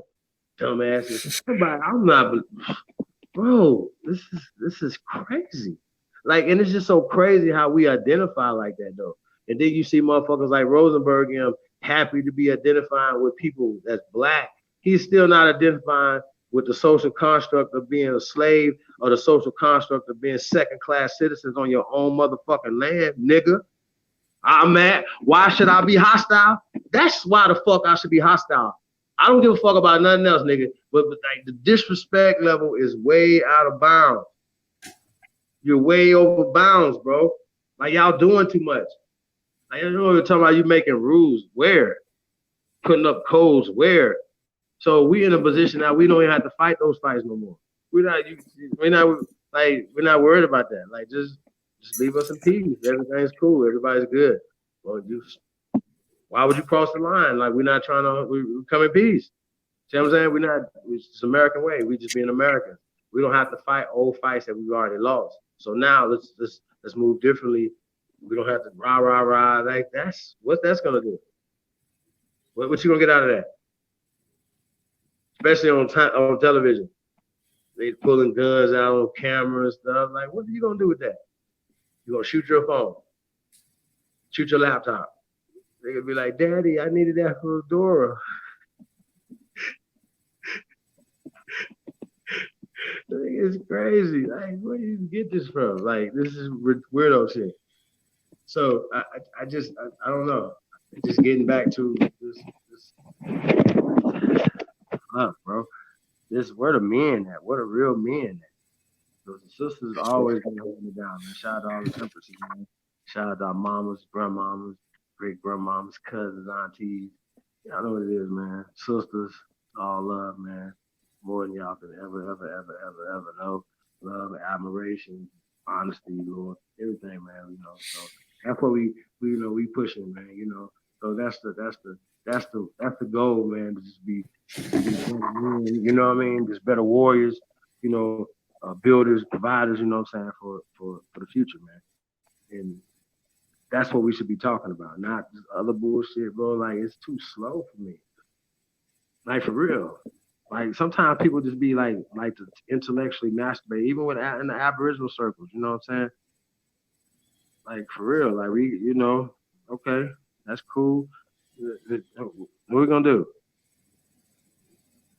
Yo, cool. That's cool too. All right, now let's get up and do something. So, you know what I'm saying? Check out the Declaration, man. If you guys haven't checked out Declaration, Reclamation of Our Natural Rights and Our Identity, man. Please check that out. Become a council member, man. You know, we definitely we're putting things together, man. Putting a tour together. Be on the lookout for that, man. Anybody interested in the tour coming to your city, hit us up, man. We're doing a West Coast run first, and we're gonna be coming across the country, man. So be on the lookout for that. You know, just putting in the work, man. Just marketing, promoting, lecturing, whatever we got to do, man. Radio station. We're doing a radio promo, so, you know, just kind of mapping out the cities and shit right now. So peace to everybody, man. Salute to the tribe, man. Can't wait to meet everybody. You know, it's gonna be love, man. I'm excited, bro. I'm just, I don't know what more to say. Get in the shape, like, get back in the gym. Like, it's going down. Yeah, that's right. Peace to the tribe, man. We're getting ready to rumble.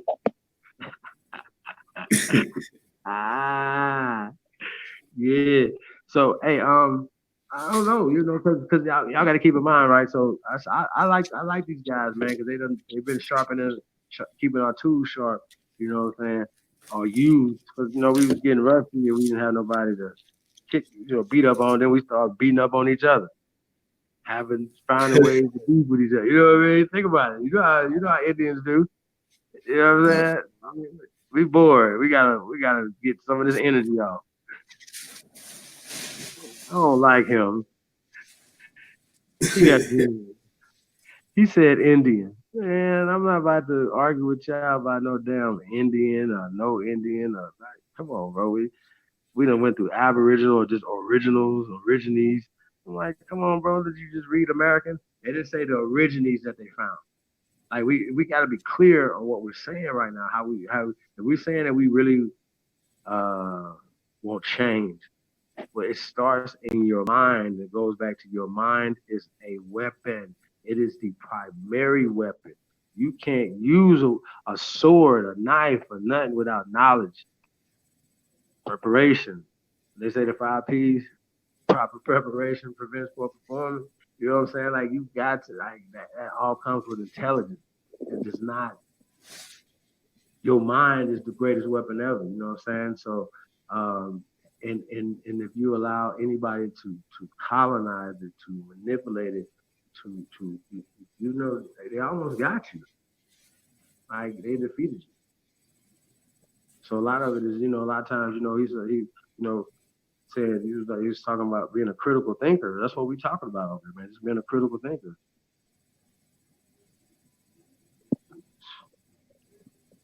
Yeah, definitely. If he'd asked him like, "Yo, was we here before 1492?" He'd have been like, "What? I gotta stop it. What are you talking about? You see all these pyramids over here? Bro, we've been here for so long. Make. And he would have had to tell him that, bro. Like, there's no question. Like, what are you talking about? Like, what's going on? Like, huh? What's going on? It's ridiculous. You know what I'm saying? It's ridiculous. Shit. And Rosenberg, them like the white guys are trying to be, to fit in, or even some of the lighter guys or whatever. Like, yo, man, we trying to, we want some African lineage and things of that nature, whatever, right? But anytime that anybody had any type of color with them, when it came to Gina Page's them and African ancestry, thingamajig, right? Yeah, keep in mind they got the samples from Africa, right? What's that got to do with all the rest of the world? They got more samples from that. Like, you see what I'm saying? It's so phony, man. It's just phony as hell. It's the biggest scam ever, man. I ain't the type of guy to like just try to fuck over people's money and nothing like that, man. But that shit's a scam, bro. Like first, straight out the bat. But they cover themselves by being for entertainment purposes only. So I'm just saying, like, this shit is weird. What are you talking about? We've been on the land of milk and honey for zillions of years. How can you prove that? And it's not just Aborigines who are saying these things. There are plenty of paleontologists and archaeologists that are also saying the same thing. Huh? Whoa. So what we have to prove is that we were here prior to 1492, right? Yeah, we got that. Right. So okay, so they have AD Negroes all through the ground. They have I ain't gonna say millions, but they done dug up thousands of our people. Like, what are y'all talking about? Like mummies that go back 10,000 years, bro. Like they can't explain it. Niggas sitting there with gold teeth and a chain on locks. Them kept growing after he was gone. This shit wrapped around his legs. Like, are y'all serious right now? For real? Stop it, man. Stop. Don't do it. Don't do it to yourself. Don't do it to yourself. Please don't. Please don't do it to yourself, because like we're gonna embarrass you. And that's coming though. So like don't try to be like, oh no, we have older mummies, we're gonna embarrass you. Because you don't. You don't even have no damn mummies in West Africa. You don't have nothing. Like what? Y'all suck, man. Like I just can't believe that just the level of scholastic ignorance that's out there. Like these guys supposed to be scholars and they're supposed to be studying and reading. Well, you're obviously not reading it's like Lotus, do they know that we read what they're reading right now? Do we believe in what they believe in? Do they not know that? So what you should do if you're going to debate is that you should read Africans in the Discovery of America. You should read They Came Before Columbus if you haven't read it. You should read Africans were the first Americans by Dr. David Motep. You should read anything that you can read, bro. And we're gonna be pulling those books out. 103 Facts, the encyclopedia. Like, you know what I'm saying? Like, yo, is y'all serious right now? Like, who was here 15,000? Wait, the Black Indians' contribution, 15,000 years of contribution in the Western Hemisphere. What are you talking about? Like, what you talking about? 15,000 years, only Black people on the planet, bro. Brown, copper tone people everywhere. So when y'all talking, we don't even have to go back millions of years or the origin of man. Nigga, we was here. Like, what are you talking about? We were in the Americas, period. Building, had agriculture. This is crazy, bro. This can't be real. Like, we had trade going on. You know what I'm saying? Like, just the level of scholastic losery is just unbelievable to me. Like, for real. This y'all best?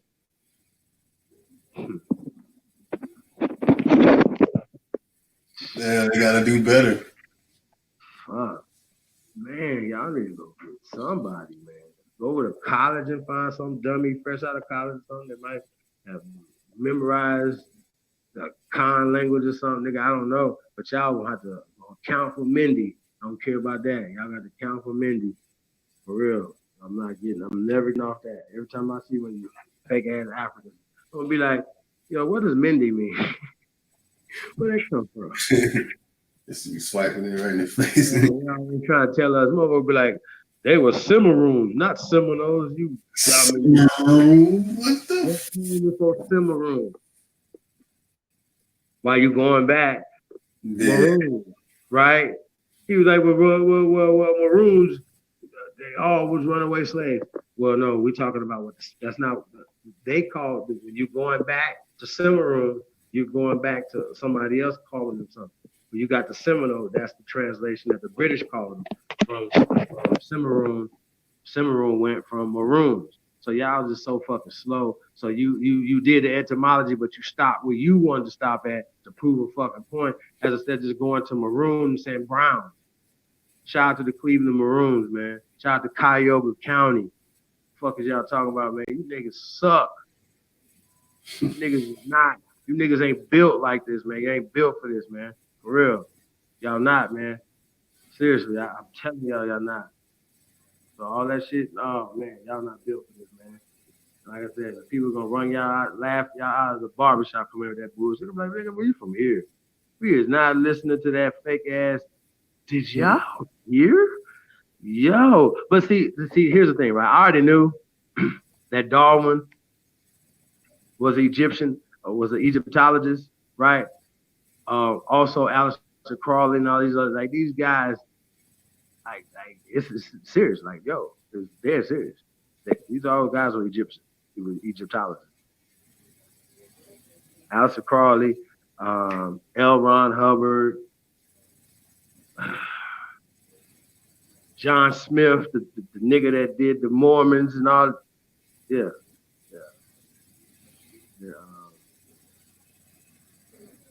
Either they came through Crowley or they, they're probably, but yeah, they Egyptologists. And so it's always funny to me, that the nation is fucking with Scientology. I've never got a clear understanding of that. I would love to I want to interview, one that's reputable, talk about that. That's a Scientologist that did the guy that like that. I don't know, because I never heard. Like, some people say, well, it doesn't matter, like, whatever's good. But did the dynamic come from us, the L. Ron Hubbard, get it from Aleister Crowley, who got it from us? Y'all follow me? So sometimes we might not necessarily, I'm not gonna say understand, but dig deep enough into the stories, to ask these questions. You know what I'm saying? So I do. So I don't know. I'm just sheesh. We just trying to put it together, y'all, man. So we want peace, man, amongst our brothers and sisters, man. So we don't discriminate against religions, none of that type of stuff, man. People's beliefs, even though, and so you shouldn't discriminate against mine. So if I don't believe in Santa Claus, you shouldn't be mad if you do. Okay? I did once before. People, you know what I'm saying? Like I said, shout out to Professor Griff. He told me, man, yo, bro, all blades of grass don't grow the same. And so I always have to remember that when I be spazzing sometimes. But these guys, they get no pass. You don't have no PhDs. You ain't writing no fucking books. You know what I'm saying? And then have the nerve to say you're a scholar and then get a pass. No, you don't get no pass for that. Like if you still going with the official sanitized Darwinism story, bro, dude, I'm sorry. I see why you like Darwin, because y'all both Egyptologists. That is amazing. Oh my God. Just like Crowley was heavy into Egyptology. He created the Lama Society. That's crazy, yo. Like I just can't believe y'all, man. I really can't. I don't know what else to say, bro. It's just facts. You can say whatever you want to say. From Champollion to Crawley, y'all is all Egyptologists or Kabbalists. Like, what is Kabbalism? Yeah, we ain't gonna get into that, y'all. Which I can even tell. They gotta be like, yo, we're gonna do a show on the protocols. And they gonna be like, nope. Yeah. It's just your video has been flagged. Bro, like I know, man. Like, sheesh. I don't just just stop where a motherfucker tell you to stop. Oh, he wrote a book right here about the secret relationship between blacks, leadership, and Jews. Oh, we gonna stop right there? Really? You gotta keep going, man. Like these people don't and here's the thing. Sometimes like if you think you don't know your history, you think other people know their history. Think about it. Right. Like y'all just assume everybody they got brainwashed too. Yeah. They push out like, man, I'm American. And you sitting around here like, man, fuck America. I ain't about to be like, what? Nigga? It's the land of milk and honey. Why you over there talking about fuck America wearing a dashiki? Nigga, they built Staples Center on your ass. Fuck is you talking about? Think about it. Whoopsie. They was like, whoopsie. They did a switcheroo so quickly, y'all. Early 1900s. Fuck is you talking about? Why you think they blew the levee, flooded Mississippi in 1928? So you mean to tell me in 1928 they needed Mississippi workers? In 1928 in Chicago? They needed 500,000 workers in the South. They said that the people in the South, now this wasn't slavery, but the people in the South, now this is the story they're telling, was basically like keeping those people hostage. And I want to say Woodrow Wilson. Now this is the Great Flood of 1928. Okay, look it up. They literally filmed themselves blowing the fucking levee. I can't make this up, man. This is funny as fuck.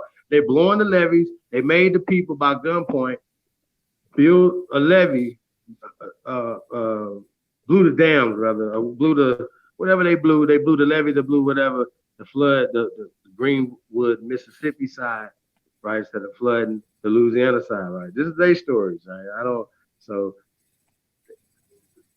they blew the levees, flooded Greenwood, made the people build a levee that was so big that 500,000 people were camped out on top of the levee. Now they literally tell this story like, it's like a PBS documentary on it, everything. Like, we got to look it up and do the whole build on it, right? But think about what I'm saying, right? This is what they're saying. This is the 1928 trains, cars is riding around here, right? Niggas is about to fly. It's modern times, steamboats. Y'all follow me? So slavery's over, been over. Okay, so we're not talking about slavery, but these people were saying that the people in the South didn't want to lose their workforce. They didn't want to lose 500,000 people, right? So they had to go through some negotiations. And finally, Woodrow Wilson negotiated or whatever for the release of these people to get on the trains to go up north, right, to work in the factories up there, right? So I'm like, yo,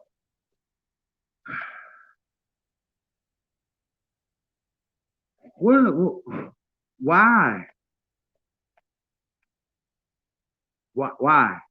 Why do they need it? Why do they need this workforce? Why did the South need it? Or didn't need it? Y'all follow me? Like, look, man, it's a part of the plan for us to take over the infrastructure, blah, blah, blah, blah. We need to evacuate that area. Y'all follow me? Like, sometimes some people might not know the whole long play, so they might be mad. You feel me?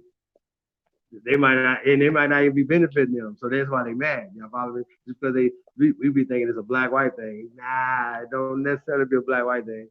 It definitely be a money thing. That's for sure. Pastors be involved with the gentrification of y'all towns, spying on y'all, everything. Not just pastors, just all these different institutions, man. That's just facts. And like I said, we're the only people that can say this. Not just us here on this, like just us on YouTube, us, these things of being able to tell the truth and say things that nobody else, even if they know the truth, they're not gonna say it. They be like, shit, I can't lose this check.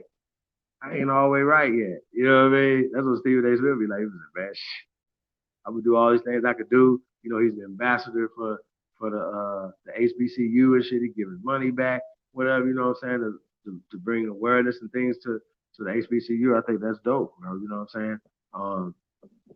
A lot of these universities, I don't see why we shouldn't have, okay, well, y'all cool. Y'all don't want us to be in y'all universities, or we got our own, and, y'all don't want to be around us. Cool. Instead of making these inferior and putting more, okay, well, they're getting their education is more valuable than getting your education as Bethune-Cookman or, you know what I'm saying, our own institutions that we founded and whatever. But then you start finding out that, yeah, because I wanted to go to Howard, right? And I never looked up who was Howard. You know what I mean? I never did. I was just like, I just want to go to Howard.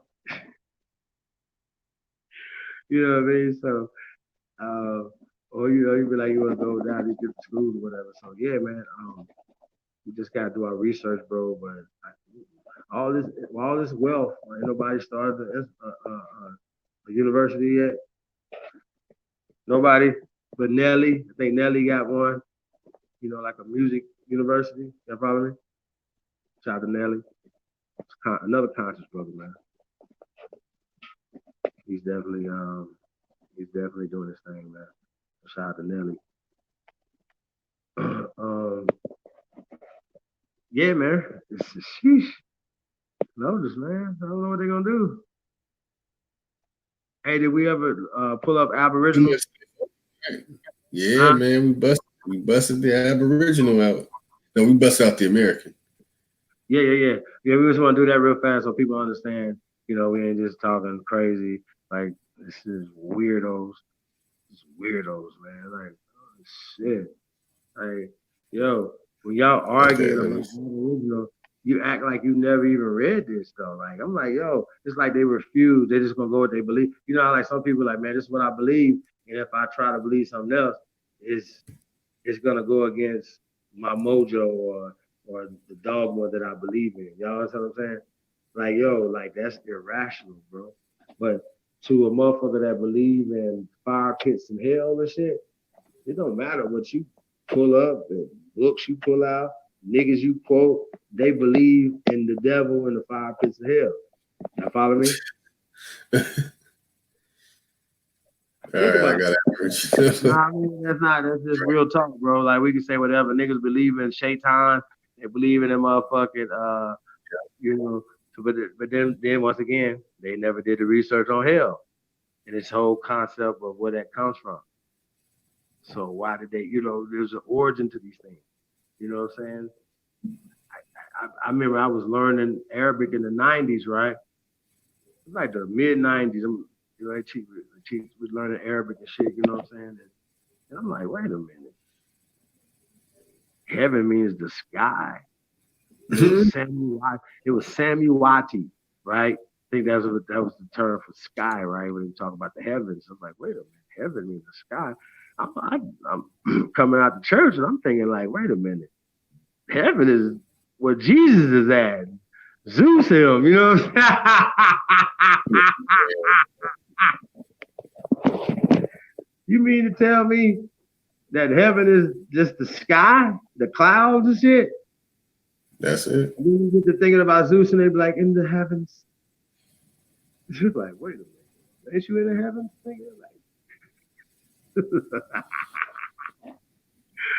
Yo, hey man, listen, man, I was with y'all, man. So don't think, you know, I don't understand, man. I ain't with you, man. You know, I'm with y'all, man. Come on home. Come on home, man. Stop being slow. Listen, y'all gonna be looking so crazy 20, 30 years, 40 years, 100 years from now. People gonna be playing these clips, gonna be like, do you hear what he just said? A theory is a fact. Wow. Yeah. Retards. Wow. And he wanted y'all know he was trying to pull up theory, right? He was like, well, you want me to pull up scientific theory? I was like, yeah, you can pull up scientific theory because he can't pull up scientific theory. You know, he never came back and read that. Unless I got knocked off or something, I didn't hear that. But I never heard the scientific is a word by itself. The theory is a word by itself. They're not a compound word. He's never gonna find that definition. I remember Wuja trying to say it was a scientific dictionary. I was like, can I please get the volume numbers? Where is I cannot find this scientific dictionary at? Sir, please, can you please provide the source for the scientific dictionary? You can show me scientific theory, nigga. I don't believe you. Oh, and not to be asking just a simple question. I don't have to pull up no books or nothing for this. Hey, is there a scientific fact?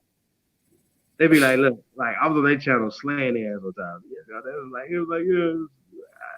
It was cricket. Like, yo, is there a scientific fact? If you have a scientific theory, that means that you have a scientific fact.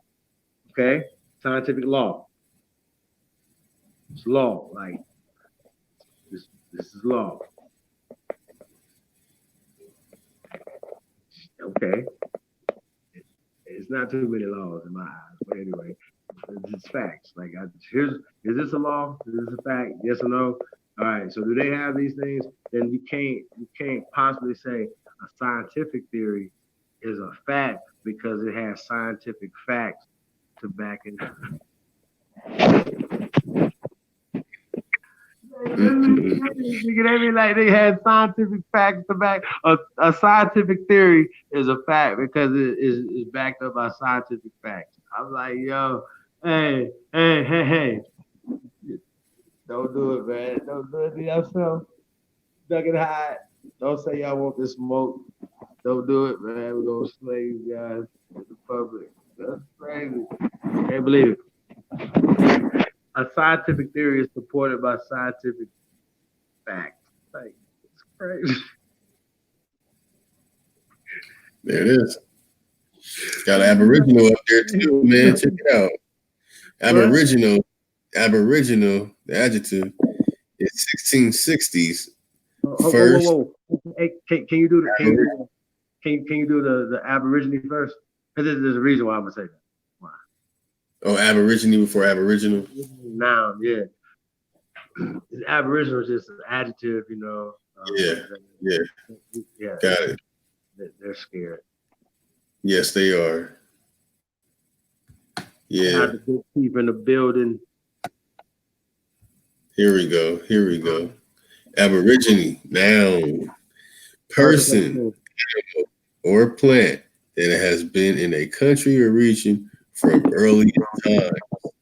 1858, mistaken singular of Aborigines. 1540s, Aboriginal is considered the correct singular in English.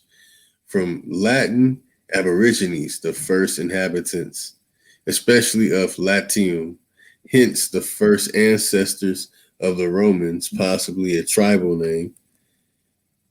or from or made to conform to the Latin phrase ab origine, which means literally from the beginning. This is from ab, which is off, away from, ablative of origo, a rise, commencement, beginning, source, descent, lineage, birth. From stem of oridi, arise, rise, be born, be descended, receive life, and see origin. Extended 1789 to natives of the countries which Europeans have colonized, especially Aboriginal inhabitants of Australia. Australian slang shortened Abo attested from 1922 now to 1906 adjective. Yeah. Well, when did they say they attested it to the Australia? The Abos. So when it's calling us Abos, they're a mistake. That's a misnomer. You can only the Australians were known for being called Abos. Come back in. Come back in. All right.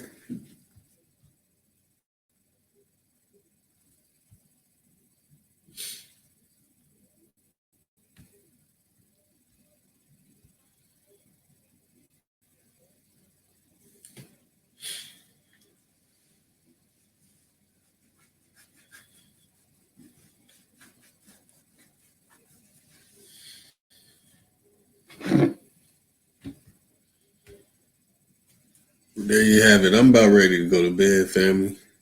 Yeah, man, we can go ahead and shut this thing down, man. It's been a barn burner, y'all. Sure. Huh? Boy, oh boy, it sure has. Yeah. We were supposed to send a link out, man. Yeah, we'll have to do an early show or something tomorrow, man. Over the panel, man. Talk about this. Wrap it up with you, man. For sure.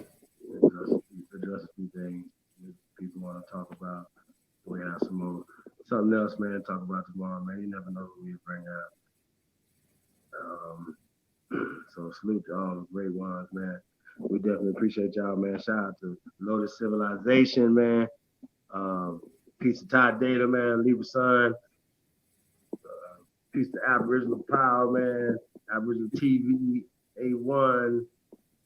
Shout out to everybody, man. Shout out to Jaguar. So what we're gonna do, right? We're gonna just gonna get on the body here, man, and everybody have a great evening. And shit, man. Hey, man, we definitely appreciate all the love and support, man. And like I said, man, like, share, subscribe. You know, send this to other people, man. Like I said, I think y'all feel like the way we feel, man. Like I said, man, like like these conversations and things that we're touching on, the direction that we're coming from, just coming from just free thinkers, man. Like we think free, man. And we dig deep into information. We're just talking about the first inhabitants of this land. Like, no, we from this land. You don't have to start arguing back and forth, whatever, you know. Then you go into Australia into like the mid 1800s. So they obviously wasn't talking about them in the 1540s. So who were they talking about in the 1540s?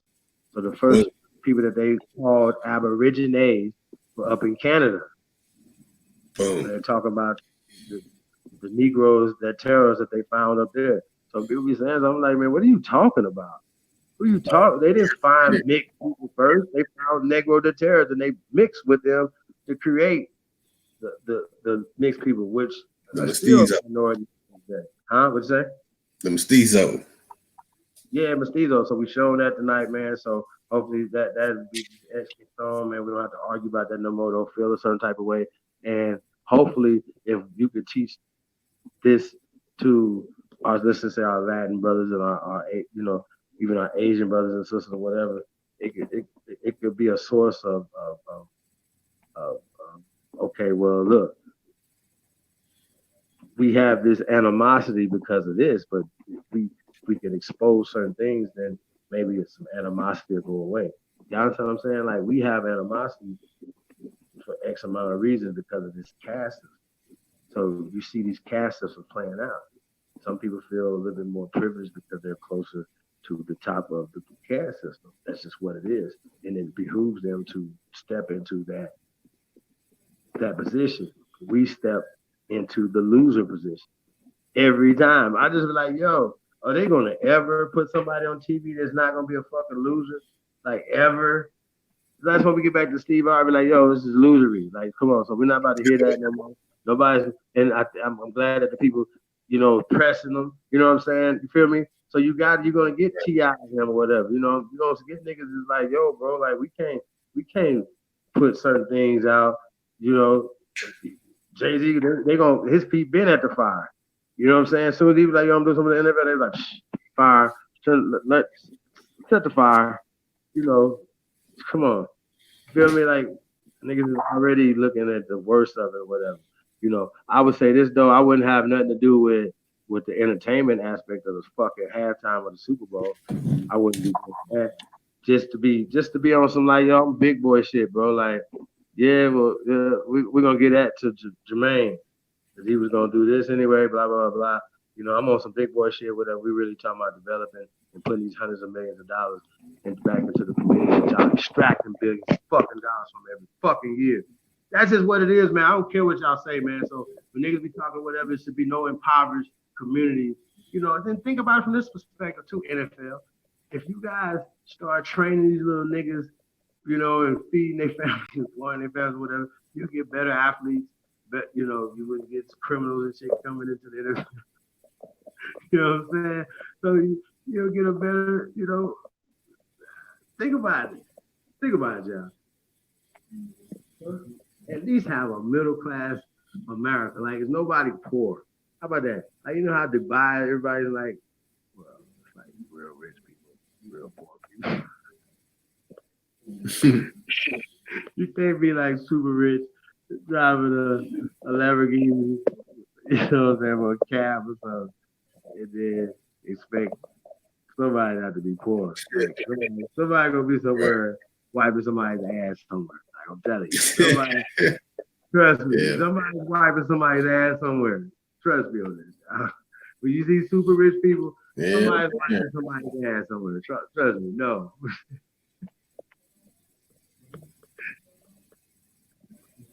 Y'all got, you niggas are so fruity. Y'all could probably wait for somebody to wipe y'all butt. Y'all suck. Like, you gotta go in there and this guy, I gotta care what his name is. Anyway, the guy from the Fresh Prince of Bel-Air, right? Wipe your ass. Like, no, man, no. I'm not buying it. So yeah, we can have a better place, man. It shouldn't have to be impoverished people, man, in this great country of ours. So when I see Magna, now I'm not necessarily a Magna fan because I think people have attached their hate to it. You know what I'm saying?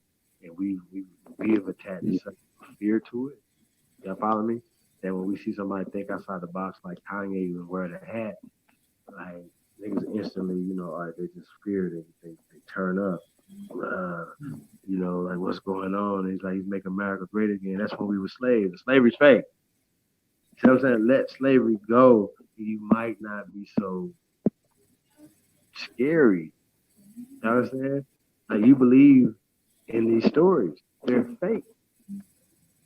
There's never no era that we wasn't fighting for our liberties and our rights and our freedoms. We just showed you Robert F. Williams, 60. Come on, man. We're not playing. What we talking about? That's Rambo. You know what I'm saying? So, yo, come on, man. What would you do? Your sister come on and say, man, somebody did like what? So I'm gonna be like, what my sister? Your sister come on. See? If you did something when it was your brother's sister, your people that have her own sister, it might have been happened to your sister. Yeah, man. So yeah, man. So peace and structure, man. Lotus, we better get up out of here, brother. Yeah, man. Another barn burner, man. Another great one. Oh yeah. Appreciate you, brother. Hit them with the primaries. We sourced up and they shut up. We sourced up, they shut down. For that was Robert F. Williams. He was the primary. I wanted to hear his voice where he, you know, but you know what I'm saying? You could just, like, instead of somebody else narrating the story, you heard his story from his own mouth, man. So I think that was important. So man, shout out to everybody, man. Like I said, man, tune into the greatest of all time. And we definitely appreciate you all, man. Peace and blessings to all. Have a great evening, a great morning. We'll see you guys tomorrow, man. Let's get it. That's right. Love y'all. Feathers up. Ooh. That's right.